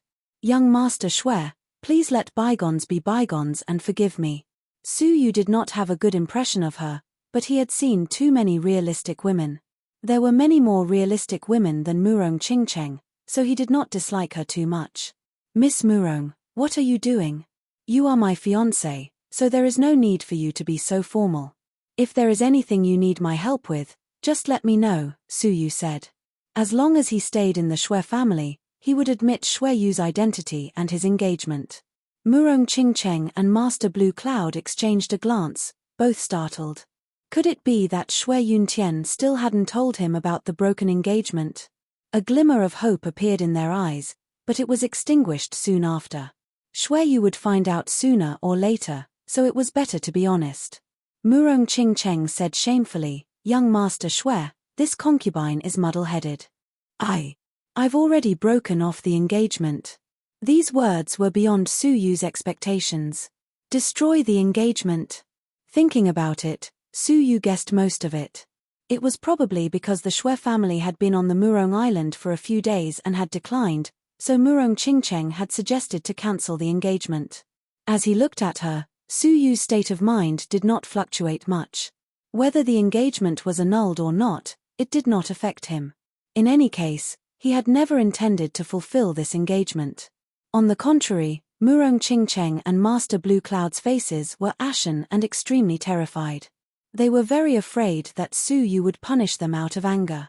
If that happened, it would be even more impossible to repair the relationship between the two families. However, unexpectedly, Su Yu's face was calm. He said, Oh, I see. The calmer he was, the more terrified the two were. Murong Qingcheng knelt down with a thud and sobbed, Young Master Xue, it was because I was greedy and vain that I broke off the engagement. It had nothing to do with Grandpa. If you want to blame someone, blame me. I'm willing to do whatever you want with me, even if I have to be your slave. I only ask that you let Grandpa return to the Murong family and give him a place to settle down. Master Blue Cloud felt pity for his granddaughter.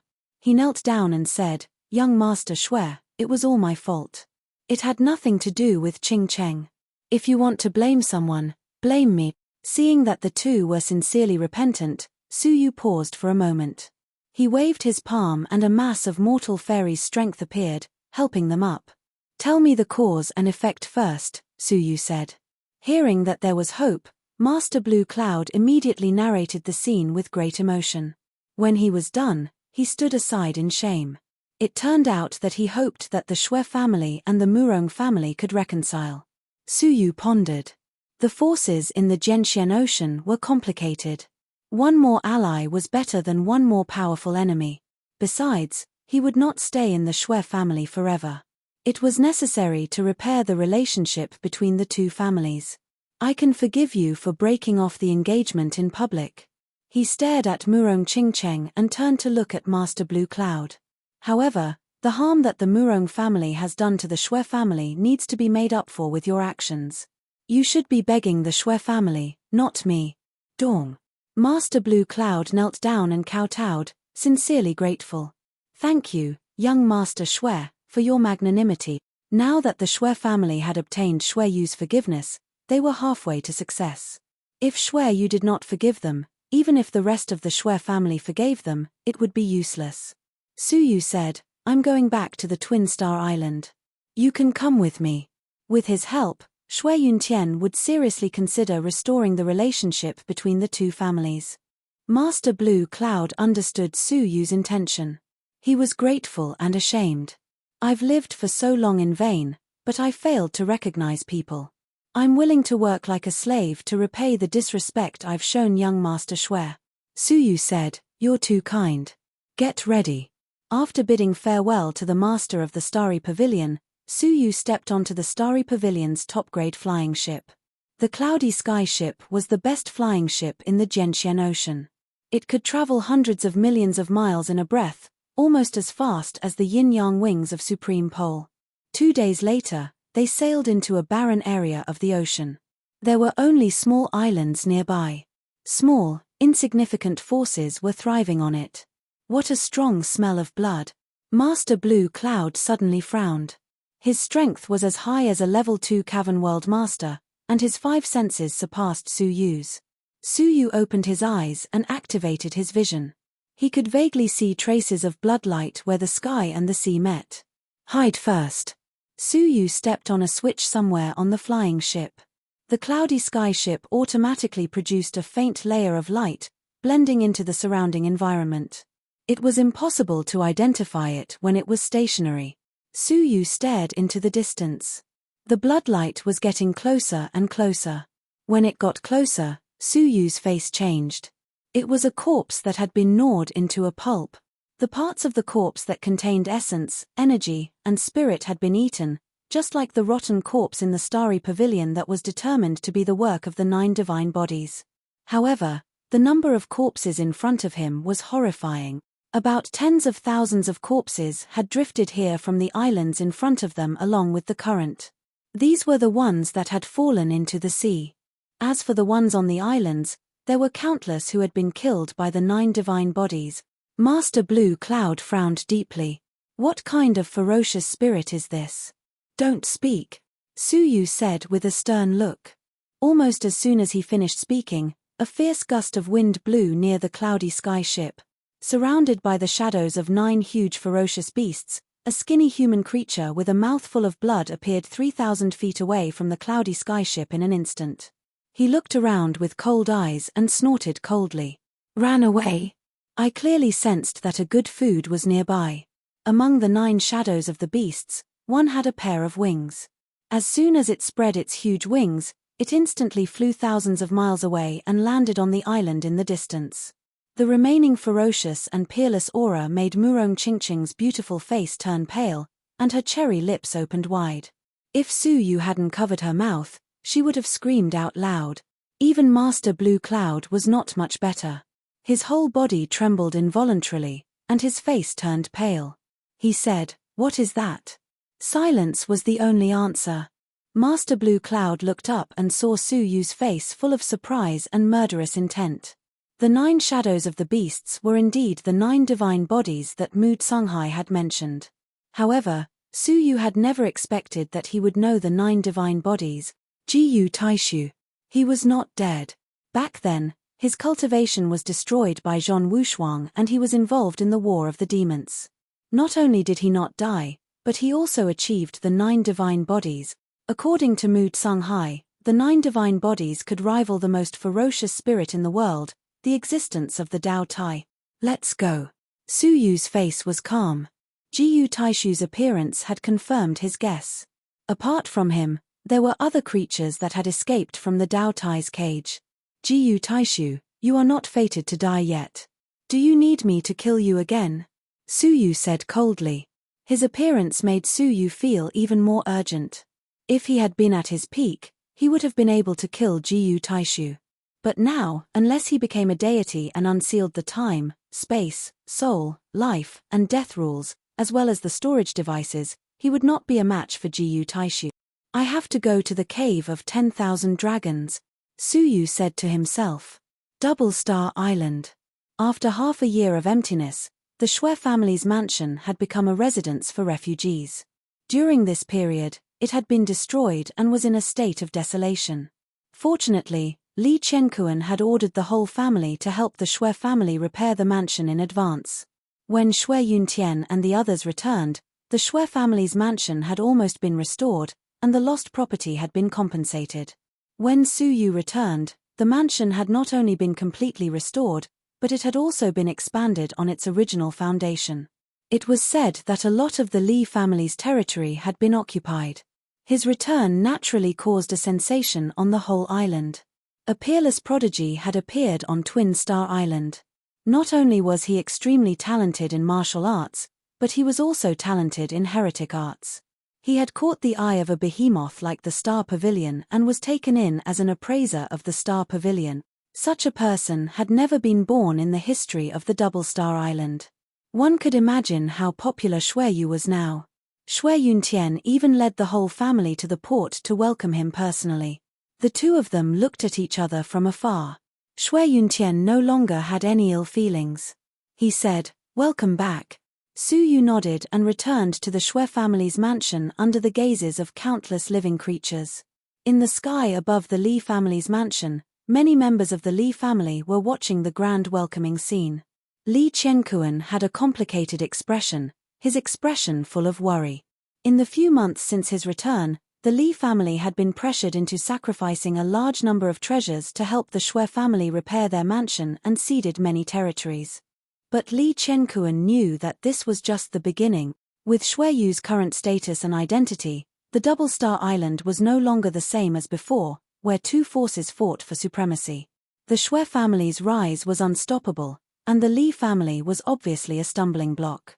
It was foreseeable that in the near future, the Li family would either submit to the Shui family or be expelled from the Double Star Island by the Shui family. There was no other choice. Li Qianquan stared at Shui Yu's back for a long time before clenching his fists. "Shui Yu, don't blame me. Your existence is a form of destruction to the Li family." In the past few months, he had been deep in thought.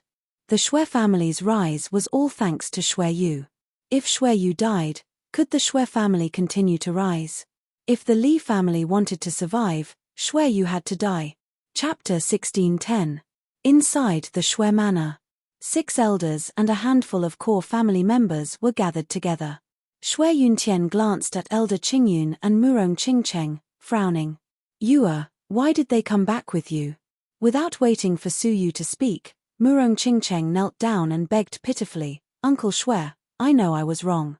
Please forgive me for being young and ignorant." Shui Yuntian said coldly, "Now that things have come to this, you still want to renew your engagement with Yua? I'm sorry, but I cannot agree." "No, uncle, you misunderstood.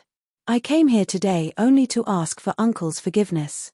I am too ashamed to ask for brother Shui Yu's help." Even though Murong Qingcheng was mentally prepared, she still felt dejected after hearing such an answer. Shui Yuntian said, "Then you should be begging you, not me." He looked at Su Yu, implying that he was looking at Su Yu. Su Yu smiled lightly. "Who doesn't make mistakes? I have accepted Miss Murong's apology. Get up." Since he was understanding, Shui Yuntian had no reason to continue blaming her. "Yua is kind-hearted. Miss Murong, please take care of yourself." He then looked at Elder Qingyun. "Why are you kneeling in front of the Shui Manor? The Shui Manor cannot afford to have such a big shot like you kneel." In those 3 days, the one who made the Shui family look the worst was Elder Qingyun. He secretly urged the Murong clan's supreme elder to make things difficult for the Shui family. During the last negotiation, it could be said that he lost all of his face and was too ashamed to face anyone. Now that he had personally come to apologize, how could Shui Yuntian swallow this insult? Elder Qingyun was already mentally prepared. He kowtowed again. "I know I have hurt the Shui family, but I am not here today to ask for forgiveness." "Then what are you here for?" Shui Yuntian said coldly, wanting nothing more than to chase him away. Elder Qingyun took a deep breath and made a decision. I am willing to be a slave of the Shui family for 100 years. Hey! Su Yu was surprised. He had not expected Elder Qingyun to be so bold. The clansmen were also surprised. A dignified second heaven cavern world venerable, whose strength was comparable to the lonely mountain venerable elder, was willing to be his slave for 100 years. Murong Qingqing's jade-like body trembled, and her eyes became watery. She wanted to stop him, but her rationality told her that this might be the only way for her grandfather to earn the Shui family's forgiveness. Shui Yuntian, whose face was filled with rage, revealed shock in his eyes. Being a slave for 100 years was easier said than done. Without thinking about it, it was impossible to make such a decision. The resentment in his heart weakened by more than half, but he still couldn't back down. He said, Elder Qingyun, you can go back. I've already said that the Shui and Murong families are no longer related. Since I've already said it, there's no reason to change it. Back then, he had already said it, so how could he take it back? Su Yu tried to smooth things over, staring at Elder Qingyun with displeasure. You heard everything. Sending a clan elder like you isn't enough to make our two clans reconcile. No matter what, you should at least invite your Murong clan leader to come in person to show your sincerity, right? How could Elder Qingyun not understand that Su Yu was giving Shui Yuntian a way out of this embarrassing situation? In his heart, he was wild with joy, and even more grateful to Su Yu. He said, Shui family leader, it was my lack of consideration. I'll send a message to the family right now and ask the family leader to come in person with the important members of the family. Without giving Shui Yuntian a chance to stop him, he shattered the communication jade. Stop. Shui Yuntian pretended to stop him, but it was too late. He said angrily, Elder Qingyun, how do you expect me to explain this to the Shui family? And you, how could you come up with such an idea? It seemed like he was reprimanding them, but everyone could hear that he didn't mean it. When the people of the family learned that the Murong clan leader had personally come to repair their relationship, they felt honored. Their previous resentment lessened greatly, and they didn't object too much. In any case, the Shui family would soar in the future, and the Murong family could bask in their glory if they wanted to. With this thought in mind, the restoration of their relationship was just around the corner.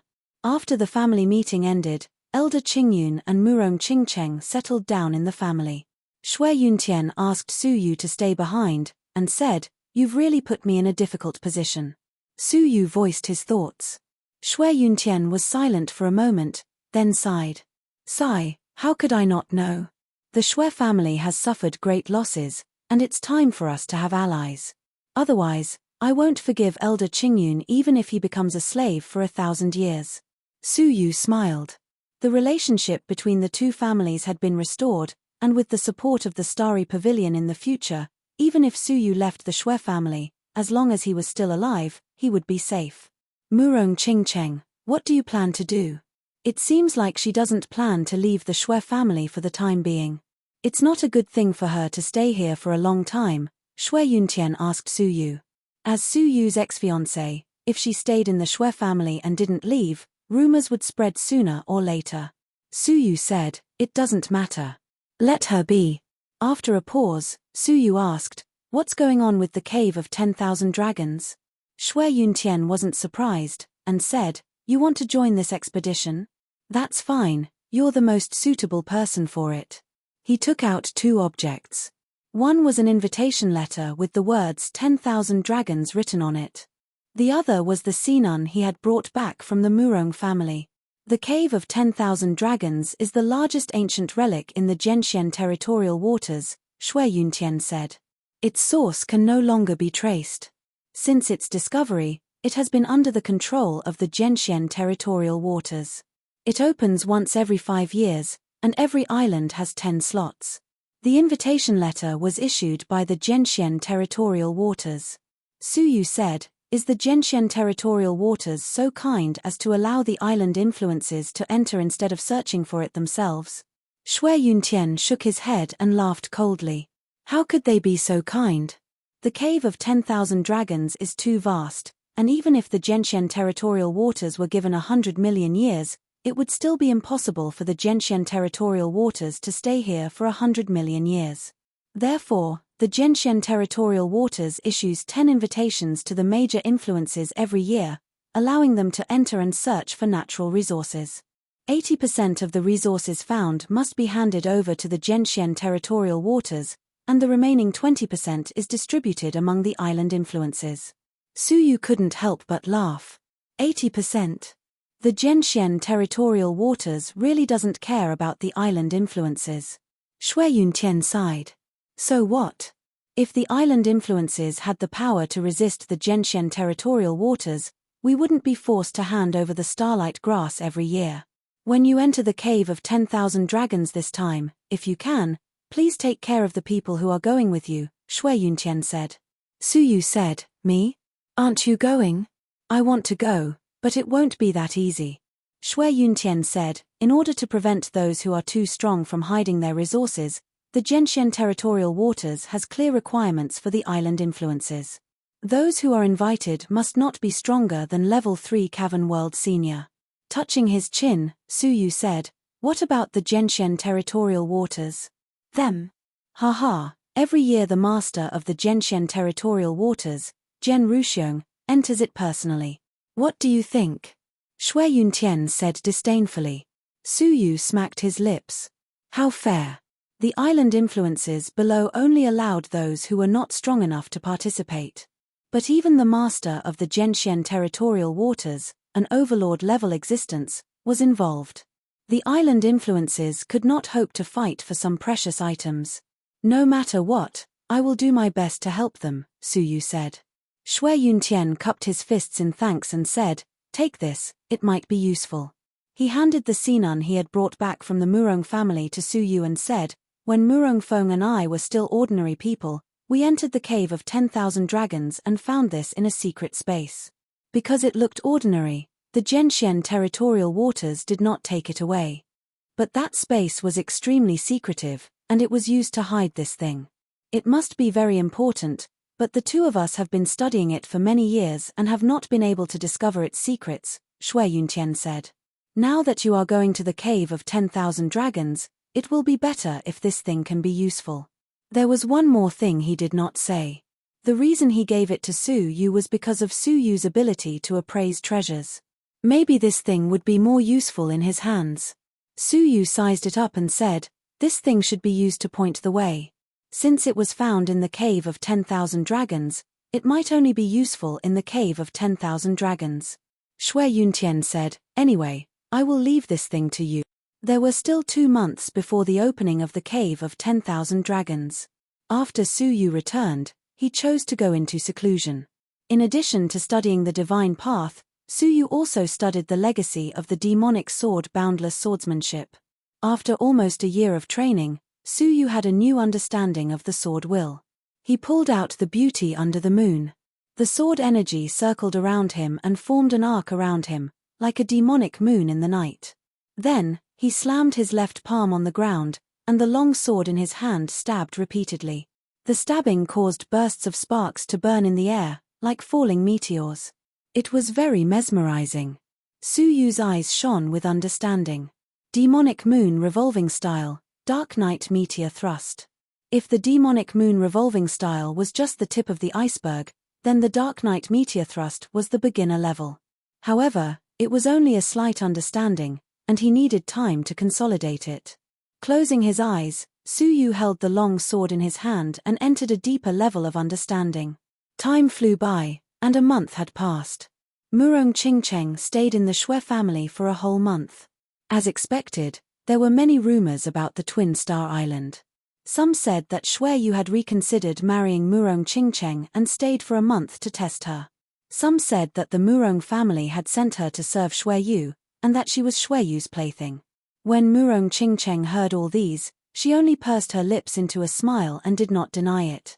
Such an attitude made people even more suspicious. On this day, Murong Qingcheng was leisurely planting flowers in Suyu's yard, humming a lively tune. Swoosh! All of a sudden, a sharp arrow pierced through the sky and came straight at her. Murong Qingcheng's expression changed abruptly, and she yelled, "Who is it?" At the same time, She pulled out her sword to block it. However, the sharp arrow contained the divine power of a level 3 cavern world venerable. Not only did she fail to block it, but her arm was scratched by the sharp arrow. The sharp arrow pierced into the secret room where Su Yu was. "Young Master Shui, be careful," Murong Qingcheng yelled anxiously. Ding! With a crisp sound of metal colliding, a starlight flashed and disappeared. Then, the door of the secret room opened, and Su Yu walked out. He held the beauty under the moon in one hand, and his whole body flickered with residual starlight, making him look dreamy and illusory. The other hand held a black iron arrow. A fine silk cloth was tied to the arrow. When it was unfolded, there was a line of beautiful small words on it. "Do not enter the cave of 10,000 dragons, or you will bear the consequences." Murong Qingcheng came over to have a look and said angrily, "Humph! Who is so bold as to threaten you not to enter the cave of 10,000 dragons?" She was very surprised. With Su Yu's current status, who dared to be so unscrupulous? Su Yu looked thoughtful, shook his head, and sighed softly. "It's not a threat, but a reminder that someone in the cave of 10,000 dragons wants to harm me." "Who?" Murong Qingcheng was curious. Chapter 16:11. Do you believe it? Murong Qingcheng glanced at the elegant handwriting and guessed that it was written by a woman. She frowned slightly. It was widely rumored in the Twin Star Island that she was Shui Yu's woman. If a rival in love popped up, it would have a negative impact on her. "Whether you believe it or not, we should indeed make some preparations," Su Yu said expressionlessly. That meant he believed it. Who was that woman? Murong Qingcheng asked. A month later, the Shui family picked out 10 outstanding people. Among them, 5 were the younger generation and 5 were the middle-aged generation. Among the younger generation were Shui Xin and Shui Lin, whom Su Yu had once bestowed with alien divine techniques. They were inconspicuous among the many people, but because of Su Yu, they were specially picked out by Shui Yuntian. The 10 people stood by Su Yu's side respectfully, listening to his instructions. Su Yu looked at Shui Yuntian, who gave them a space ring shaped like a leaf, and said, "You can find what you want in it." Nodding, Su Yu led the people to the Sword Pavilion. The entrance to the relic was occupied by the Sword Pavilion. If they wanted to enter, they had to go through the Sword Pavilion first. The Sword Pavilion also occupied an island. Whether in terms of geographical location, abundant resources, or the density of divine energy, it was ranked first in the sea. The island it was on was also known as the First Central Island. The distance between the major islands to the first central island was not far, and could be reached in half a month. Moreover, Su Yu had the Cloud Skyship, which could travel as if he was teleporting. They arrived at their destination in a short 7 days. The central island was huge, with ridges on the sea surface. It looked like a real continent. From afar, a stone sword stood majestically in the center of the continent, piercing through the clouds. Inside the stone sword, there was a familiar aura. Starlight grass. Su Yu was surprised. Murong Qingcheng, who was accompanying them, nodded and said, "The stone sword was excavated by the master of the Sword Pavilion in the cave of 10,000 dragons. It is tens of thousands of feet tall, and contains mysterious sword techniques. But every year, it needs to be smeared with the juice of the starlight grass. Otherwise, the sword techniques in the stone sword cannot be activated. It is because of this stone sword that the Sword Pavilion has developed so quickly. Even an ordinary disciple of the Sword Pavilion can be considered an outstanding talent among the younger generation in our island." Her tone was full of respect. What would a stone sword excavated in the cave of 10,000 dragons be? Su Yu stared at the stone sword for a long time. "Let's get on the island. If we stay here for too long, we might be discovered by the Sword Pavilion's patrolling warriors." Murong Qingcheng was very careful. The 2 words Sword Pavilion were like a curse that scared her. A day later, they finally arrived at Central Island and arrived at the stone sword according to the map. This was also the entrance to the relic. Looking at the stone sword up close, Su Yu felt a sense of familiarity. Other than the starlight grass, there was also a sense of familiarity. "It's the aura of a dragon," he murmured softly. In the past, He had cultivated the mystical abilities of the dragon tribe and had also comprehended the Dragon Abyss treasure scroll. Therefore, he was far more sensitive to the aura of the dragon tribe than others. Dong dong, out of the blue, Su Yu's words seemed to have triggered a response from the stone sword. Traces of a heartbeat burst forth from within, joyful and excited. Su Yu was stunned. There was an artifact spirit in the stone sword. After a brief moment of shock, Su Yu immediately averted his gaze, and the stone sword's heartbeat gradually subsided. After all, this was Jian Xian's territory. Before he recovered his strength, he did not want to cause any trouble. But what he didn't know was that trouble had already come. In the depths of Jian Xian Palace, a short-haired middle-aged man in a green robe suddenly opened his cold eyes. Two swords shot out from his eyes, igniting the surrounding divine energy. The artifact spirit of the stone sword has appeared. Who has the ability to trigger a response from the artifact spirit?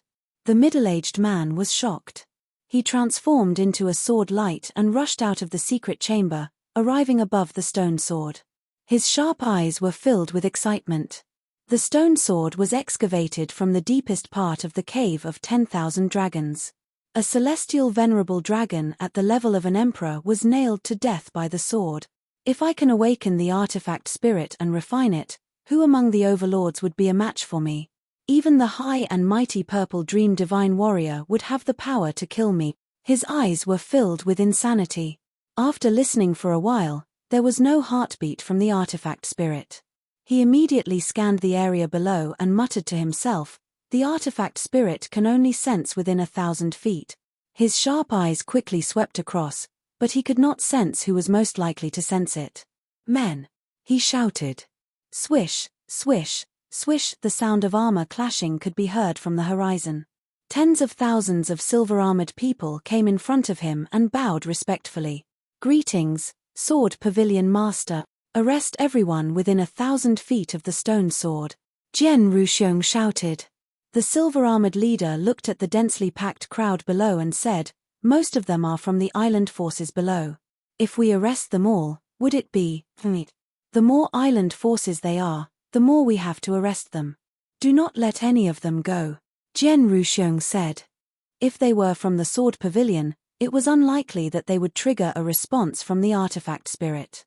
Every year, the people of the Sword Pavilion would swear their loyalty to the Sword Pavilion in front of the stone sword. If they could sense it, they would have sensed it long ago. "Yes," the leader said. Jian Ruxiong paused. A cold light flashed in his eyes as he added, "If they resist, break their limbs and cripple their cultivation. Do you understand?" "Yes." The leader released a murderous aura and led 10,000 armored soldiers to descend from the sky. With the stone sword as the center, they surrounded all living beings within 1,000 miles. "All of you, surrender. If you dare to resist, kill without mercy," the armored leader shouted. They were all candidates sent by the various clans to participate in the ruins exploration.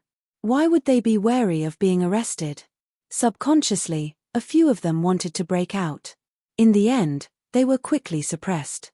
Their limbs were cruelly chopped off, and their cultivation was crippled. The shrill screams awakened the people who were surrounded. "If anyone resists, you will suffer the same fate." The armored leader glanced at them coldly, as if he was looking at a group of caged animals. With such a bloody scene, they all obediently surrendered and were all arrested by the silver-armored soldiers. After that, the leader said to the others, "There is nothing else for you to do. Do what you were supposed to do." Jian Ruxiong's cold light flashed. He disappeared into the stone sword and went back to interrogate the 1,000 people. "Mr. Xue, what happened?" Everyone within 1,000 feet of the stone sword was arrested. This has never happened before." Murong Qingcheng's small face was pale. Su Yu shook his head, and his face was filled with coldness.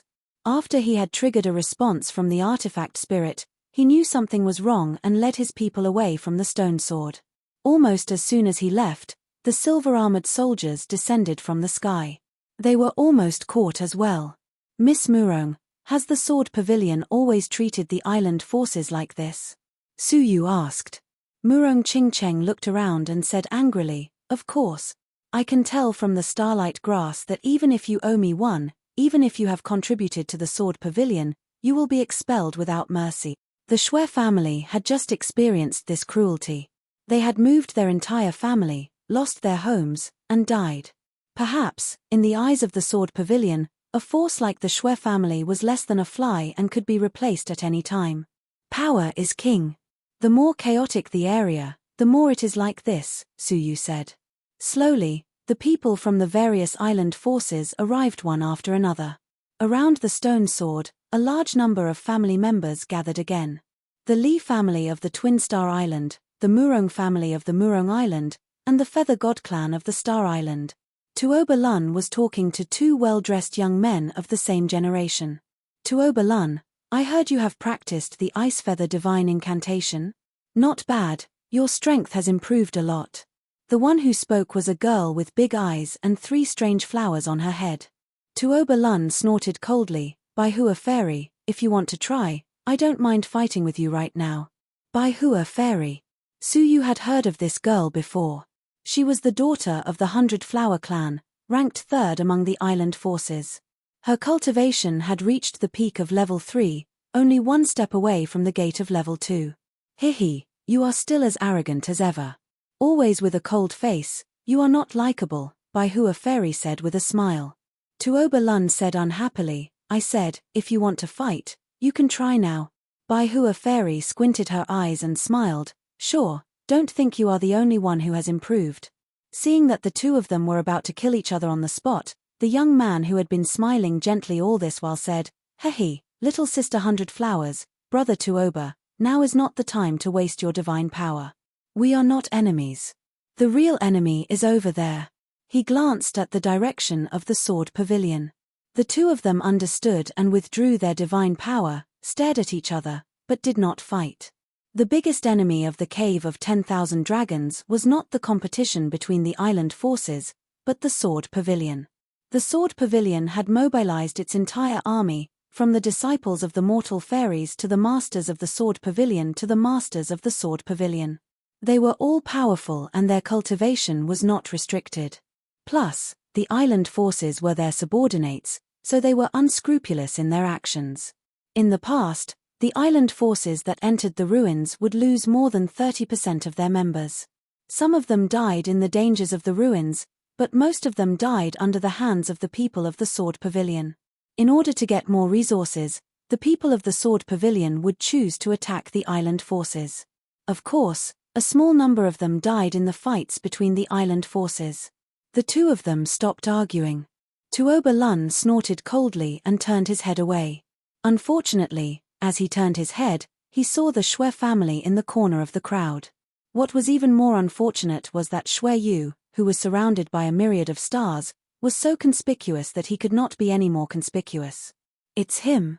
Tuoba Lun had nowhere to vent his anger, so when he saw Su Yu, he immediately found a target to vent his anger on. He parted the crowd and walked quickly up to Su Yu. Shui, how dare you come? Su Yu heard him, looked up, and said calmly, Is the Cave of 10,000 Dragons managed by the Feather God clan? How could Tuoba Lun dare to respond to such harsh words? He bellowed angrily, Stop talking nonsense. Since the Feather God clan has no right to decide, why did you threaten me not to enter? Is it because the Feather God clan has grown up and wants to replace the sword pavilion and command the island forces? His questions were getting more and more vicious. The elders of the Feather God clan who accompanied him hurriedly gave him a look. This was the territory of the sword pavilion. If the sword pavilion heard such rebellious words, as overbearing as they were, who knew what they would do? Tuoba Lun said coldly, You have a sharp tongue. I hope you can still talk and laugh in front of me after entering the Cave of 10,000 Dragons,